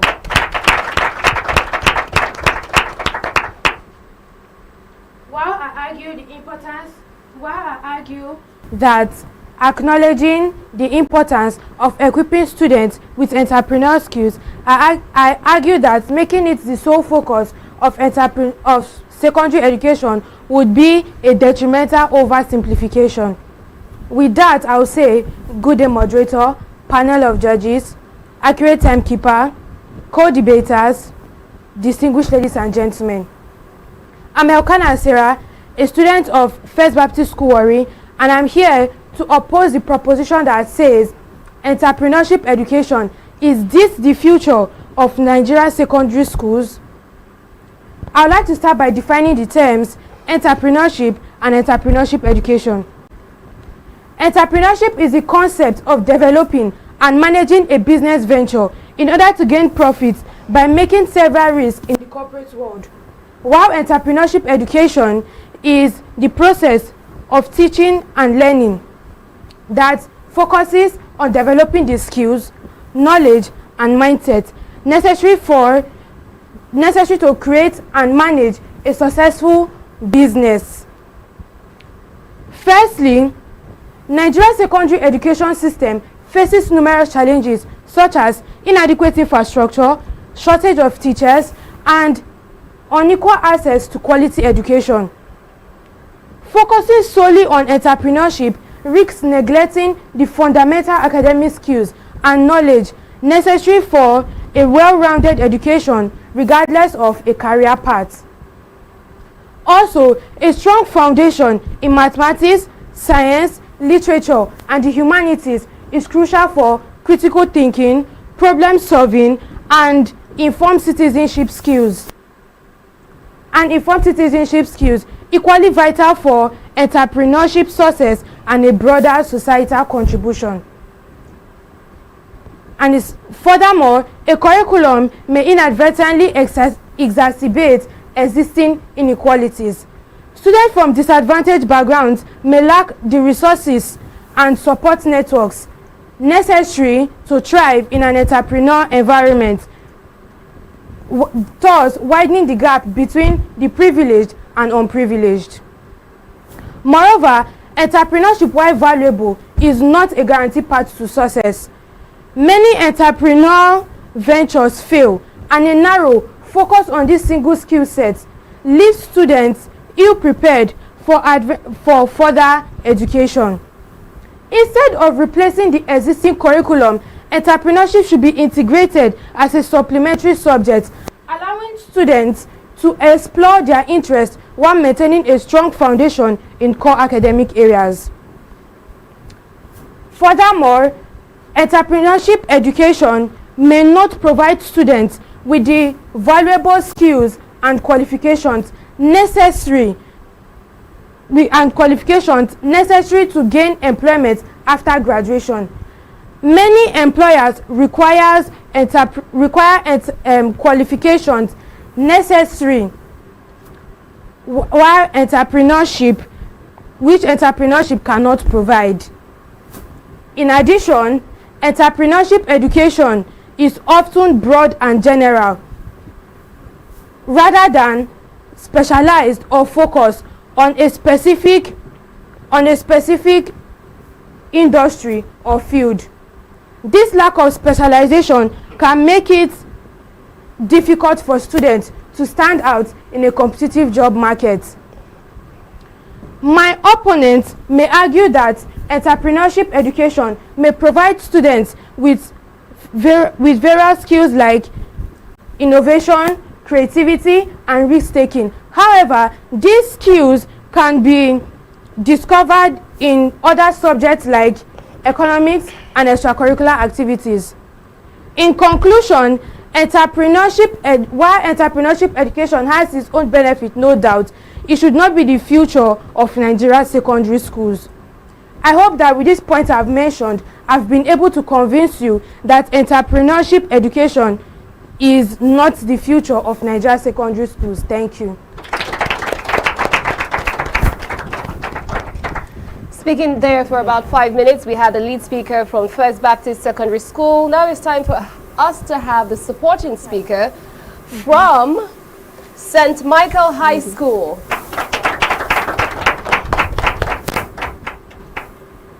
Good day, moderator, panel of judges, accurate timekeepers, my co-debaters, viewers, ladies and gentlemen. My name is Ogiame Atuwatse, representing St. Michael All Secondary School, Sapele. I stand here today to support the motion which states entrepreneurship education is the future of Nigerian secondary schools. In addition to what my partner has said, entrepreneurship education fosters essential competencies such as critical thinking, problem solving, and financial literacy, all vital for navigating today's complex economic landscape.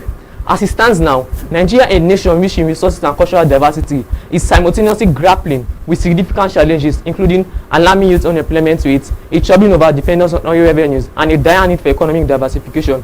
Reports indicate that youth unemployment in Nigeria exceeds 30%, leaving millions of young Nigerians without meaningful employment. Integrating entrepreneurship education into secondary schools stands as a critical solution, equipping students with the tools necessary to navigate their economic realities and contribute to the nation's development. Here are some compelling reasons why I say entrepreneurship education is the future of Nigerian secondary schools. 1. Alleviating youth unemployment. One of the most pressing issues affecting Nigeria today is youth unemployment. The National Bureau of Statistics reports that over 60% of young people struggle to find work due to a significant gap between the skills imparted by the traditional educational system and the demand of the current job market. By introducing entrepreneurship education, students can learn to create their own job and stimulate economic activity. Programs focusing on practical skills, business planning, and innovation can empower students to establish small-scale enterprises.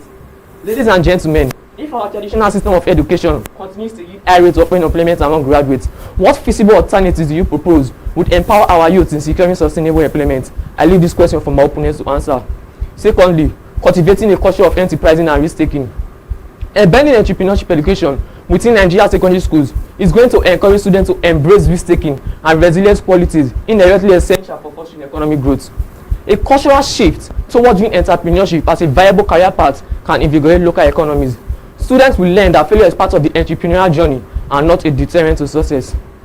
Countries with robust entrepreneurship educational programs such as Canada and Israel showcase higher rates of business creation and a culture that values innovation. By nurturing a similar ethos in Nigeria, we can harness the creativity of a new generation. In conclusion, integrating entrepreneurship education into secondary schools is not simply beneficial, it is essential for equipping our youth with the skills required to combat systemic challenges like unemployment, foster innovation, and drive economic diversification. By nurturing an entrepreneurial mindset, we can instill in students the drive to become proactive contributors to their communities and the nation as a whole. By integrating entrepreneurship education into secondary schools, we inspire a richer dialogue about the most effective method to empower Nigeria's next generation of leaders. Let us advocate for educational reforms that prioritize entrepreneurship, thereby laying down sustainable growth in Nigeria. Thank you. Thank you too. Oh wow, that's the only man standing among the debaters right now amongst the three amazing ladies that are here representing St. Michael High School. Now it's time for us to hear the supporting speaker from First Baptist Secondary School. Standing on existing protocols, my name is Rachel Opune, a student of First Baptist School, Warri. I am honored to stand before you all today and engage in this respectful and intellectually stimulated debate on the motion, entrepreneurship education. Is this the future of Nigeria secondary school? While entrepreneurship education is a valuable and respectful skill set for the 21st century, I stand to oppose the motion that it is the future of Nigeria secondary school. As a supporting speaker, I would like to build up from the arguments presented by my chief speaker. Here are my points to back. Here are my points to back up our stance. Firstly, entrepreneurship education is not a one-size-fits-all solution. Not all students want to become an entrepreneur, and forcing them into it could lead to disappointment and disengagement. We need to recognize that our students have diverse interests, strengths, and careers aspiration. Our educational system should provide a wide range of options and pathways for our students to explore and not forcing them into entrepreneurship education. Also, entrepreneurship education is not a magic bullet to Nigeria's economic problem. Although it may have certain benefits, but it is not suitable for an exchange for a more comprehensive and economic development strategy.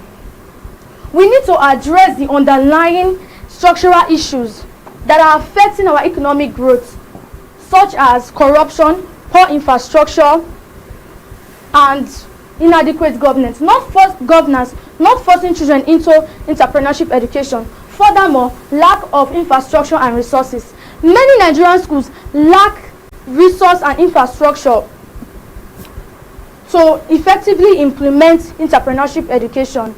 Our schools fail to provide the basic necessities such as textbook, desks, and even well-trained teachers. In addition, many Nigerian schools lack access to technology, and entrepreneurship education often entails technology. Which kind of future will we build when there is no effective implementation of these resources? In conclusion, while entrepreneurship education has its own benefits, I strongly believe that it is not the future of Nigerian secondary school. Thank you. What an interesting session we've had so far. We've had some strong debates and some very interesting argument points going on there from the two different schools, St. Michael High School and First Baptist Secondary School. Let's celebrate them. Now it's time for us to take a breather, and then when we return, we'll find out what our distinguished judges have to say and what the score sheets will reveal. Please stay with us. The Ogiame Atuwatse III Inter-Collegiate Quiz and Debate Competition is proudly presented by the Office of the Sole Representative of the Olu of Warri to the NMTCL in conjunction with Gora Care Foundation and proudly sponsored by Rokotech Integrated Services Nigeria Limited and Ali Innovative Nigeria Limited. Ruth Gender Foundation. Media partners Atlantic Media and TV Group, Kora Radio, Prime Gossip Gazette, and Oyo-Ekòró TV. Ruth Gender Foundation. I'm Ruth Edema Collins. I hold a first degree in physics electronics, a postgraduate qualification in business administration, and a nationally certified French language tutor. Career-wise, I'm an educational facilitator. I'm the managing director at Atlantic Media and TV, and I'm also a director at Rokotech Integrated Services Nigeria Limited. I'm a wife and a mother, and I like dressing up to show up. Yeah, so that's basically me. Thank you. Root Gender Foundation was inspired from my personal experiences growing up as a young girl in a typical Nigerian environment. For me, it was being different. It made people bully me, abuse me, and harass me. I was always misunderstood and underrated. Root Gender is a foundation that is dedicated to building confidence in the Nigerian girl child through educational and inspirational programs, like supporting programs that promote girl child education. We also organize physical exercises for our young girls for the overall well-being of their mental and physical states, and also for the acquisition of self-defense skills. We also sensitize girls on laws that protect them. In our constitution, a lot of girls do not know that they have rights, that there are laws that protect their interests in Nigeria. Hence, they are vulnerable, they are living in fear, which is stopping them from reaching their full potentials. So we sensitize them on the laws that protect their interests. This, like I said, is visioned towards building confidence in the Nigerian girl child. So that is just a wrap-up of what we do at Root Gender Foundation. I would say I resonate with the struggles and the challenges of the girl child, particularly the Warri girl child. I happen to grow up in the heart of Warri.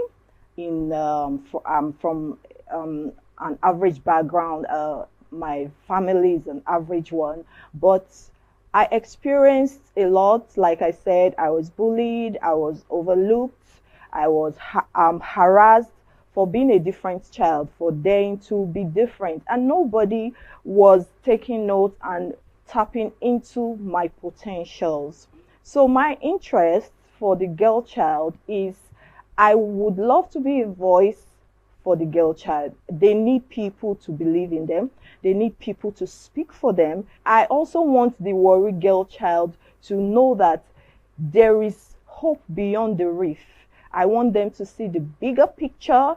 I want them to know that they can compete on global platforms. They can compete on international platforms, and they can do very well. We have the likes of Ada Gold, or Maumi, and the rest of them. They are all competing very well on international platforms, and I know that you too can do that, and I want you to know that is why we are here. Root Gender Foundation is here to make you understand that you can actually be what you want to be.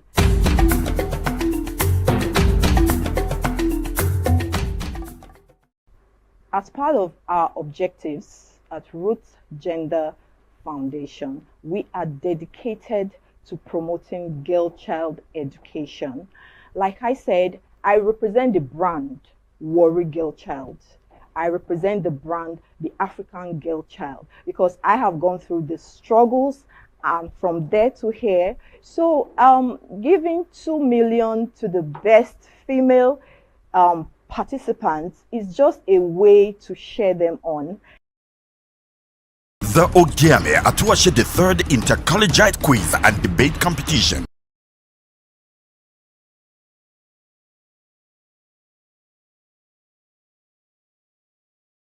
Alrighty then, we are still here at the Ogiame Atuwatse 3rd Inter-Collegiate Quiz and Debate Competition. Rejoice Debekeme is my name, I'm your moderator, and we have had some outstanding performances so far. Right now, can we celebrate St. Michael High School and First Baptist Secondary School for their delivery? Amazing. Now that we've heard from all the debaters, it's now time for us to push the touchlights to the panel of experts. Let's hear what they've got to say. Oh my. Okay, nice one this time. They knew their topics, but wanting to convince me, I don't know, or maybe for others, all the same, they were able to do what they had to do. One thing that is still failing some of us is this cramming thing. At the time you miss your is or was, you begin to fumble. So you have to know your subject. Then secondly, just a correction here. Are we all here to learn? My name is not R. Yeah. Yes, that's it. So, and your name comes first. Your surname is second, unless you are instructed. Like when you go to the bank and they say surname first. Well, basically, the name comes first. Ochuko, Orogo. Thank you. So true. Well, it's been so entertaining and engaging. And one observation, I think the supporting speaker for this session, they did very well. I'm impressed.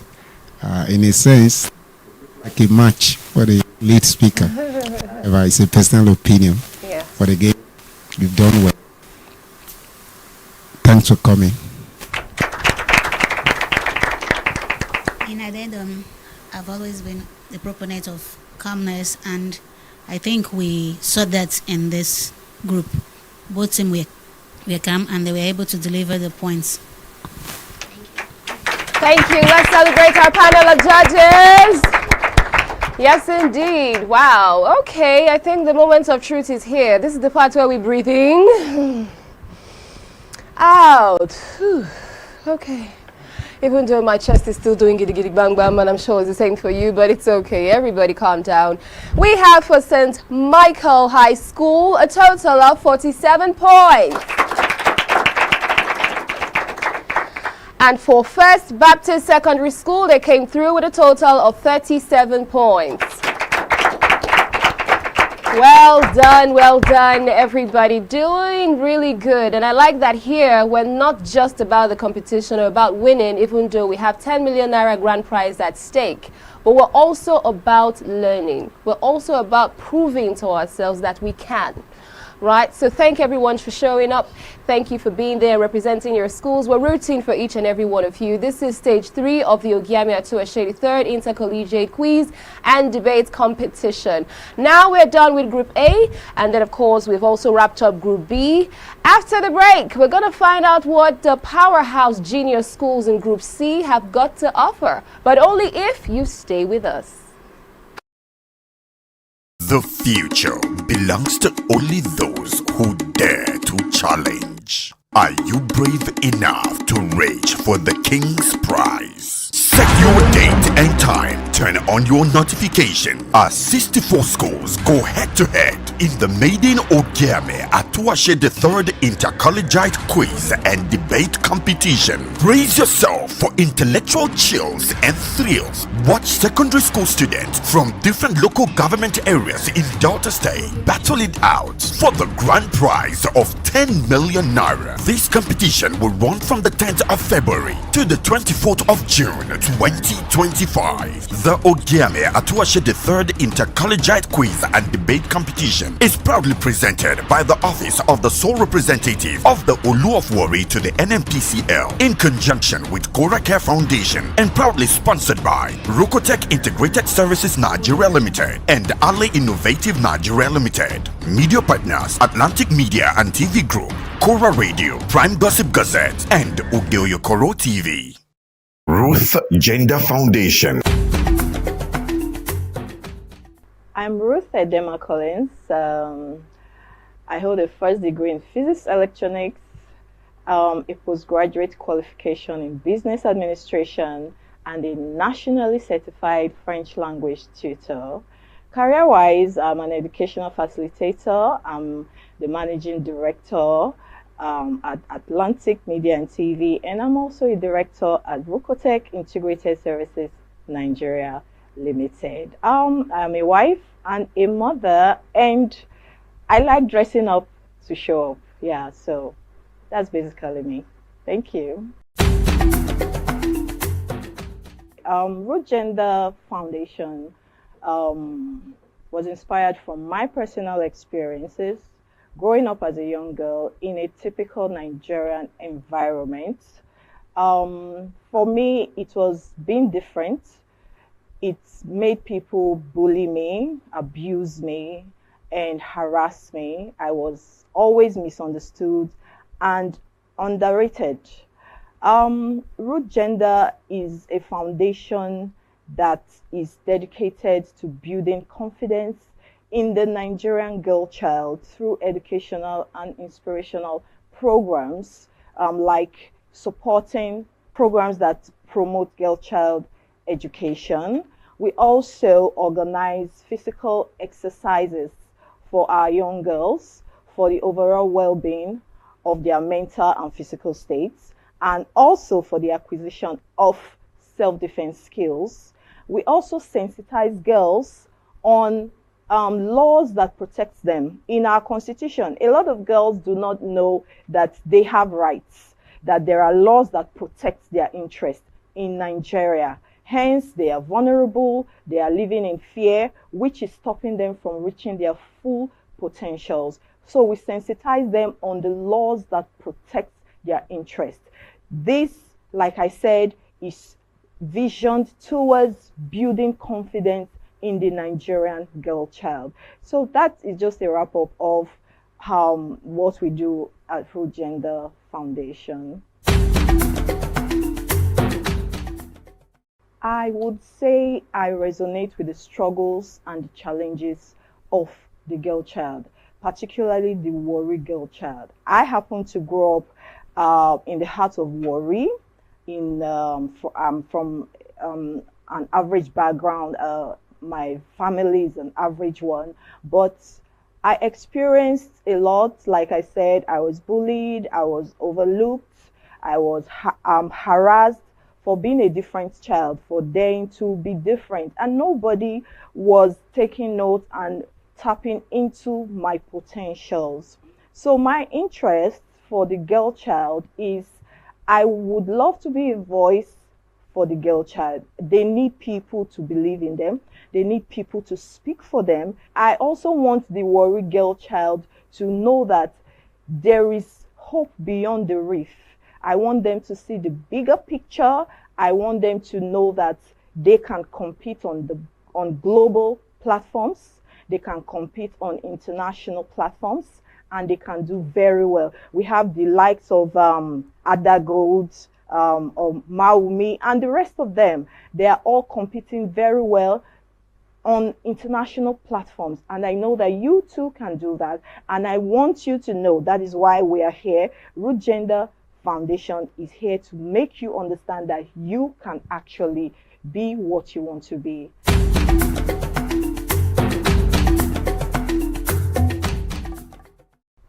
As part of our objectives at Root Gender Foundation, we are dedicated to promoting girl child education. Like I said, I represent the brand Warri Girl Child. I represent the brand the African Girl Child, because I have gone through the struggles and from there to here. So giving 2 million to the best female participants is just a way to share them on. It's just a way to make them know that we believe in you. I believe in you. You can look up to us. We are sharing you on. It is not about the money. We believe in your potential. We want our girls to know that you are doing the right thing at the right time. You are in the right place, and this is what you should be doing. That's why we are supporting you, and we will always be here to support you. Girl-child empowerment to me is enforcing laws that protect our girl child. You know, my NGO, we've been pursuing a bill that we will see to be passed. We are asking that our girls should be allowed to carry pepper spray as weapons of self-defense. Because if you look at it, our women have nothing to protect themselves. They are just there by the grace of God. So we are pursuing laws that will protect the girl child. So empowerment, girl child empowerment to me is enforcing laws that protect the girl child, educating the girl child on time and money management, financial literacy, and equipping them with self-defense skills. Also, access to quality education. This to me is girl child empowerment and nothing more. A girl child must possess effective communication skills. They should be able to communicate effectively. A girl child should be financially literate. She should know how to manage her finances, and she should also know how to manage her time. Yes. Also, most importantly, another skill is self-awareness. It's important for our girls to know who they are, to believe in themselves. That's the vision of our NGO, building confident girls that can achieve their full potentials in Nigeria. That is our NGO's vision. So yeah, those are some of the skills I believe that the girl child should possess.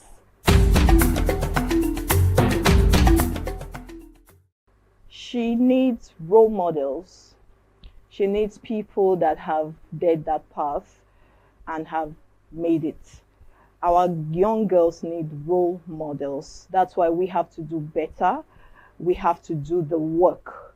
We have to bridge the gap. We have to share them on like we are doing. You can achieve your dreams.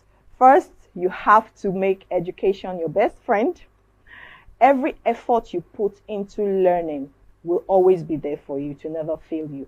Boys will break your heart, people will break your heart, but every effort you put towards learning anything, everything will always come through for you. So for you to achieve your dreams, look towards the right people, look towards the right direction. There are people that have achieved in that route. I will encourage you to look up to them, learn from them. That is just the way to achieve your dreams. My message to the Warri child, like I said, I represent the brand Warri Girl Child. We are letting the world know that we are not vile, we are not roused, we are educated, we compete intellectually, we have good things ahead of us. We can do it on the global platform, we can do it on the national platform, and we are everything there is to be a woman. I would encourage you, Warri Girl Child, make education your best friend. Make education your best friend. Learn new things. Learn new languages. Okay? And the sky will be your starting point. We are always here to share you up. Don't forget that my name is Ruth Edema Collins from Root Gender Foundation, and from all of us wishing you the best, we say keep watching Atlantic TV. Ruth Gender Foundation.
The Ogiame Atuwatse the third Inter-Collegiate quiz and debate competition. What is happening? It is the Ogiame Atuwatse the third Inter-Collegiate quiz and debate competition. Just in case you did not know, now you know.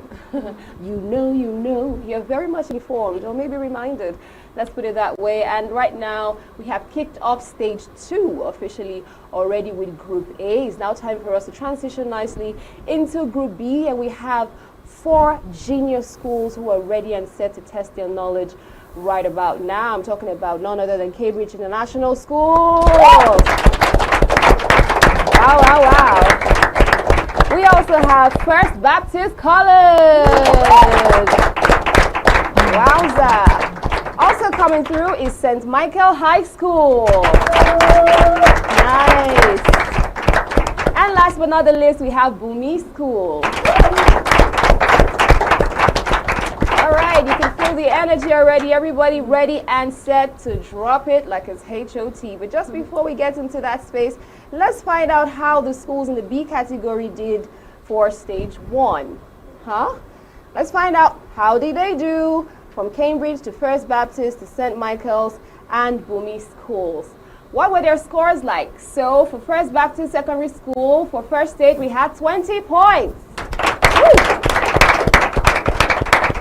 Bumi schools came in second with 17 points. St. Michael High School also braced themselves up and came through with 15 points. And Cambridge International School came through with 14 points. Nice. So they have done pretty much well during the first stage. Let's see how they're going to do. We believe they're going to do better, bigger, and brilliant for this second stage. How about we meet our contestants right about now? From Cambridge International School, we have Okechukwu Valentina. Commanding me, Alicia. Nice. And from First Baptist College, we have Babatunde Muyiwa. Adeojo Adamlola Emmanuel. Awesome. They are going to be battling it out intellectually for the first set of schools for Group B. We're going to find out how they're going to do shortly. But just before we do all of that, let's break the ice quite a bit. From Cambridge International School, tell me real quick, who gossips more? The guys? The girls? No, the guys. The guys! I know. They always act like they don't talk, right? But they do. Tell me why you think they're the ones who gossip more. I feel because they do so in secret, but very secretive. Yes. Oh, let's gist, Joe. I know, right? They do so in secret. They're just deceiving us and feeling like, I know. Okay, so First Baptist, what do you have to say about that? The girls. The girls? So you think they're pretending? They're just acting like fine girls we love Jesus, but they're always talking. They do theirs in public. In public? They don't even hide it. Oh, my gender. My gender. Why do you think they do that? Why do you think they gossip so much? Because they're just girls? I see that a lot. You see that a lot. You're very observant. Girls talk a lot. 13 words per minute. And counting. Okay. Alrighty then. That's just a little icebreaker going on there to warm us up. It seems like it's almost girls versus guys going on there. Cambridge International School versus First Baptist School. Okay. It's getting intense already. We're going to find out how they do with their questions for this first half. Contestants, are you ready? Yes, ma'am. I can hear you. Contestants, are you ready? Yes, ma'am. Alrighty then, let's do this. We're starting off with Cambridge International School. Which element is essential for making bones and teeth harder? A, sodium. B, calcium. C, potassium. D, magnesium. B, calcium. That is correct. First Baptist College, let's do this. What is the name for numbers that cannot be written as simple fractions? A, natural numbers. B, integer numbers. C, rational numbers. D, irrational numbers. D, irrational numbers. That is correct. Cambridge, over to you. What happens to a magnet's strength when it is heated? A, increases. B. Decreases. C. Stays the same. D. Reverses polarity.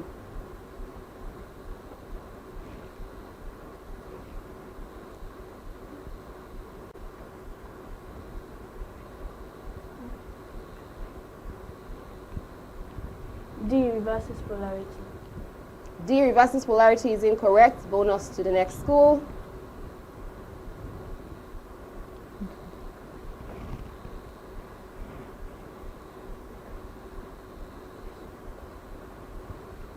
A. Increases.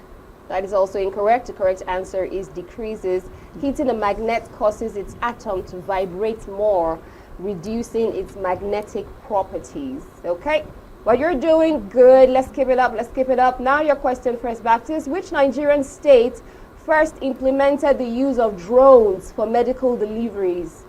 A. Lagos. B. Kaduna. C. Cross River. D. Ogun. A. Lagos. That is incorrect. Bonus to next school. D. Ogun. That is also incorrect. Kaduna State pioneered drone delivery of medical supplies in Nigeria. Now your question. What is the meaning of the prefix holy? A. One. B. Many. C. Few. D. None. B. Many. That is correct. First Baptist, what is formed when ethanol burns in plenty of oxygen? A. Carbon monoxide and water. B. Carbon dioxide and water. C. Carbon and water. D. Carbon dioxide only.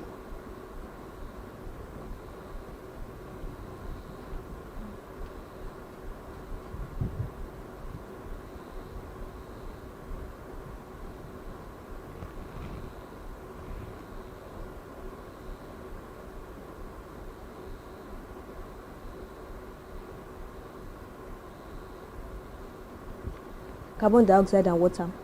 That is correct. Cambridge, what is the probability of getting at least one head when two coins are tossed? A. 1/4. B. 1/2. C. 3/4. D. 1.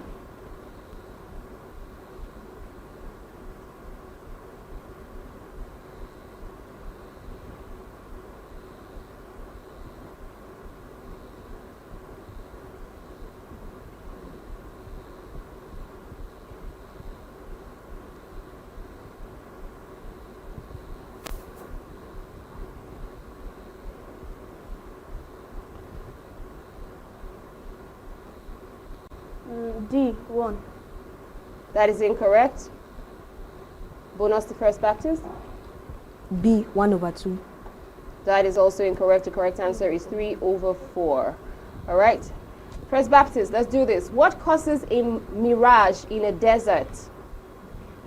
A. Reflection. B. Refraction. C. Total internal reflection. D. Diffraction.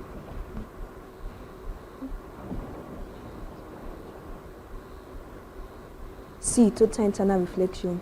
That is correct. Cambridge, what crop did Nigeria become Africa's largest producer of in 2023? A. Cassava. B. Yam. C. Rice. D. Maize.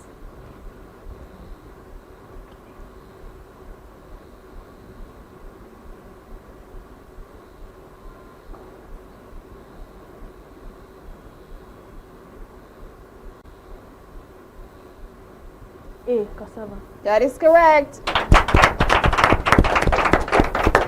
Okay, First Baptist, let's do this. What type of verb shows a completed action in the past? A. Present perfect. B. Past perfect. C. Simple past. D. Past continuous.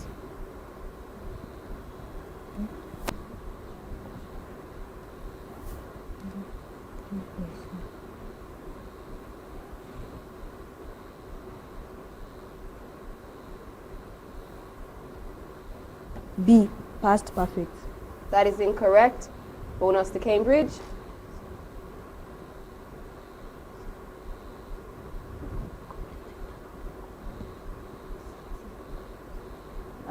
C.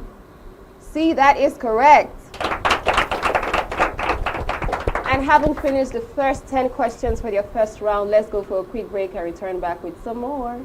The future belongs to only those who dare to challenge. Are you brave enough to reach for the King's Prize? Set your date and time. Turn on your notification as 64 schools go head-to-head in the maiden Ogiame Atuwatse III Inter-Collegiate Quiz and Debate Competition. Brace yourself for intellectual chills and thrills. Watch secondary school students from different local government areas in Delta State battle it out for the grand prize of 10 million naira. This competition will run from the 10th of February to the 24th of June 2025. The Ogiame Atuwatse III Inter-Collegiate Quiz and Debate Competition is proudly presented by the Office of the Sole Representative of the Olu of Warri to the NMPCL in conjunction with Gora Care Foundation and proudly sponsored by Rokotech Integrated Services Nigeria Limited and Ale Innovative Nigeria Limited. Media partners Atlantic Media and TV Group,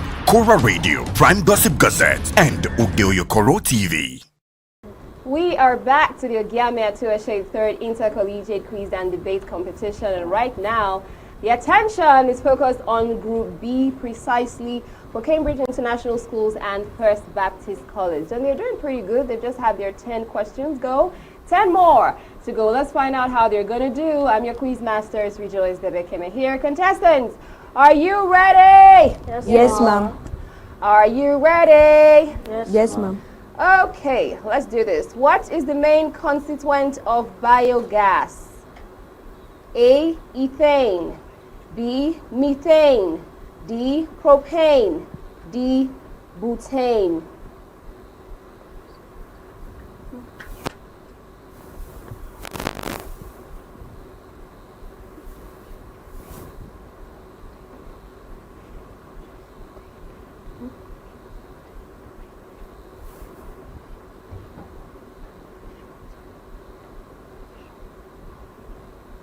B. That is correct. First Baptist, a wheel makes 120 revolutions in traveling 1 kilometer. What is the wheel's circumference? A, 8.33 meters. B, 12 meters. C, 10 meters. D, 15 meters.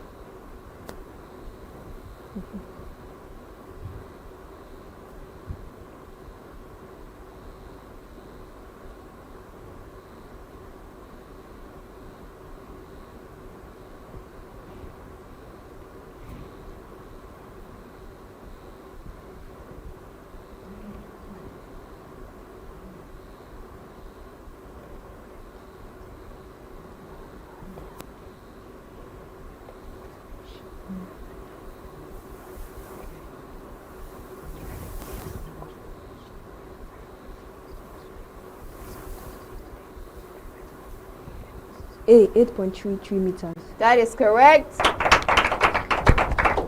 Cambridge, what property of a wave determines its color? A, amplitude. B, wavelength. C, speed. D, direction.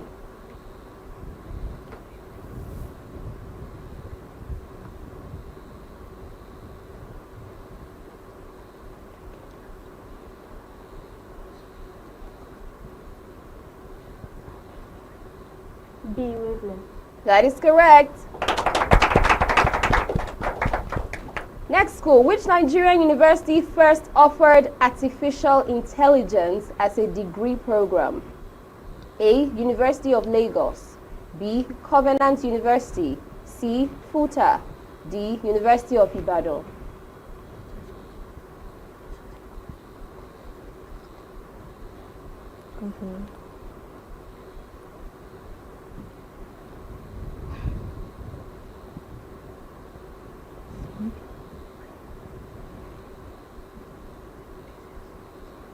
B. B, Covenant University is correct.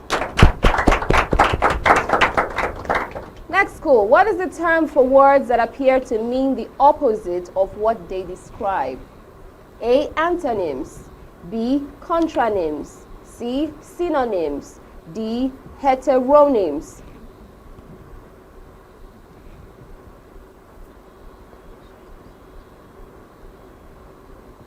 A. Antonyms. That is incorrect. Bonus to First Baptist. B. Contronyms. B. Contronyms is correct. All right, First Baptist, your question: what type of chemical reaction produces soap from fats? A. Decomposition. B. Saponification. C. Neutralization. D. Precipitation. B. Saponification. That is correct. Cambridge, let's do this. How many edges meet at each vertex of a cube? A. 2. B. 3. C. 4. D. 6.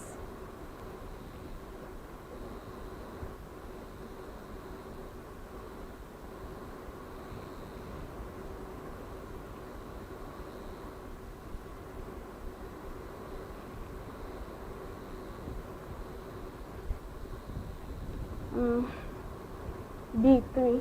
That is correct. Next, school, what is the name for materials that can be magnetized and attracted to magnets? A. Conductors. B. Insulators. C. Ferromagnetic materials. D.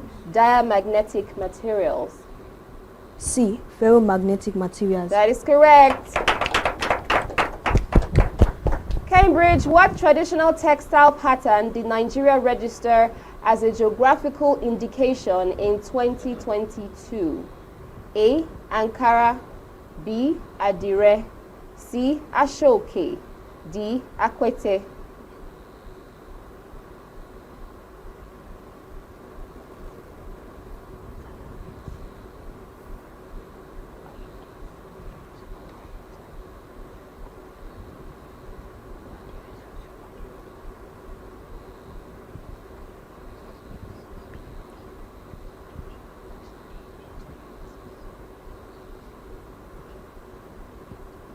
B. Adire.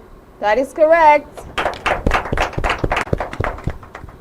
And the final question for this session: what is the study of the structure of words? A. Phonology. B. Etymology. C. Morphology. D. Syntax.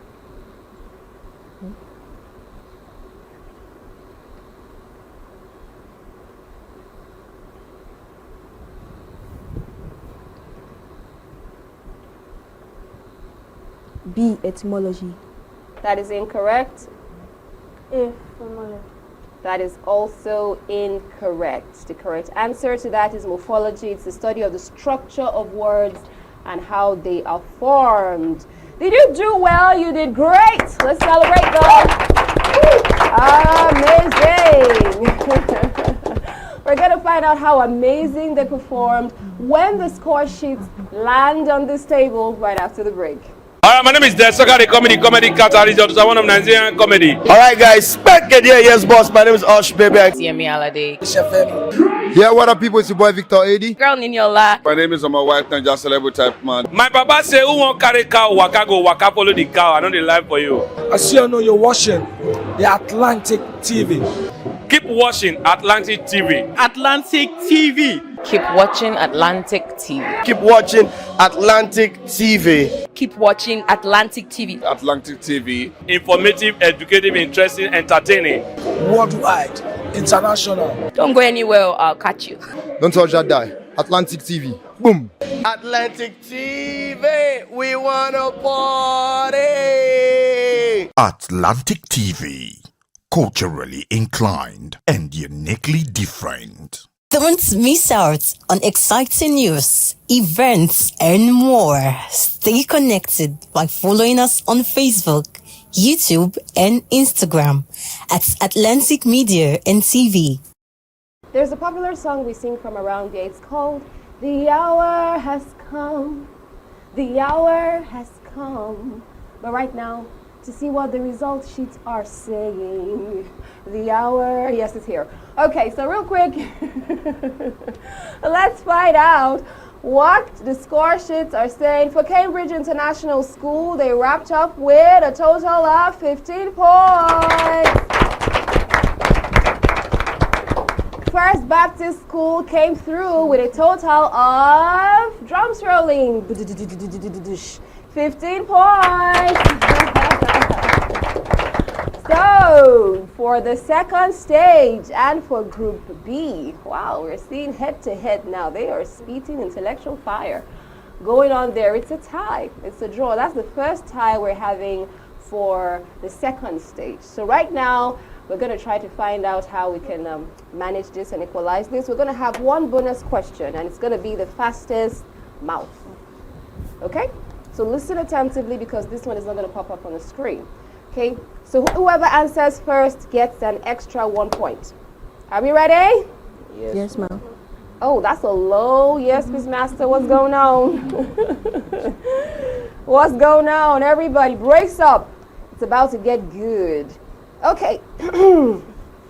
What punctuation mark was originally called a note of admiration? A, question mark. B, exclamation mark. C, period. D, semicolon. Exclamation mark. That is correct. Alrighty then. So we have First Baptist School at 16 points and Cambridge International School at 15. But did they do brilliant overall? Yes, they did. One more time, a warm round of applause. You are amazing. Okay, we're going to take a quick breather and then we're going to transition nicely to the next set of schools, which are St. Michael High School and Bumi Schools. Hey, I can't wait to find out what's going to happen. Are you ready? Yes, we are. Right after this. The Ogiame Atuwatse III Inter-Collegiate Quiz and Debate Competition is proudly presented by the Office of the Sole Representative of the Olu of Warri to the NMPCL in conjunction with Kora Care Foundation and proudly sponsored by Rukotech Integrated Services Nigeria Limited and Ali Innovative Nigeria Limited. Ruth Gender Foundation. Media partners Atlantic Media and TV Group, Kora Radio, Prime Gossip Gazette, and Oyo-Ekoro TV.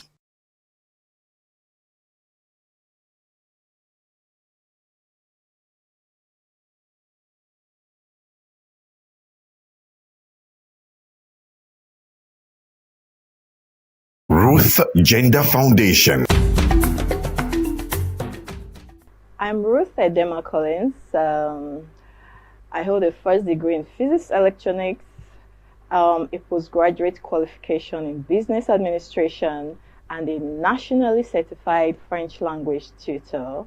Career-wise, I'm an educational facilitator. I'm the managing director at Atlantic Media and TV, and I'm also a director at Rukotech Integrated Services Nigeria Limited. I'm a wife and a mother, and I like dressing up to show up. Yeah, so that's basically me. Thank you. Root Gender Foundation. The Ogiame Atuwatse III Inter-Collegiate Quiz and Debate Competition.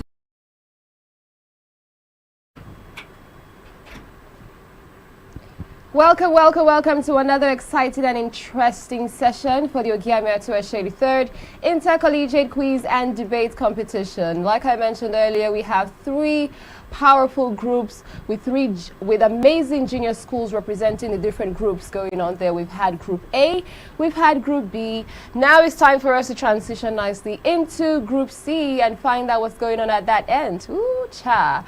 I'm your moderator, it's Rejoice Debekeme. Welcome to it. Let's celebrate ourselves for being here. So we have our debaters on standby, ready and set to prove their persuasive speaking skills going on here on this platform and on this stage.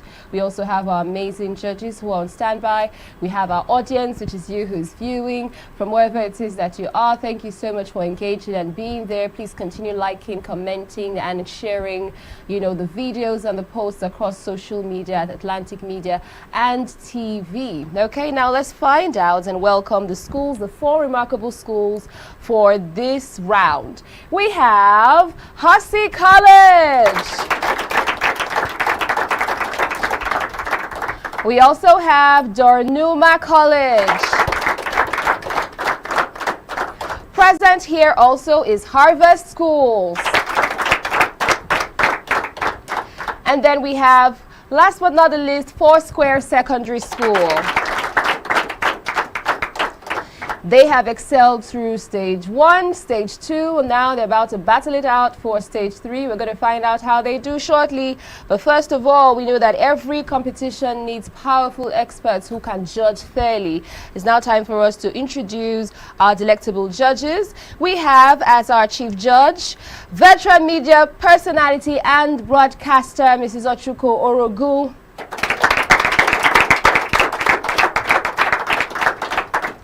We also have sitting professionally, Comrade Ajay Adaron Karen. Also a seasoned business administrator extraordinaire, we have Mrs. Jane Tosan Ibiayi Pribo Samuel.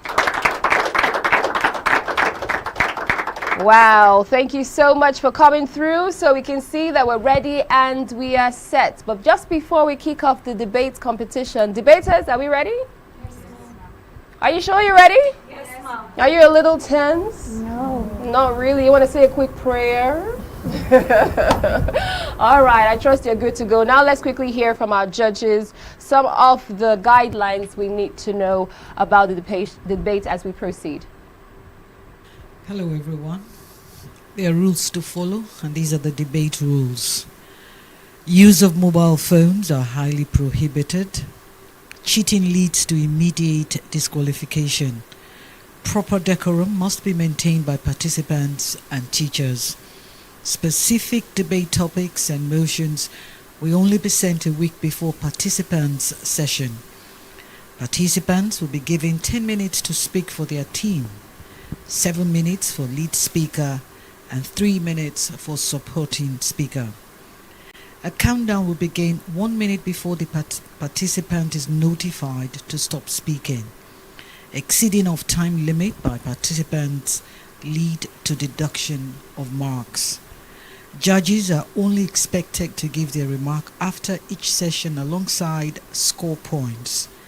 Participants will be judged based on stage presence, confidence, accuracy, time management, neatness, intellectual ability, and public speaking.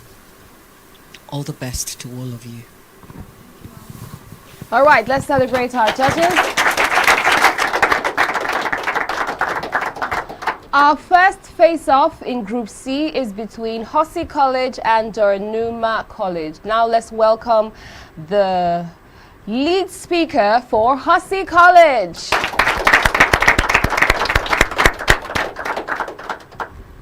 Good day, Mr. Moderator, panel judges, accurate timekeeper, co-debaters, distinguished ladies and gentlemen. My name is Oluwashemilore Daniel, here to propose the motion which states that rural students have more potential to succeed than urban students. Rural refers to areas outside cities and towns, while urban refers to cities and towns with high population densities and highly developed infrastructure.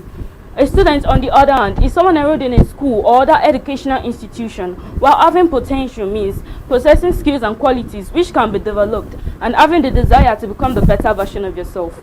Ladies and gentlemen, to begin with, rural students have stronger work ethic. Growing up in rural areas, students are often more exposed to the value of hard work and dedication from a young age.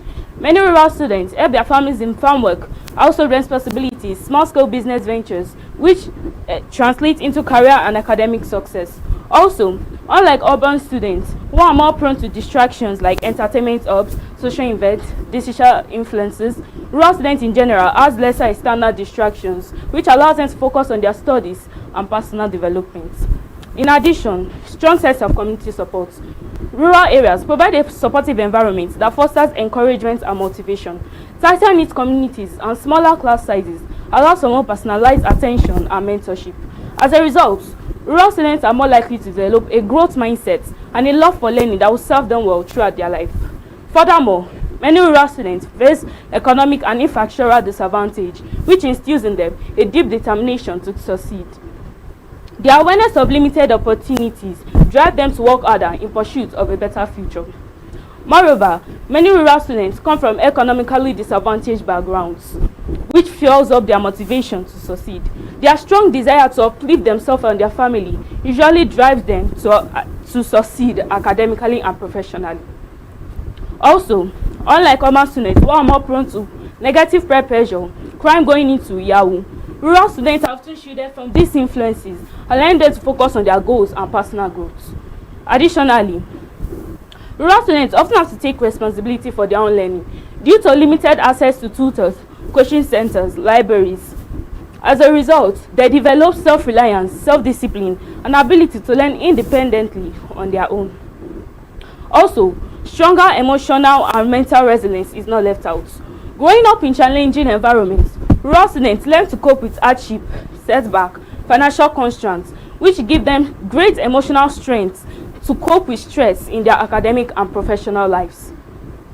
Conclusively, despite all these challenges they face, rural students, through their stronger work ethic, ability to overcome challenges, motivation to break cycle of poverty, stronger mental and emotional resilience, self-reliance and independence, they develop adaptability, resilience, and a strong drive to succeed. These qualities give them an edge over the urban students, proving that potential for success is not determined by location, but by determination and hard work. I hope with these few points of mine, I've been able to convince you all, without any iota of doubt, that rural students have more potential to succeed than urban students. Thank you. Thank you too. Thank you too. Wow, that was an interesting opening going on there from the lead speaker from Hussey College. Now let's make welcome the lead speaker from Doranuma College. In a world where potential knows no boundaries, it's astonishing that we still perpetuate the myths that rural students have more potentials to succeed than their urban counterparts. Yes, it's time to debunk this illusion and propose a clearer assumption, because success is not solely dependent on individual effort, geography, and mindset, but on access to quality education, mentorship, and opportunities that fosters growth and development. With this, I say, good moderators, impartial panel of judges, accurate timekeeper, my co-debaters, listeners, distinguished ladies and gentlemen, and my viewers at home. Standing before you is a certified student of Doranuma College, and my name is Lawani Utiain. I'm here to give clarity and strongly oppose the motion that says rural students have more potentials to succeed than urban students. The notion that rural students have more potentials to succeed than their urban counterparts is a misguided assumption that neglects the complexities of rural-urban disparities, limited access to quality education, and resources. Potential is not integral. Rather, it is nurtured and developed through access to quality education and resources.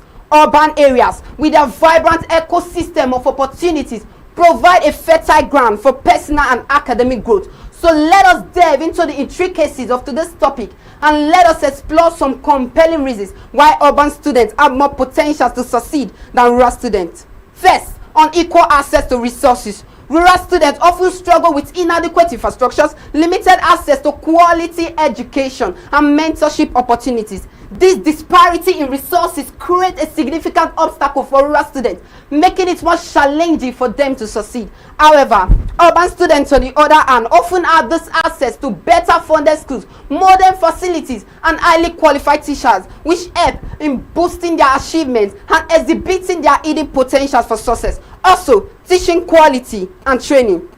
Urban schools often attract more experienced and highly qualified teachers who have access to ongoing training and development with dedication, commitment, and productivity. However, rural students, they lack this access to education. Many of them struggle to recruit and retain highly qualified teachers, thereby compromising the quality of education for rural students. Furthermore, socio-economic challenges. Rural students often struggle with socio-economic challenges, including poverty rates, lower media income, and limited job opportunities, which can have a profound impact on students' ability to succeed and focus on their studies. However, urban students, they have this exposure to higher education, employment opportunities, and higher media incomes, which help in providing stronger support system and opportunities for economic advancement and social mobility. Likewise, exposure to diversity and exposure to opportunities. Rural students, due to their homogeneous population, lack this exposure to diverse cultures and perspectives, which can destroy their ability and their insight to succeed. However, urban students, on the other hand, they have this exposure to diverse cultures, ideas, and perspectives, which help in broadening their insight. Students are more likely to interact with people from different backgrounds, participate in cultural events, head competition, and community service projects, thereby developing essential valuable social skills. Moving on, unlimited access to higher education. Rural students, they have this limited access to higher education. Majority of them struggle to pursue post-secondary education and career advancement. However, urban students, they don't struggle. They pursue post-secondary education with ease, and they follow diverse career paths, thereby providing them with a competitive edge in the job market. Moving on, sufficient access to technology. Rural students, they often lack reliable access to internet, computers, and laptops, which hinder their potentials to succeed in the 21st century. However, urban students, they have this widespread quality access to technology, helping them to learn, innovate, and stay connected. Also, quality access to healthcare facilities and environmental sustainability. Rural students often have limited access to healthcare facilities. A study by the World Health Organization revealed that rural students often struggle with higher rates of malnutrition and environmental instability, thereby leading to reduced academic achievement and cognitive impairment. However, urban students, on the other hand, they have this exposure to healthcare facilities. They have this access to nutrition and social services, which help in promoting environmental sustainability, societal well-being, and excellent academic performance. In addition, parental involvement. Urban parents are often involved in their child's education, volunteering in parent-teacher conferences in order to boost their child's academic performance and motivate them. However, rural students, they are often placed with the burden and responsibilities to cater and care for the family, making it difficult for them to succeed. Many of them even drop out from school due to gender inequality and inabilities to provide the necessities of life and to navigate through the complexities of life. Lastly, extracurricular activities. Urban students have access to extracurricular activities, including sports, clubs, and debates, excursion, which help in promoting holistic development and skill building, thereby enhancing their potentials. In conclusion, the notion that rural students have more potential to succeed than their urban counterparts is an ineffective, misguided, and flawed assumption that lacks evidence, fairness, and compassion. This notion is a bone in our throats that requires a comprehensive and compassionate response. So, I hope with no iota of that, like the doubting Thomas, have been able to convince you and not to brainwash you or bamboozle you or even befuddle you about the topic. That's rural students have more potential to succeed than urban students. Thank you. Okay. If you ask me, we can all agree that they came prepared, as dropping it like it's hot is the name of the game. We have set the stage on fire already with the lead speakers, coming through with their oratory skills and power. All right, let's find out what the supporting speakers have to offer. Now let's welcome the supporting speaker for Hussey College. Good evening, Mr. Chairman, panel of judges, co-debaters, accurate thank you, distinguished ladies and gentlemen. My name is Miracle Shemago Maduka. I'm a student of Oyo-Ekoro College and I'm here to support the motion which states that rural students have more potential to succeed than other students. In order to appreciate what my partner here have just said, rural students have more potential to succeed than other students. By the successful story and motivation, we have been more successful leaders, entrepreneurs and professionals that have emerged from a rural background. People that are unique experience and determination drive them to succeed at higher level than those of the other counterparts, such as the like of Alika Dankati, Mike Adenuga, Audrey Rizakalu, Jim Ovia, and Tony Elumelo. All these people, all these names I just mentioned, they came out from a rural background at the school at rural area, and they were successful. Additionally, deep connection to culture and ethical values. In rural communities often emphasize strong moral values, discipline, and respect. These values make rural students to develop integrity and strong sense of responsibility. This contributes to their profession and personal success, whereby they not become a mirror to the world and a mystery to be quoted by her, whereby they become a book to be read by her. Moreover, rural students have more opportunity for leadership development. In rural areas, students often take on leadership roles in school, churches, and community events due to the smaller population and tight-knit communities. This exposure to leadership makes them to develop confidence, decision-making skills, and ability to inspire others. Whereby, with this confidence in them, they can be able to stand anywhere and defend. They can be able to stand anywhere without no weakness, without no fear, to speak with boldness. Conclusively, access to technology, access to government and scholarship programs.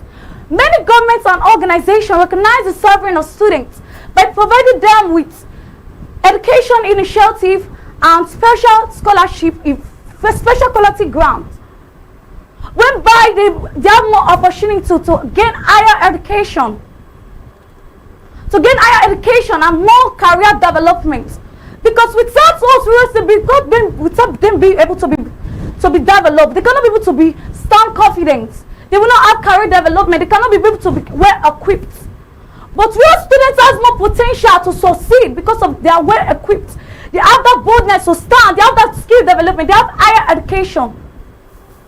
I hope with this few convincing points of mine, I've been able to persuade you that rural students have more potential to succeed than other students. Thank you. Thank you. We just had the supporting speaker there come through for Hussey College. So building momentum on here for the Ogiame Atuwatse 3rd Inter-Collegiate Quiz and Debate Competition. Now it's time for us to have the supporting speaker from Dornuma College.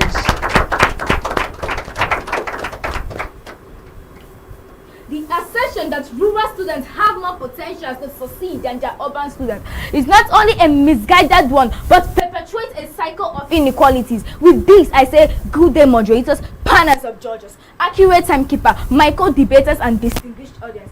Standing before you is a certified student of Dornuma College. My name is Oyo-Ekoro Scholastic Achoma, and I am here to strongly oppose the motion which says rural students have more potential to succeed than the urban students.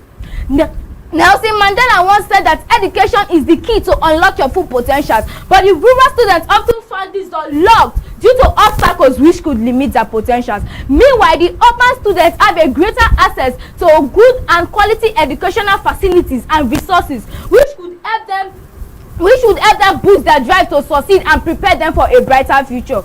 But the rural students often have limited access to quality education, fewer schools, and poor availability of resources. Also, the urban students are more exposed to a diverse and dynamic environment, which would help broaden their perspective and prepare them with the essential skills needed for the digital age. They also have access to mind-blowing opportunities which the rural areas often lack. Furthermore, the urban students have more access to career opportunities and professional networks, which is essential for the success in today's fast-paced and competitive job market. They can intern at top companies, attend industry events, and connect with professionals in their field, giving them a significant advantage over their rural counterparts. In addition, the urban students have more access to nutrition, healthcare services, and conducive place for learning, which is essential and vital for a student's academic performance, mental health stability, in which the rural students often struggle with. In conclusion, and with no iota of that, I hope I'll be able to convince you and not to brainwash you that the urban students have more insight and potential to succeed than the rural students. Thank you.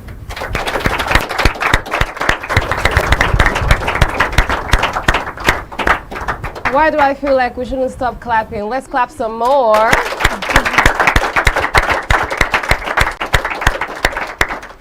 I think when we have our presidents running for a campaign with the next electoral elections coming up, they have people who can stand in for them and speak on their behalf throughout the country, right? Alrighty then, so we've just heard from the lead speakers and supporting speakers for Hosi College and Darnuma College. Let's celebrate them one more time. Amazing. Wonderful, interesting, beautiful. There are lots of words I can use to just express how we're feeling right on here, and we know that you're feeling the same wherever it is that you are. Please keep your comments coming through and coming in. Let's take them across our social media platform at Atlantic Media and TV. We're going to go for a quick break, and then when we return, we're going to find out from the judges if the debaters have been able to convince them or maybe bamboozle them or confuse them about their debate topics. You don't want to miss that one. Stay close. The Ogiame Atuwatse III Inter-Collegiate Quiz and Debate Competition is proudly presented by the Office of the Sole Representative of the Olu of Warri to the NMPCL in conjunction with Kora Care Foundation, and proudly sponsored by Rukotech Integrated Services Nigeria Limited and Ali Innovative Nigeria Limited. Ruth Gender Foundation. Media partners Atlantic Media and TV Group, Kora Radio, Prime Gossip Gazette, and Oyo-Ekoro TV.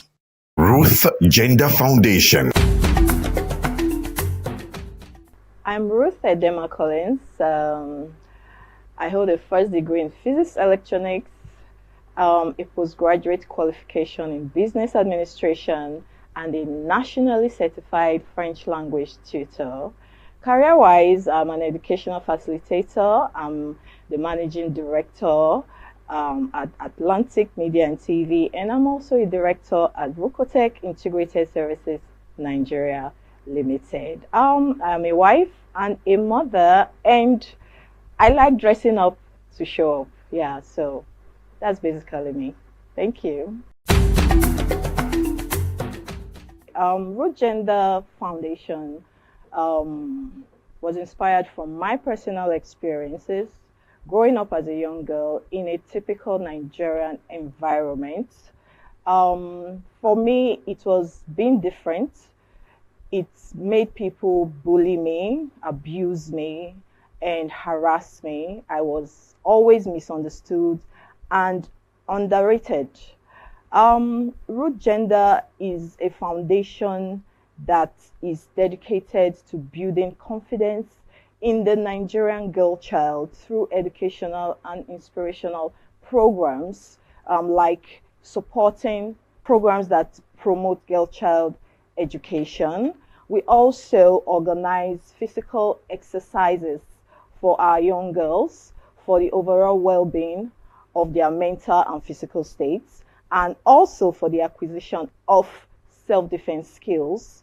We also sensitize girls on laws that protect them. In our constitution, a lot of girls do not know that they have rights, that there are laws that protect their interests in Nigeria. Hence, they are vulnerable, they are living in fear, which is stopping them from reaching their full potentials. So we sensitize them on the laws that protect their interests. These like I said, is visioned towards building confidence in the Nigerian girl child. So that is just a wrap up of what we do at Root Gender Foundation. I would say I resonate with the struggles and the challenges of the girl child, particularly the worry. The Ogiame Atuwatse the third Inter-Collegiate quiz and debate competition. I am smiling on here because, I mean, with the type of performance and presentations that I have witnessed and experienced in the last couple of minutes or hours, as it were, it's truly brilliant and impeccable. Can we celebrate all the schools and the representatives we've had so far?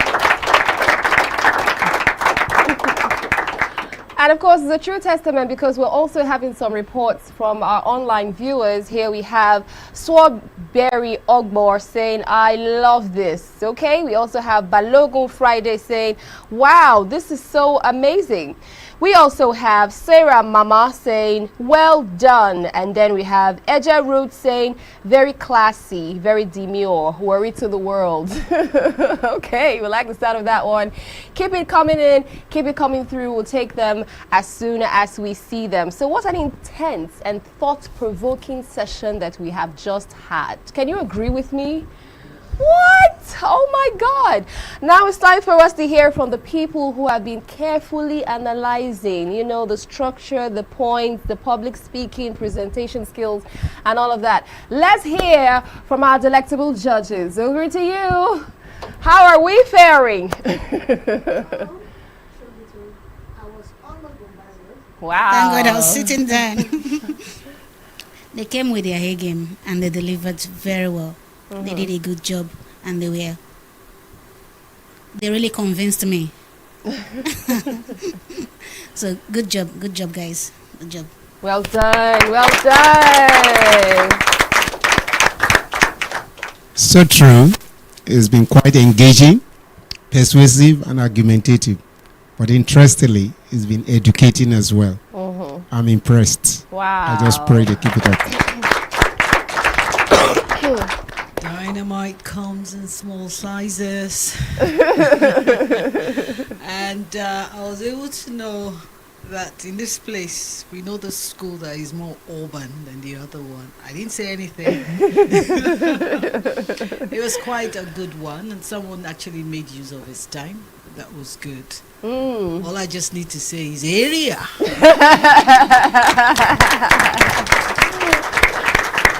Oh, wow, wow, wow. Okay, we have heard from the judges. Now it's time for us to see what the scores are saying. For Hussey College, we have drums rolling. 41 points. And then we have for Doranuma College, they came through with a total of 50 points.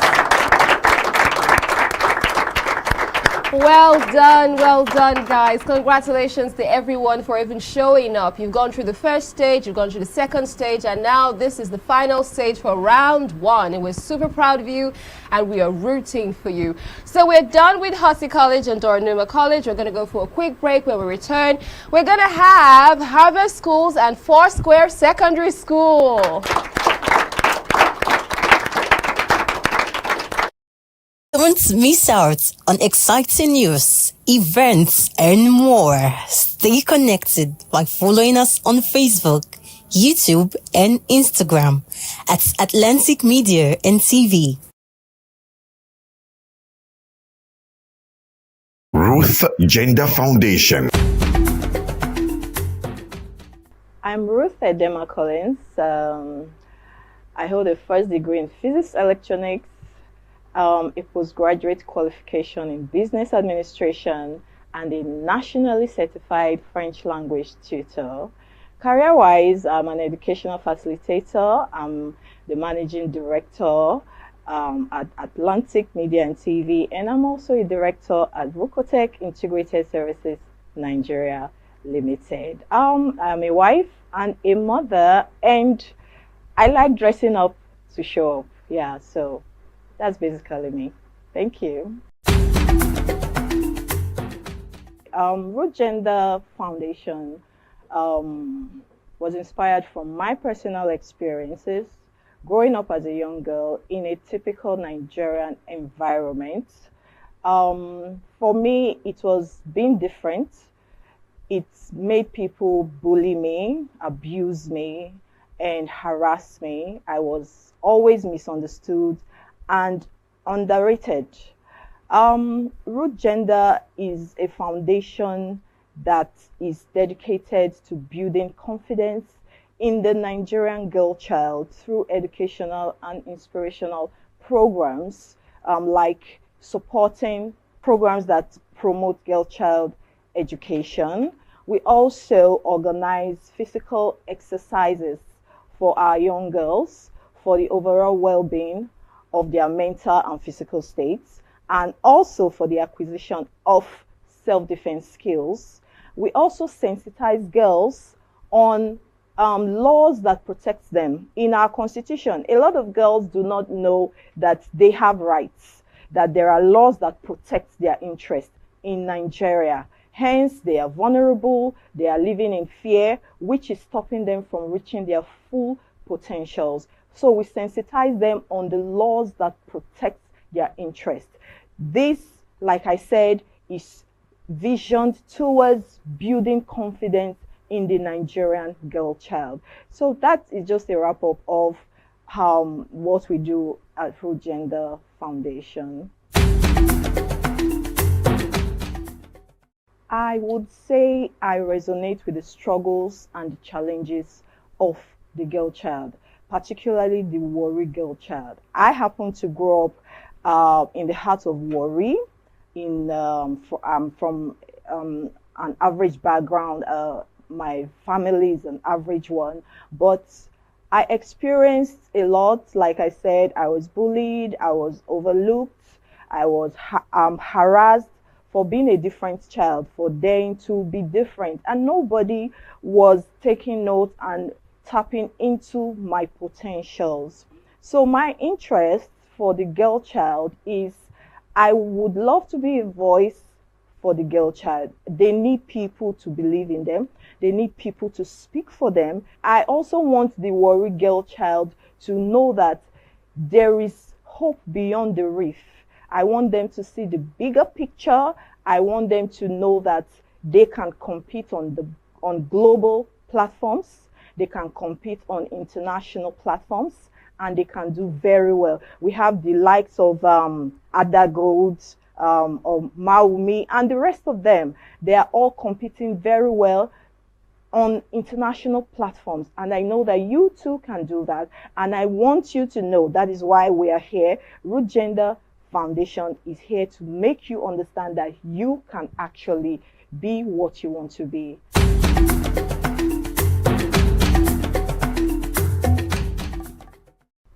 As part of our objectives at Root Gender Foundation, we are dedicated to promoting girl child education.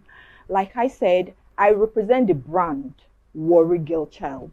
I represent the brand the African Girl Child, because I have gone through the struggles from there to here. So giving 2 million to the best female participants is just a way to share them on. It's just a way to make them know that we believe in you. I believe in you. You can look up to us.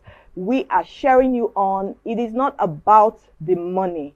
We believe in your potential. We want our girls to know that you are doing the right thing at the right time. You are in the right place, and this is what you should be doing.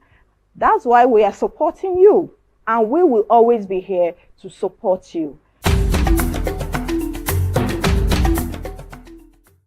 Girl child empowerment to me is enforcing laws that protect our girl child. You know, my NGO, we've been pursuing a bill that we will see to be passed. We are asking that our girls should be allowed to carry pepper spray as weapons of self-defense. Because if you look at it, our women have nothing to protect themselves. They are just there by the grace of God. So we are pursuing laws that will protect the girl child. So empowerment, girl child empowerment to me is enforcing laws that protect the girl child, educating the girl child on time and money management, financial literacy, and equipping them with self-defense skills. Also, access to quality education. This to me is girl child empowerment and nothing more. A girl child must possess effective communication skills. They should be able to communicate effectively. A girl child should be financially literate. She should know how to manage her finances, and she should also know how to manage her time.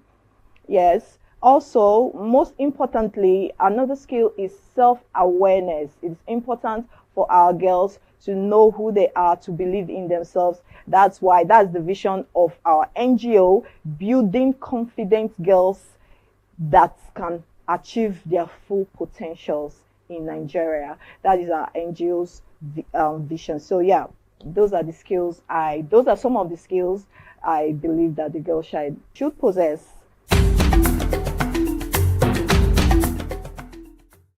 She needs role models. She needs people that have led that path and have made it. Our young girls need role models. That's why we have to do better. We have to do the work. We have to bridge the gap. We have to share them on like we are doing. You can achieve your dreams. First, you have to make education your best friend. Every effort you put into learning will always be there for you to never fail you. Boys will break your heart, people will break your heart, but every effort you put towards learning anything, everything will always come through for you. So for you to achieve your dreams, look towards the right people, look towards the right direction. There are people that have achieved in that route. I will encourage you to look up to them, learn from them. That is just the way to achieve your dreams. My message to the Warri child, like I said, I represent the brand Warri Girl Child. We are letting the world know that we are not vile, we are not roused, we are educated, we compete intellectually, we have good things ahead of us. We can do it on the global platform, we can do it on the national platform, and we are everything there is to be a woman. I would encourage you, Warri Girl Child, make education your best friend. Make education your best friend. Learn new things. Learn new languages. Okay? And the sky will be your starting point. We are always here to share you up. Don't forget that my name is Ruth Edema Collins from Root Gender Foundation, and from all of us wishing you the best, we say keep watching Atlantic TV. Ruth Gender Foundation.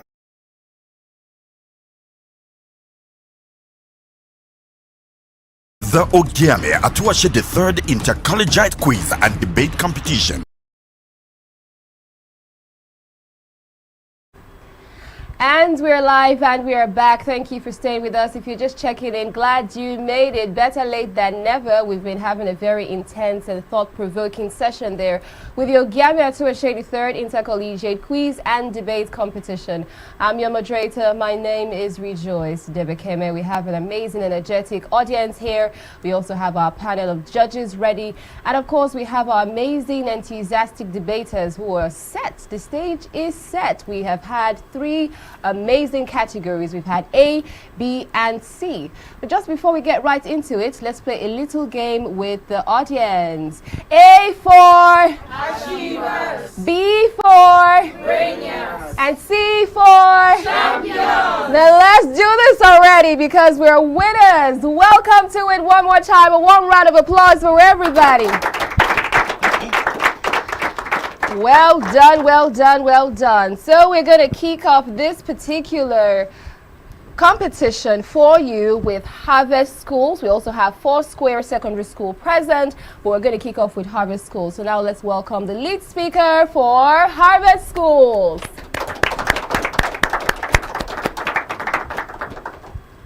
Good day, Mr. Chairman, panel of judges, the moderator, accurate timekeeper, co-debaters, esteemed boys and girls in the studio, distinguished ladies and gentlemen. My name is Ogiame Atuwatse. I'm an SS1 learner of Harvest School, and I'm here to support the motion which says involving students in community development projects should be compulsory. I would first of all like to enlighten you on what is community development.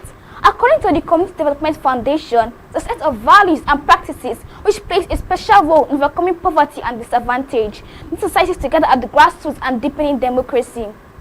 Examples are Servicom, adult education, job training programs, leadership programs, and lots more. Even this competition held by our great Oyo-Ekòró, the Ogiame Atuwatse III, is an initiative and a very good example as well. Students just need to make themselves available. It is paramount for students to be involved in community development projects because of the following benefits. Firstly, develop social responsibility. Community development projects can help students develop a sense of social responsibility and empathy for others.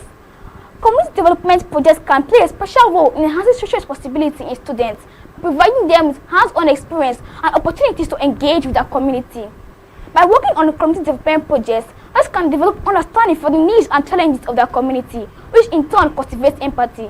When students engage with grassroots communities, they gain first-hand experience with the challenges people face. And when these students assume leadership roles, they are more likely to utilize resources effectively, excluding personal gain and corruption, which in turn will lead to a significant reduction in corruption and a substantial growth, ultimately benefiting the entire society. In 2019, statistics from the Corporation for National and Community Service said that 95% of students who participate in the community service report that it has a positive impact on their personal growth and development. Mr. Chairman, sir, can you compare countries like North Korea, but due to the country's isolated and authoritarian nature, community development projects are not a priority, and students are not typically involved in it.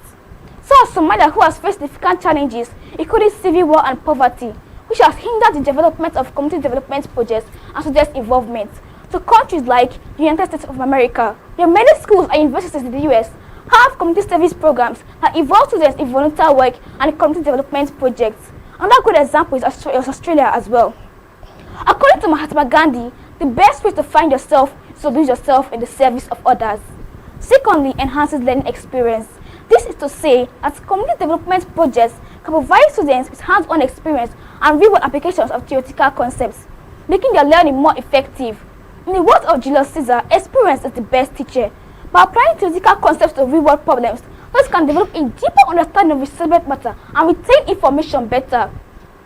This can also improve students' motivation and gaining practical experience, which in turn can help students explore different fields and interests to shaping their future career choice. In 2015, statistics for the Journal Education Psychology said that community service participation is associated with increased motivation, engagement, and achievement. Dear esteemed boys and girls in the studio, as students, how can we truly learn about social issues if we're not actively working to address them? Can we really call ourselves responsible citizens if we're not contributing to our community? Thirdly, it fosters community engagement. Kofi Annan said the future of our world is in the hands of our youth. We must educate and empower them to become active citizens and leaders. Community development projects can help students develop a sense of connection to their community and encourage them to become active citizens and leaders.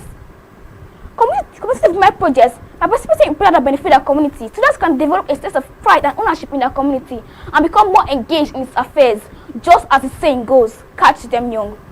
Dear esteemed boys and girls in the studio, as students, why can we just learn about our community's problems without doing something to help? Can we really make a difference in the world if we're not starting with our community? My opponents may argue that making community development projects compulsory for students will lead to a lack of interest and motivation. So I'd like to ask my co-debaters, did anyone ever start school with a burning desire to learn? Were we all born with an innate passion for education? As children, we were introduced to education, and as we progressed through our academic journey, we began to develop a love for learning. We found our interests, our strengths, and our passions, and I believe that the same can be true for community development projects, which consist of diverse projects. Hence, I argue that community development projects should be made compulsory for students, and they will eventually develop an interest and motivation for it. Finally, I, Ogechi Ekboka, strongly agree that students should be allowed to get seriously involved in the community development project because it exposes students to different social, economic, and cultural contexts. Civic engagement is not just a right but a responsibility. We must encourage and support young people in taking an active role in their communities, hosted by the National Youth Leadership Council. It also strengthens their sense of empathy and understanding the need to show concern to humanity, generally as good patriots of our great country, Nigeria. Thank you.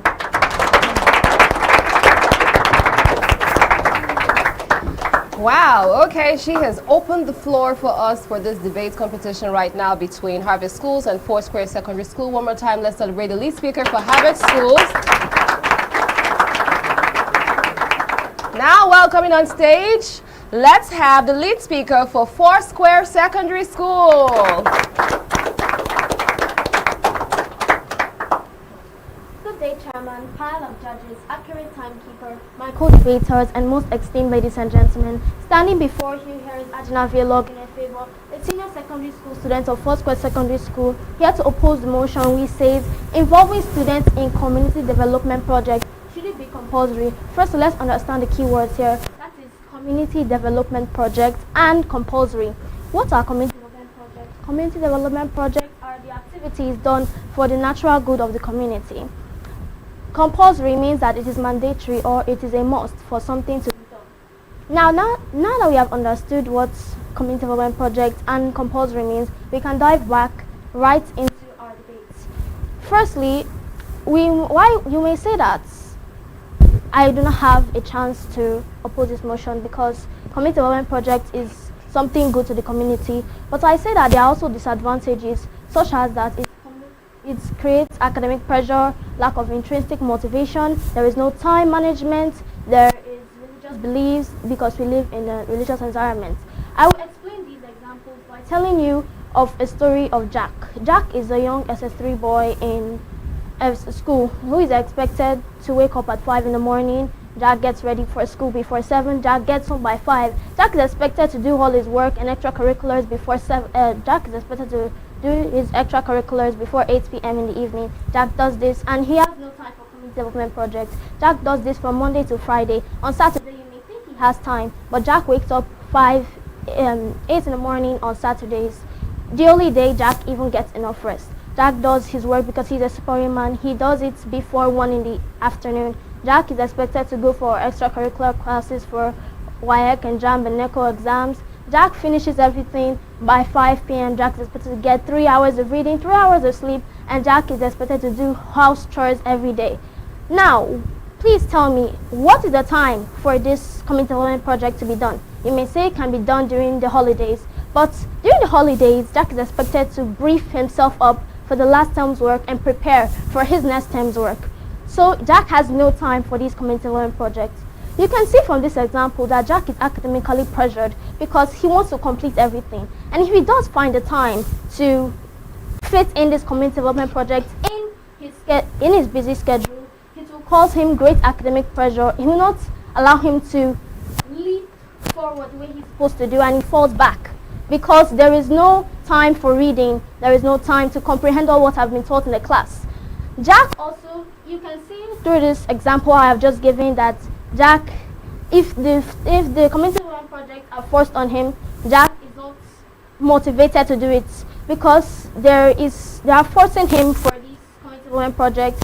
There is this ingenuity in him that will not allow him to give this quality work and good resources onto the community development project.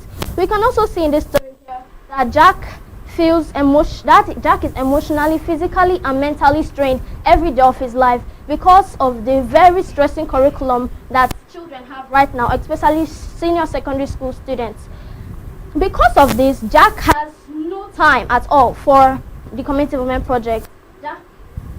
Jack is a senior secondary school student who is working himself together, and the community is expected to force this on him. In China, in the early 2000s, there was a community development project that has a million tree initiative. They were expected to save the trees in China. Due to the forcing of the students onto this project, the students were not able to properly function or properly do the workload on this community development project, and I can tell you that most of the trees there did not survive because there was no motivation, there was ingenuity, and they were not able to properly manage these community development projects. In conclusion, we can say that forcing students to participate in community development projects will not only take away their motivation, but to take away their creativity, their genuity, and will make this academic pressure on them, causing both physical, mental, and emotional abuse on that child. We can also say that if a child is forced to do this, that there will be this burden, this pressure on this child that will cause him to lag back and even drop out of school in most cases. We can also see that in this topic, that if a student is forced, that he will not be able to pursue his own interests, ignoring his own personal needs and interests.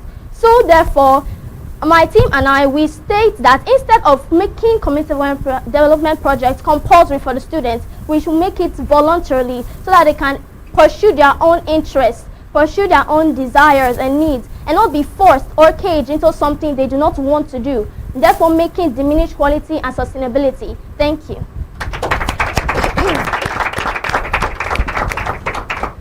We have heard lead speakers in a very subtle voice express their points in a cool, calm, and collected manner. That is indeed interesting now, isn't it? A warm round of applause one more time for our lead speakers. But we know that a great debate is not complete without a powerful reinforcement from supporting speakers. That's why we have to make welcome the supporting speakers right about now. The stage is yours. Let's welcome the first supporting speaker from Harvest Schools. Good day, Mr. Chairman, panel of judges, moderator, accurate timekeeper, co-debaters, ladies and gentlemen. My name is Oyo-Ekoro Christopher. I am here to support my chief speaker on the topic that says students should be involved in community development projects. To begin with, United Nations define community development projects as a process which involves members of a community coming together to take collective action in order to generate solutions. When students involve themselves in community development projects, it firstly prepares students for the future and fosters civic engagement. It builds leadership because students are the leaders of tomorrow. Teamwork and problem-solving skills are essential for real-world challenge. Barack Obama, a former president of the United States, inspired by his mother's community work in Indonesia and Kenya, became a community organizer, shaping his leadership and civic involvement. How can we expect young people to care about the society if they're not given the opportunity to contribute? Early exposure in the society helps students grow into responsible and engaged citizens. Also, community development projects offers networking opportunities and contribute to personal development. Just as the saying, the best way to learn is by doing something. Through this initiative, students connect with mentors and professionals, expanding their career network, preparing them for real-world challenge. After all, children's education goes beyond textbook. Education isn't about books, it's about life. My opponent said that community development projects should not be compulsory for students because it adds stress with their already heavy workload. But I disagree with this motion because statistics have shown that students spend more time on cartoons, TV, and other activities. I'm not trying to say students should not have fun, just as they saying, all work and no fun make Jack a dull boy. But if they can take a fraction of their time towards community development projects, it will have a positive impact in their life. Mr. Shema, permit me to ask my opponent this question. Isn't time management a skill students should learn for their future success? My opponent must also argue that financial constraints make it difficult for students to participate in community development projects. However, this is a flimsy argument because community development project isn't about money. It's about helping students find their passion. Many community development projects are funded by the government. If we keep waiting for money, when will real change ever begin? However, we should not allow financial constraints to be an excuse for students not to participate in community development projects. In addition to that of my amiable chief speaker, I hope I'll be able to convince you all that involving students in community development projects should be compulsory. Thank you. Alrighty then, we have had the supporting speaker there from Harvest Schools. Up next, the supporting speaker from Foursquare Secondary School.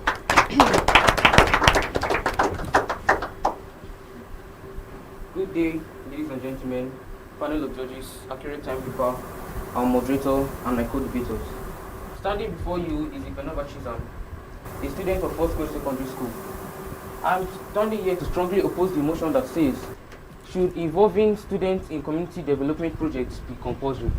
Now, community development project is undoubtedly valuable. But making it as a requirement for students actually does more harm than good. Why do I say this? First and foremost, forcing students to carry out community development projects actually creates a burden for them, like my co-debater said. Now, this is why I say so. Students who are academically struggling, they find a hard time focusing on their studies and their academic work. They find a hard time focusing on their studies and their academic work. So adding community development project to the stress is going to make it worse for them. Now, why do I say? This is going to build a gap, not a bridge for the students.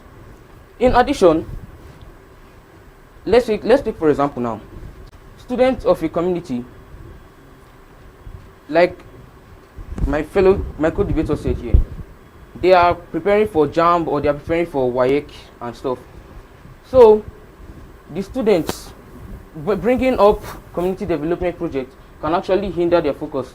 Now, because of stress and the burden, and to add to this, it can also like create resentment in the mind of the students. Why do I say? Now, resentment actually means the feeling of unfairness or feeling of being forced when you think something is unfair to you. Now, this actually is of disadvantage to the students. This is because the students actually take the job opportunities for professional laborers. Why? Because when students are not focusing on their studies, the time which they use to focus on their academics and become greater people in future, they use it to focus on the community development project. So they feel forced and they don't do it with clear mind. So they see an act of helping as a punishment to them instead of feeling good for giving and for helping others. Now, in conclusion, I say that community development projects should be made voluntary and not compulsory to the students, because a lot of students, they won't have time to focus on their academic and they will not have time to focus on community development projects. Thank you. Thank you too. We have witnessed an impressive delivery from our different schools and their representatives going on here. We're talking about Harvest Schools and Foursquare Secondary School. Can we celebrate the lead and supporting speakers? They have done well. We're going to go for a quick break now. When we return, we're going to find out what our judges have to say about the presentation and what the score sheets are saying. Stay close. Don't miss out on exciting news, events, and more. Stay connected by following us on Facebook, YouTube, and Instagram at Atlantic Media and TV. Alright, my name is Desoka, the comedy catalyst, one of Nigerian comedy. Alright guys, back at here, yes boss, my name is Osh baby. Ogiame Atuwatse. Yeah, what up people, it's your boy Victor Edi. Girl Ninyola. My name is my wife, and just celebrity type man. My papa say, who won't carry cow, waka go, waka follow the cow, I know the life for you. I see you know you're watching the Atlantic TV. Keep watching Atlantic TV. Atlantic TV. Keep watching Atlantic TV. Keep watching Atlantic TV. Keep watching Atlantic TV. Atlantic TV. Informative, educative, interesting, entertaining. Worldwide, international. Don't go anywhere or I'll catch you. Don't touch that die. Atlantic TV. Boom. Atlantic TV. We wanna party. Atlantic TV. Culturally inclined and uniquely different. Ruth Gender Foundation. I'm Ruth Edema Collins. I hold a first degree in physics electronics, a postgraduate qualification in business administration, and a nationally certified French language tutor. Career-wise, I'm an educational facilitator. I'm the managing director at Atlantic Media and TV, and I'm also a director at Vocotech Integrated Services Nigeria Limited. I'm a wife and a mother, and I like dressing up to show up. Yeah, so that's basically me. Thank you. Root Gender Foundation was inspired from my personal experiences growing up as a young girl in a typical Nigerian environment. For me, it was being different. It made people bully me, abuse me, and harass me. I was always misunderstood and underrated. Root Gender is a foundation that is dedicated to building confidence in the Nigerian girl child through educational and inspirational programs, like supporting programs that promote girl child education. We also organize physical exercises for our young girls for the overall well-being of their mental and physical states, and also for the acquisition of self-defense skills. The Ogiame Atuwatse the third Inter-Collegiate quiz and debate competition.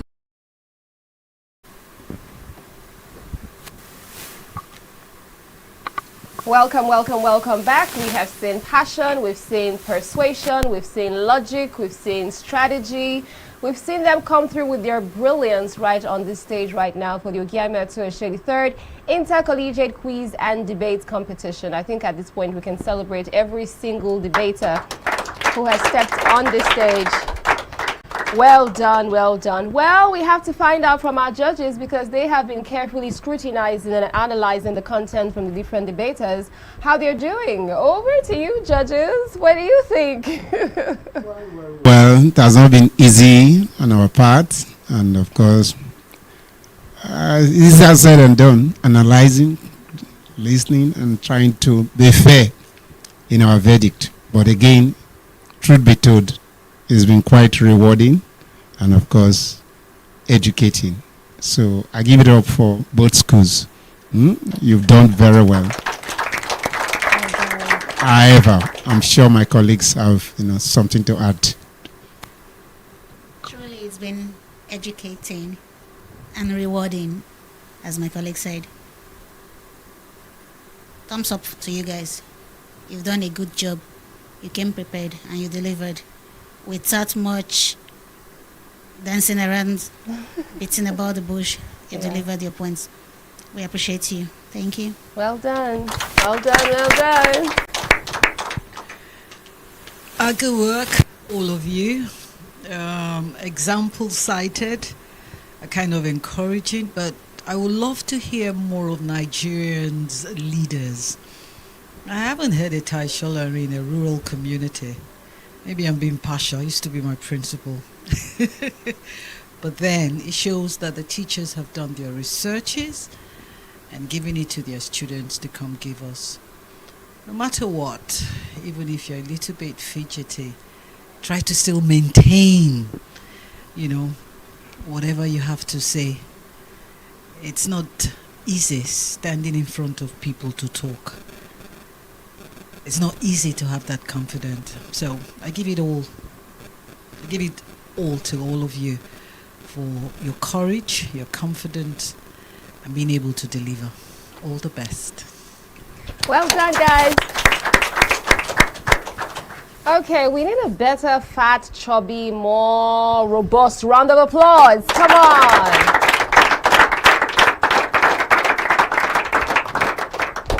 The judges have given their verdict. The scores are in. I'm sure we're all at the edge of our seats because we want to know what are the score sheets saying. Well, I'm here, your moderator, Rejoice Debekeme, to deliver the news. For some, it might be good. For others, it might not so much. But we're going to find out now. For Harvest Schools, they came through with a total of 46 points. And for Foursquare Schools, they delivered excellently, 42 points. Well done, everyone. That has wrapped up the last category, which is Group C, and the set of schools for that category today. We've had Group A, Group B, and Group C. And I would like to say they've all delivered their polling units, their schools. Brilliantly well. Let's celebrate them, all the categories today. You've done amazing. You've done amazing. Yes, it has been the Ogiame Atuwatse 3rd Inter-Collegiate Quiz and Debate Competition. Thank you for your comments. Thank you for your likes. Thank you for watching and following through across the social media platforms at Atlantic Media and TV. Please keep watching. It's not over just yet. Remember, we have 64 schools, and this is the 3rd stage for round 1. At the end of this stage, having had all the 64 schools, we're going to find out the schools that will progress to round 2. Well, thank you to my amazing, energetic audience. Thanks to the distinguished judges that we have here, and of course our enthusiastic debaters. You guys rock. Let's celebrate ourselves. This debate is powered by the Office of the Sole Representative of the Olu of Warri and liaison to NNPCL. Keep in mind that we also have the Root Gender Foundation offering 2 million naira to the best female participant for this competition. It's such an amazing ride. It's a beautiful journey. Remember, keep in mind that if you participated or you watched from wherever it is that you are, it's not just about winning, it's also about learning. It's also about challenging yourself. And also take this with you, that you have a voice. Use it effectively to stand for what you believe in. All right? Until next time, adios. The Ogiame Atuwatse III Inter-Collegiate Quiz and Debate Competition is proudly presented by the Office of the Sole Representative of the Olu of Warri to the NNPCL in conjunction with Cora Care Foundation, and proudly sponsored by Rokotech Integrated Services Nigeria Limited and Ali Innovative Nigeria Limited. Ruth Gender Foundation. Media partners Atlantic Media and TV Group, Cora Radio, Prime Gossip Gazette, and Oyo-Ekòró TV.